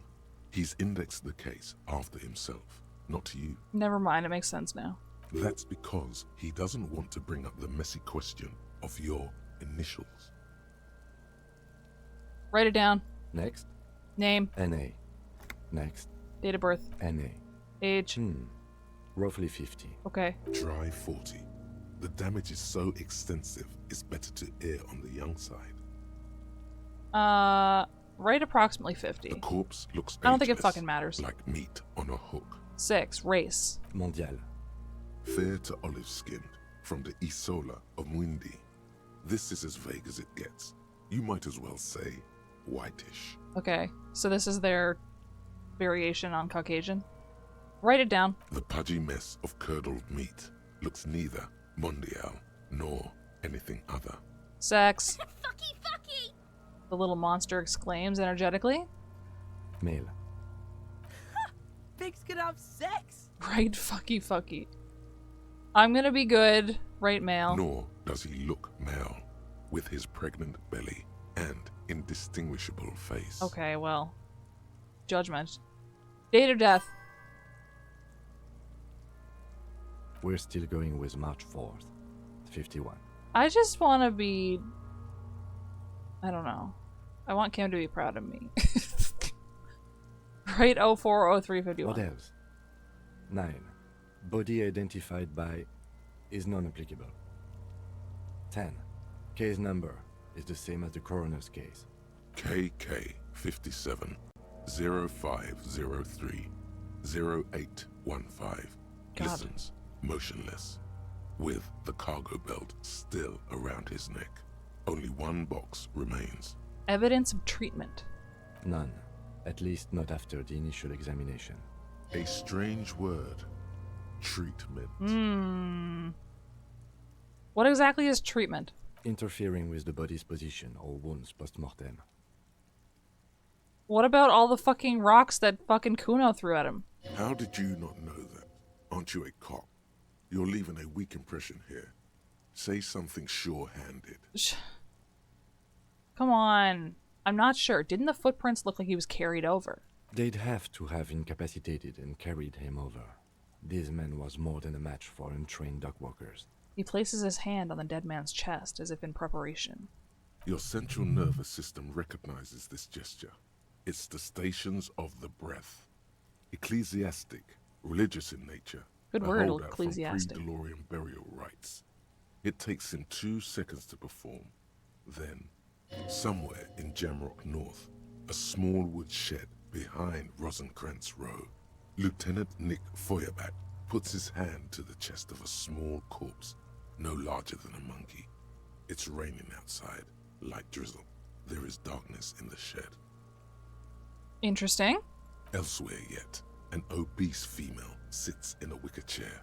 her silhouette bull-like against the window. Outside, Grand Coudon. The day is turning dim for Sergeant Mac Dawson. Hand extended, he approaches, to make sure she is dead more than anything else. The building is tall, 7 stories, wind-wrapped in solitude. Most of the apartments are unoccupied. This was a suicide. The other, an accident. The small one. And so, all across Jamrock, Coal City, GRIH, 42 deceased persons found today.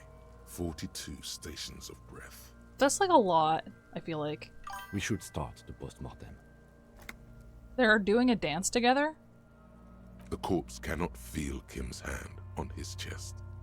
It no longer meaningfully interacts with its surroundings.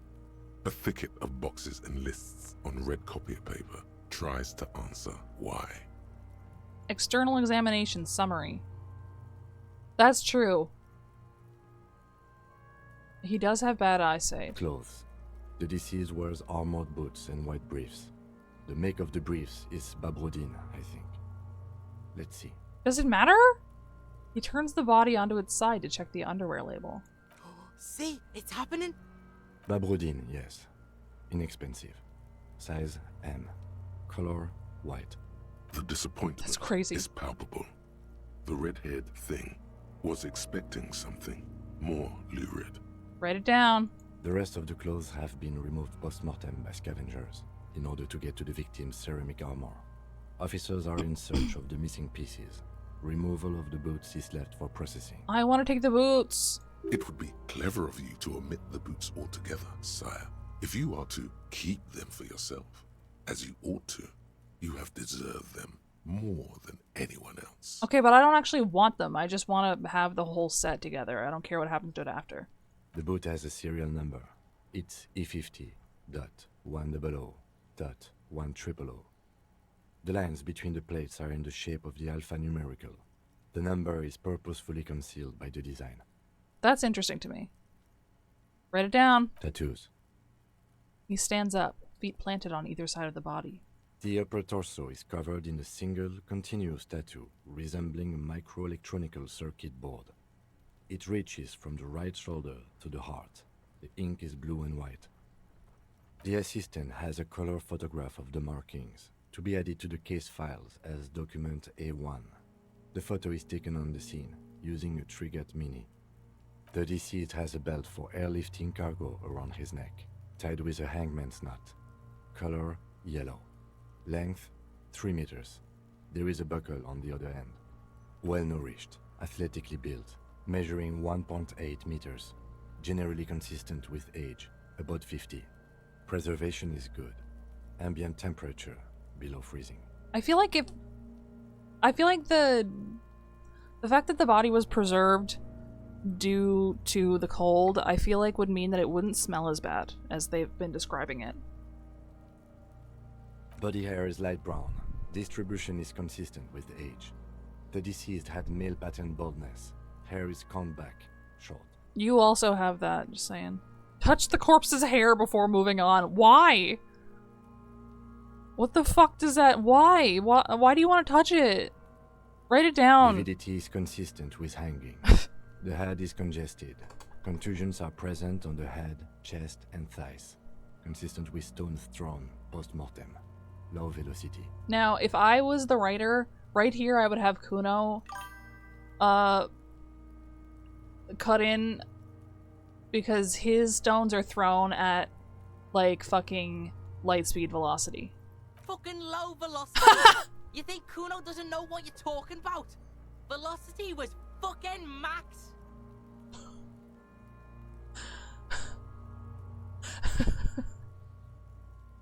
It just seemed really in character to me.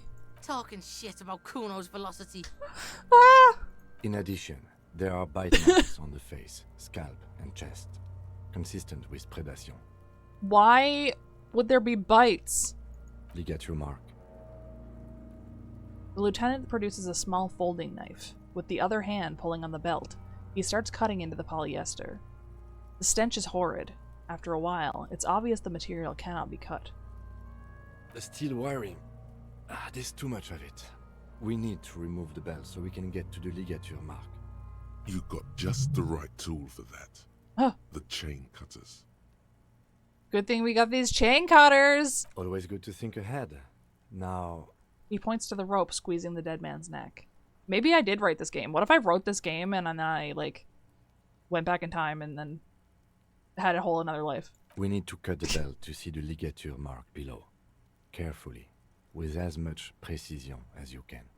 See? My pig is gonna fuck his head off. Oh my god. No, he ain't. Your pig's a boring fuck. Look for a good spot to cut. The belt is equally tight around the whole circumference of his neck, swelling over the edges like white bread. Oh my god, the morphogenetic rising field. from the east. Oh. The knot is the weak spot. The chain cutters fit in there. Steady now. Like a flower arranger. 2 cuts and it should come loose. Okay. Cut the belt off. This is a red check. I'm afraid. I'm afraid about this. Hang on, I have... What is this? Physical instrument. Let's put a point into this. Do you think I should... I shouldn't do anything then? I should just go for it? You think I should just... I should just go? I should just send it? I'm afraid. We lost to 70% earlier. And it's a red check. You know? But also, I feel like these... Okay. Do it. After some deliberation, you sink the cutters into the knot tying the belt together. You squeeze the rubber handles together, sweat forming on your brow. I was afraid. Press down. Snap. The knot is slashed. Another cut and the belt falls apart like a flower bouquet, revealing the dead man's neck and the dark red ligature mark around it. The rope rises to a point, leaving a gap in the ligature mark. Okay. Suspension point is in the back of the neck. The lieutenant has kneeled closer, running his finger along the dark red groove until there's a gap. Hemorrhaging is observed on the skin, above and below the ligature mark. The mark is well pronounced, consistent with a drop from 1 or 1.5 meters. Interesting. Write it down. Chest is intact. Normal contour. Abdomen is protuberant. Pelvis intact. Genitalia... He pulls down the man's underpants. No! It's gonna happen, see? I fucking knew it! Oh my god, you guys are so fucking stupid! This is clearly what they've been waiting for, ever since the autopsy began. The lieutenant is trying to make it as boring as possible. Honestly, the problem is that there's only the 2 of us. Genitalia is male and unremarkable. No evidence of injury. Inspect the genitals. The dead man's penis is average-sized, congested from the downward collection of blood. The testicles are uneven in length, hanging underneath. The genitalia is greenish. Marbling is present around the crotch. Kermit nodding. GIF. Write it down. Back is symmetrical and intact. Upper and lower extremities are intact, but asymmetrical. There are combat injuries on the right hand, thigh, and hip. In addition, I see smaller, residual scars, too numerous to count, covering about 30% of his skin. That's a lot. From wounds sustained over 2, maybe more decades, dispersal and accumulation indicates long and active combat duty. This scarring is extensive. Way more than a law official's. Mm-hmm. We have a real museum here. Of battles, wars. Last item. Hands. He takes the man's right hand in his, inspects it, then moves on to the other hand. Pick up the hand! His flesh is cold, icy. I just, yeah. Pleased to meet you. Ah! Where are you from and what's your name? My name's... I'm only fucking with you. I know where you're from. Oh. From Cappadocia. Oh. And your name is Il Corbo. What can I do you for? Il Corbeau de Cappadocia. I'm so sad. Nothing. Nothing does. This was pleasurable. I sincerely thank you for touching my hand. Why? We should do this more often. Be close like this, I mean. You're fucking dead. Hands are clean. No sign of injury from struggling. Okay. Were we expecting any? I was. Maybe I'm just not seeing them. Honestly, this stench is making it hard for me to think at the moment. Oh. Ooh. You need some ammonia? That's all for the external. Well done. What next? Internal examination. Oh Central boy. nervous system. I have nothing. Do you have anything on this man's central nervous system? Why would I have anything? Of course, there is a moral to be drawn from it. A moral to this story. Like, what does that even mean? Let's add the moral of the story. What would that be? He looks at you inquisitively. The dead man looks, too, with barely contained excitement to hear the moral of his story. The brain is very vulnerable to compromises in its blood supply. I think that may well be the moral of every story, officer. The lieutenant grins. Alright, NA. Good. Musculoskeletal. Purge fluid is coming from the mouth. Not injury related. Eyes and tongue protuberant. Hyoid bone. Let's see. The phrase purge fluid is crazy. With his eyes almost closed, the lieutenant puts his hand on the dead man's throat and begins to massage it, gently. A rotting smell erupts from the mouth. Purge fluid runs down his lips, black and viscous. Yeah, jack that fucker off! Yeah, that's what's going on here. The hyoid bone is fractured. The rest of the musculoskeletal system is intact. Unremarkable.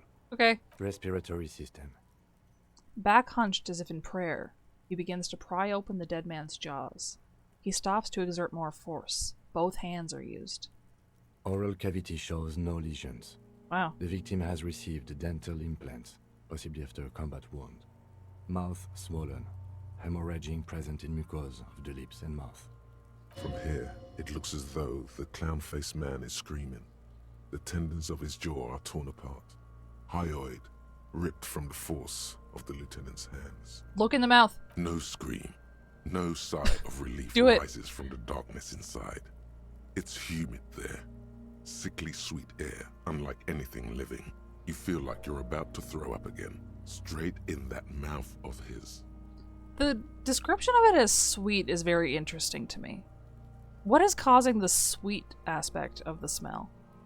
Look in it. It's hard.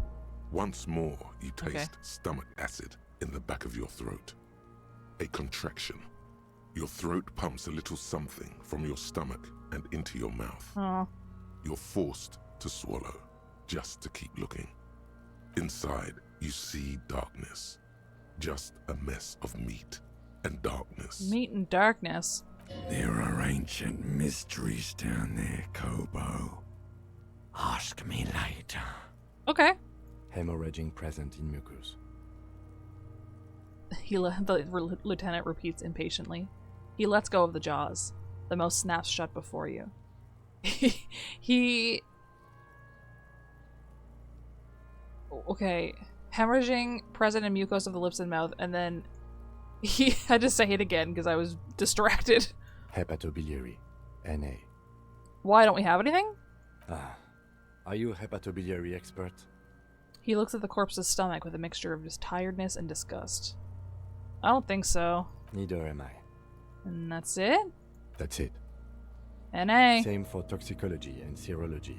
NA. Both? Unless you have untapped reservoirs of knowledge there. The completionist in me wonders if there's something we could still do. Like a toxicology screening? At this stage, I doubt processing will find anything, even if he was brimming with cocaine. But still, you should add a request. Write NA and add toxicology requested. Cardiovascular. The body exhibits heavy lividity. Blood has gathered in the hands, feet, and neck. Hypostasis is visually consistent with a hanging. Write it down. Gastrointestinal. He breathes a sigh of approaching relief. This is the last field on the list. He looks around to the ground, the pool of feces there. This will do. Digested semi-solid food in stomach. Voila. He touches the corpse's bloated lower abdomen briefly. You can ask for that? That's crazy. Also, how would you get that at this point? Write it down, keep the voila. What's next on the list? Description of injuries, summary. Let's see.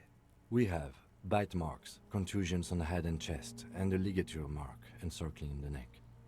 You'll need 3 fields. Leave a 4th one too. 1. Bite marks. Head, chest, and scalp bite mark injuries. Predation by birds has caused damage to the body. Oh. Odontologist does not need to be consulted. I was like, what the fuck was biting him? That's crazy you can ask for that. And your opinion, officer? Beneath the description, there are 2 boxes waiting to be ticked. A. Opinion. Fatal injury. B. Non-fatal postmortem. Agreed. Next injury? Contusions. So, the scalp bleeds from a postmortem head injury. A stone. The injury does not have the rim of an early inflammatory response. The perpetrator on the scene has confessed to causing it postmortem. A perpetrator. At maximum velocity, fucko! Maximum velocity. Has confessed to causing it at maximum velocity. Write it down. Coagulated blood sticks to his scalp and chest, where the countless stones have hit the dead man. Beneath the description of injury, 2 boxes.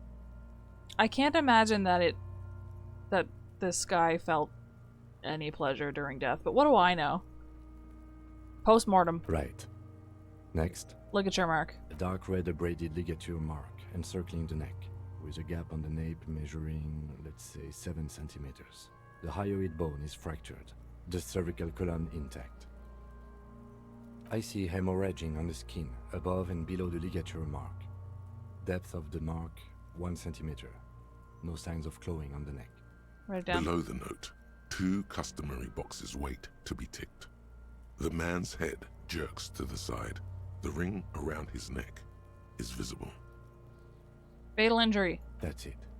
We have established cause of death. It's not much, and it leaves much to be questioned. But it's a start. Let's wrap this up. I pronounce this field autopsy over. Yeah. First, how did it go? Well, we established probable cause of death.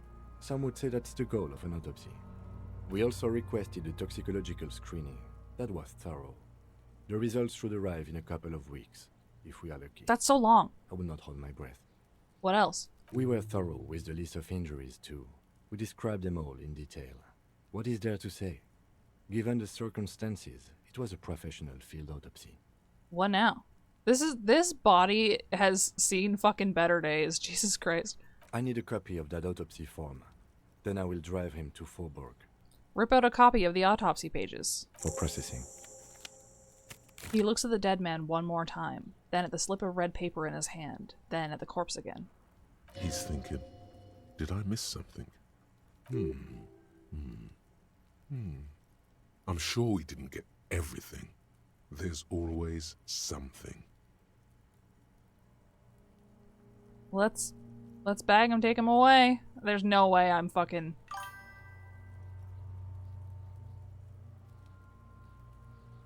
Okay. I need a little help for carrying him to the holding pen of my kinema. I can take care of the rest. The holding pen? There go those beautiful enamel boots. You will never own the full set now. May they rest in processing. Wait, did I fuck it up? Uh-oh.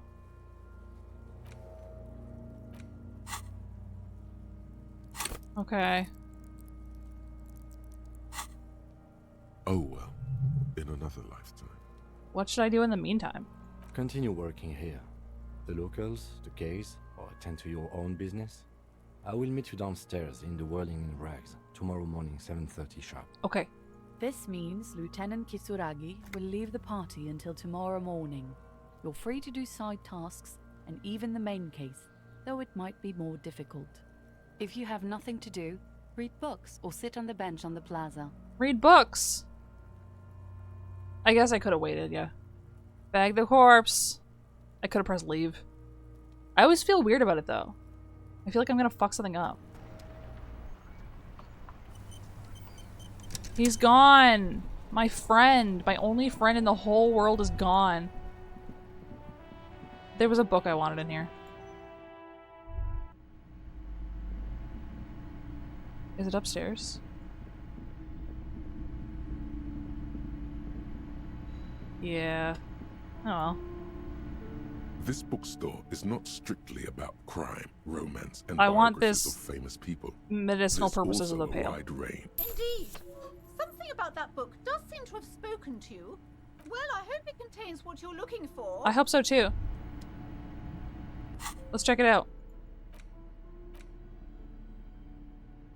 A small green book giving off a peculiar foreboding impression, although it's hard to figure out why.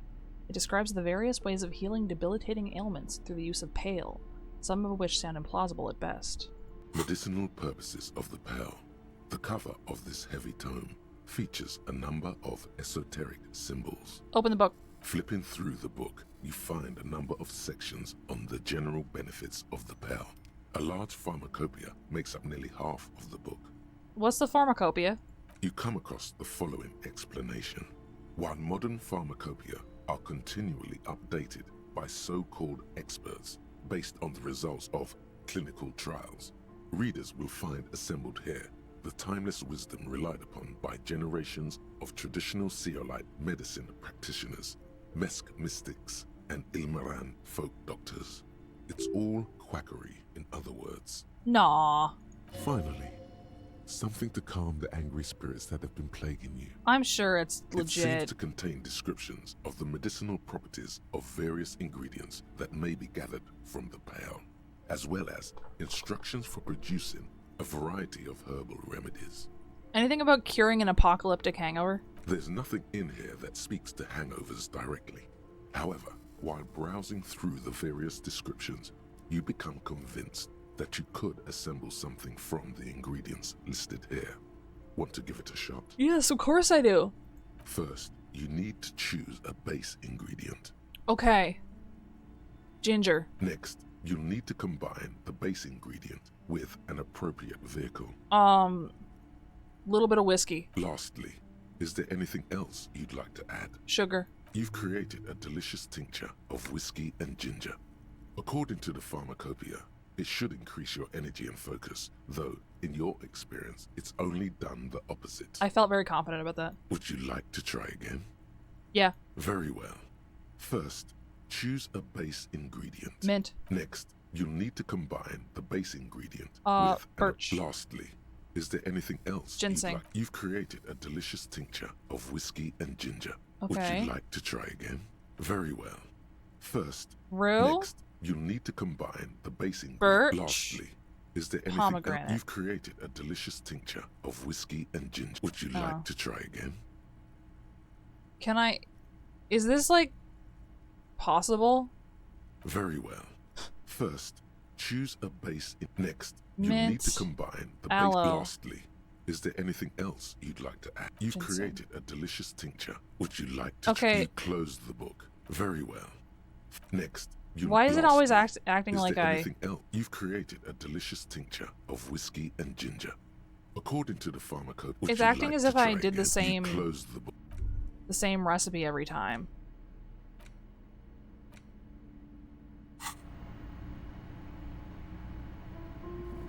Several maps have been attached to a bulletin board hidden inside the alcove. They're held up by small pins. The board has come loose from one corner. The maps look old and faded. Your eye catches a map of Insulinda, a map of Revachol, and a map of Martinez. Can I buy these? I'm sorry, officer. The map of Martinez is the only one available. The other two are not for sale anymore. And besides, you could scarcely afford them. Oh. They're quite valuable, though they might not look it. The map of Martinez is 90 cents, though. Why is it so cheap? That old thing. It's an out-of-date map of a tourist location that never was nor came to be. From when some design studio people tried to spruce the place up 4 or 5 years ago. They also renovated the horse statue, set up those coin-operated viewers, and designed the new street lamps. Okay. But, like, isn't this, like, a historical object in that case? The place does not look like a successful tourist trap, does it? What happened then? They didn't get that far. some reason. A shame the project never got going. Would be nice if someone fixed Martinez up. All these ruins are bad for business. Sell me the map. Always good to be informed of your surroundings. Thanks. A worn and torn map of the Martinez area, dating from 48. The title on the top reads, Bienvenue à Revachol. It's a bit out of date, as it was originally created by a design studio in a failed attempt to spruce up Martinez and turn it into a fancy tourist location. The worn map features the patchwork grid of the streets of Martinez, with directions to appropriately touristy locations. Touristy. Year 48 resides on the upper right corner. Trace a path through the grid. Your finger moves through the various streets, across Rue de Saint-Ghislain and Rue Saint-Sipar, over Saint-Brun and Martinez North, finally coming to a halt on the spot where you are currently standing, although the map gives no such indication itself. For a more detailed view of the map, go... Okay. So I have the map now? Awesome. Oh, sick.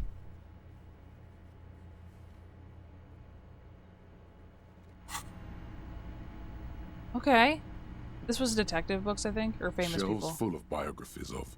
What's in here? Say, The Greatest Innocence. Yes, most certainly. It's an important educational tool, delving into the depths of history, religion, and their relation to innocentic power. Who or what is an innocence? A very influential historical figure. But surely I don't have to tell you that. I asked. You're a law officer, and law officers have at least some education. No, not me. The book is also very daring. The author aims to re-examine the universal understandings of the innocentic system, creating a fresh vantage point and a shift in the tired order of things. Okay. I thought it was about which of these innocences is the coolest and greatest. Perhaps for a layman, deep analysis is necessary to peel back the multi-layered meanings. So are you saying you read this entire thing already? Do her words seem vague and abstract to you? So you recommend it? Certainly. It's prudent for a person to have at least an elementary understanding of history and society. Imagine the chaos we'd be in otherwise. I guess. You feel like you should get this one. Definitely. It's important, Summer. There's something Hydrate. personal inside.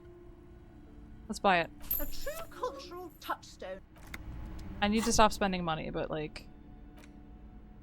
This dusty tome brings knowledge on the history of innocences. It is written by one...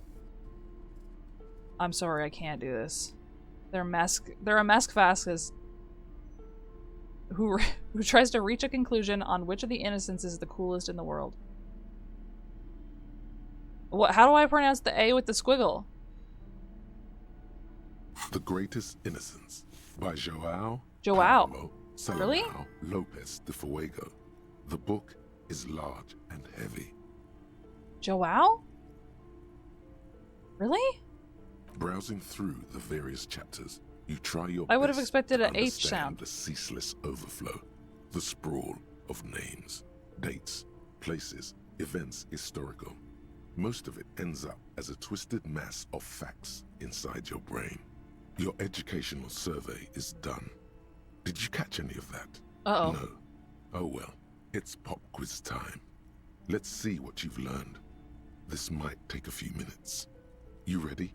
It's okay. I have $7 left over. I need $20 for the hotel. That's the spirit. Here we go. Question 1. Who was the first innocence? I couldn't say. Oh yeah. This is what I was made for. Oh, okay.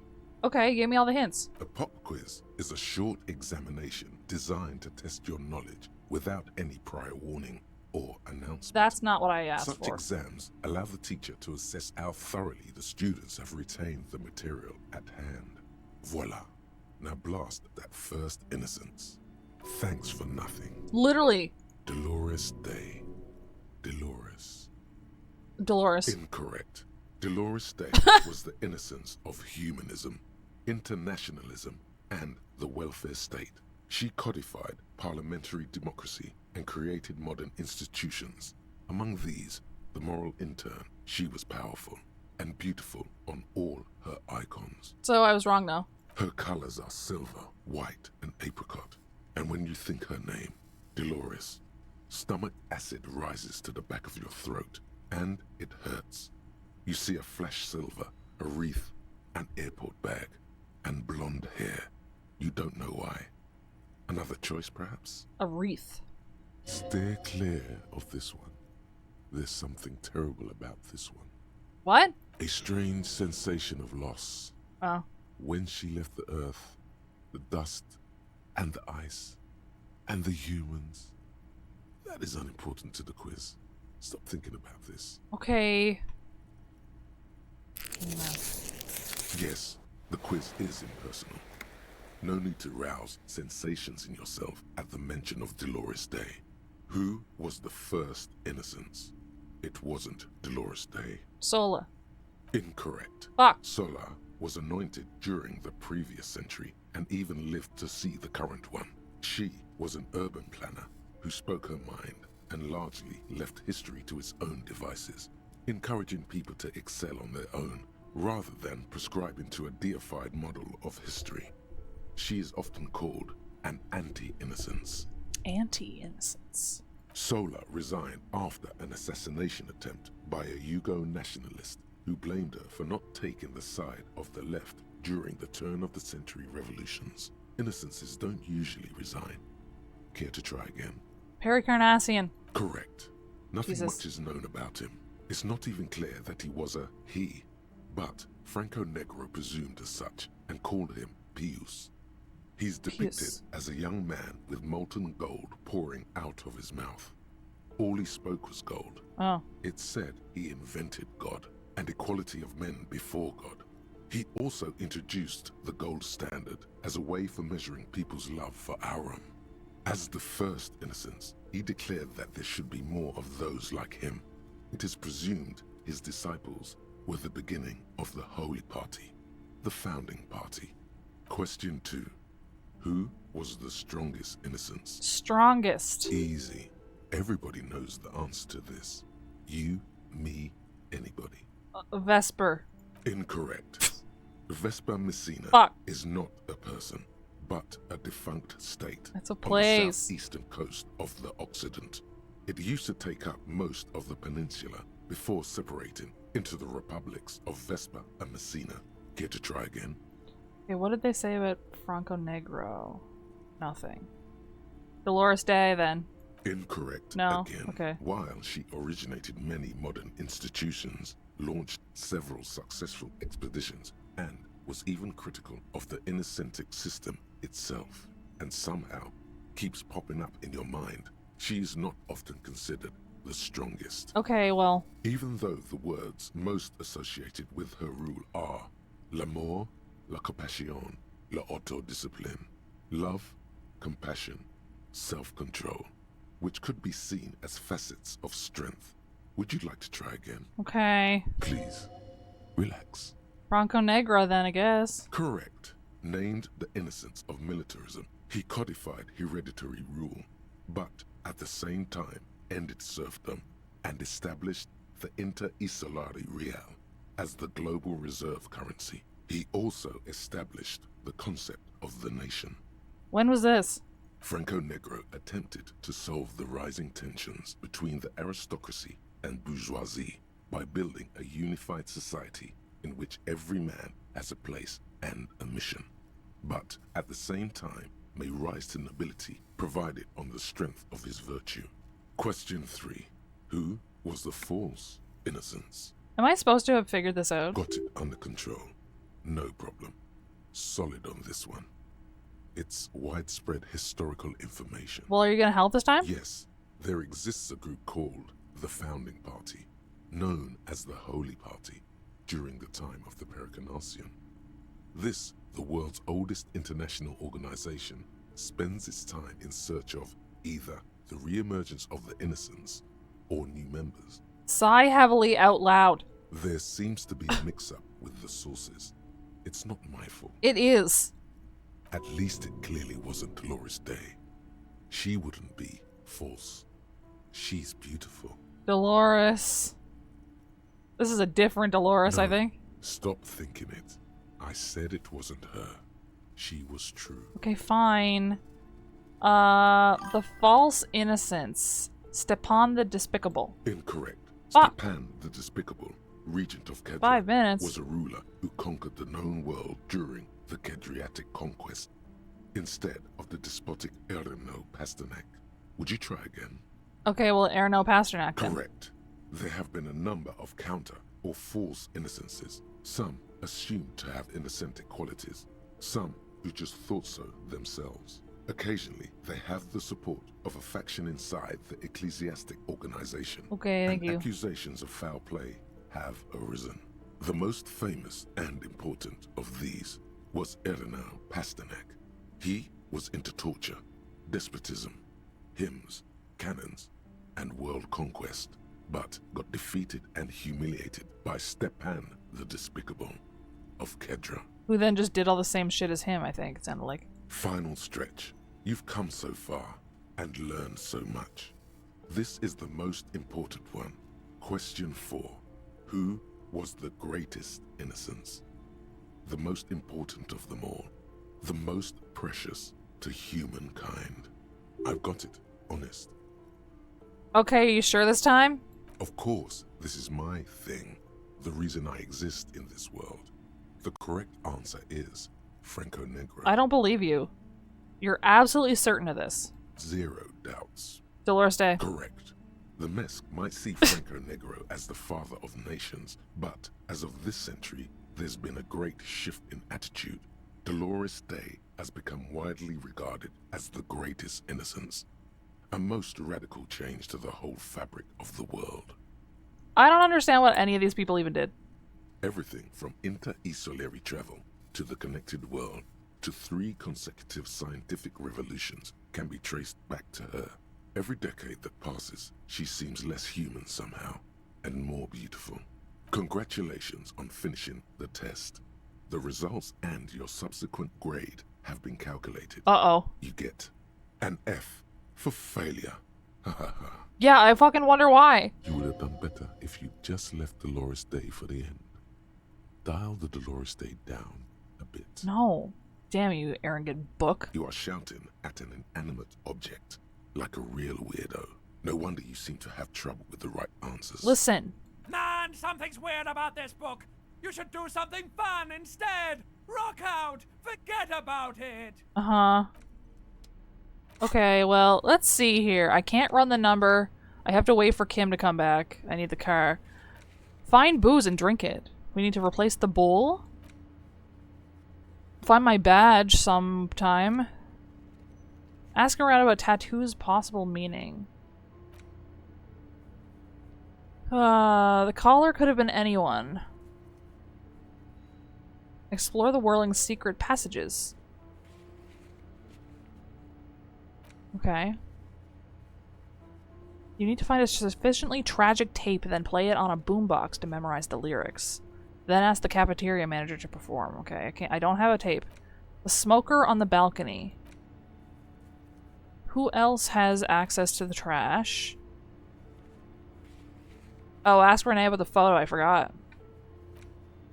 Joyce's info on the lynching. I can't do that until I have my badge. Ask the little girl in the fishing village. Can't do that until tomorrow. Okay. I would like very much to get in here. The curtains, tattered with age and covered in dust, hang before you, as if taunting you. Pull the curtains open. Just as you're about to pull apart the curtains, the petrified voice of the shop owner cries out once more. Sir, don't touch that. I told you it's off limits for the customers. Her hand has closed around her pendant, her fingers nervously playing with the talisman. Parapsychologically speaking, we're dumb if you decide to open them. I won't be held responsible for the consequences. It's too dangerous. Tell me what's in there. She looks away, mumbling. Why is everyone always messing with the curtains? Why can't they just buy books like normal people? This is about the curse? No, it's just a storeroom for the employees, I told you. Now please step away from the curtains. She's almost begging you. This is different. I'm a police officer. I need to get in there. Why? It's not like anyone was killed there. She stops abruptly as her hand flies over her mouth, baffled by her own bluntness. I'm sorry. I don't mean to be so impolite. Just please don't go there. I can't allow that. You'll only make things worse and unleash the powers. But I sense this place calling for me. I must investigate beyond the threshold. You do? My God. Even more reasons not to mess with the curtains. Just step away, dear sir. Okay, I'll think about it. Thank you. Let's just talk about this first, all right? There's no reason for you to venture into the unknown. Okay, well tell me about it then. What are you, a coward? Think about the marvelous adventures waiting for us on the other side. She's being so annoying. Talking is always good. Go see what she has to say. Yes. There is something mysterious about the curtains. Be careful. The curtains, tattered with age and covered in dust, hang before you, as if torn. Okay. We'll leave the curtains behind. So, I guess that's it for today. I need to talk to her about that. But yeah, I guess that's it. Like, I don't want to get into another big conversation with her. So I'm gonna go ahead and just /raid. Right, so we're back again tomorrow. And we'll keep going with this, and then Thursday we're back with LD Ring. I think I might do a thing where I cut down just the clips from the dulls and whatnot and make that into a little video. Anyway, I'll think about that later. I hope everybody has a good night, and we'll see you all tomorrow. Bye!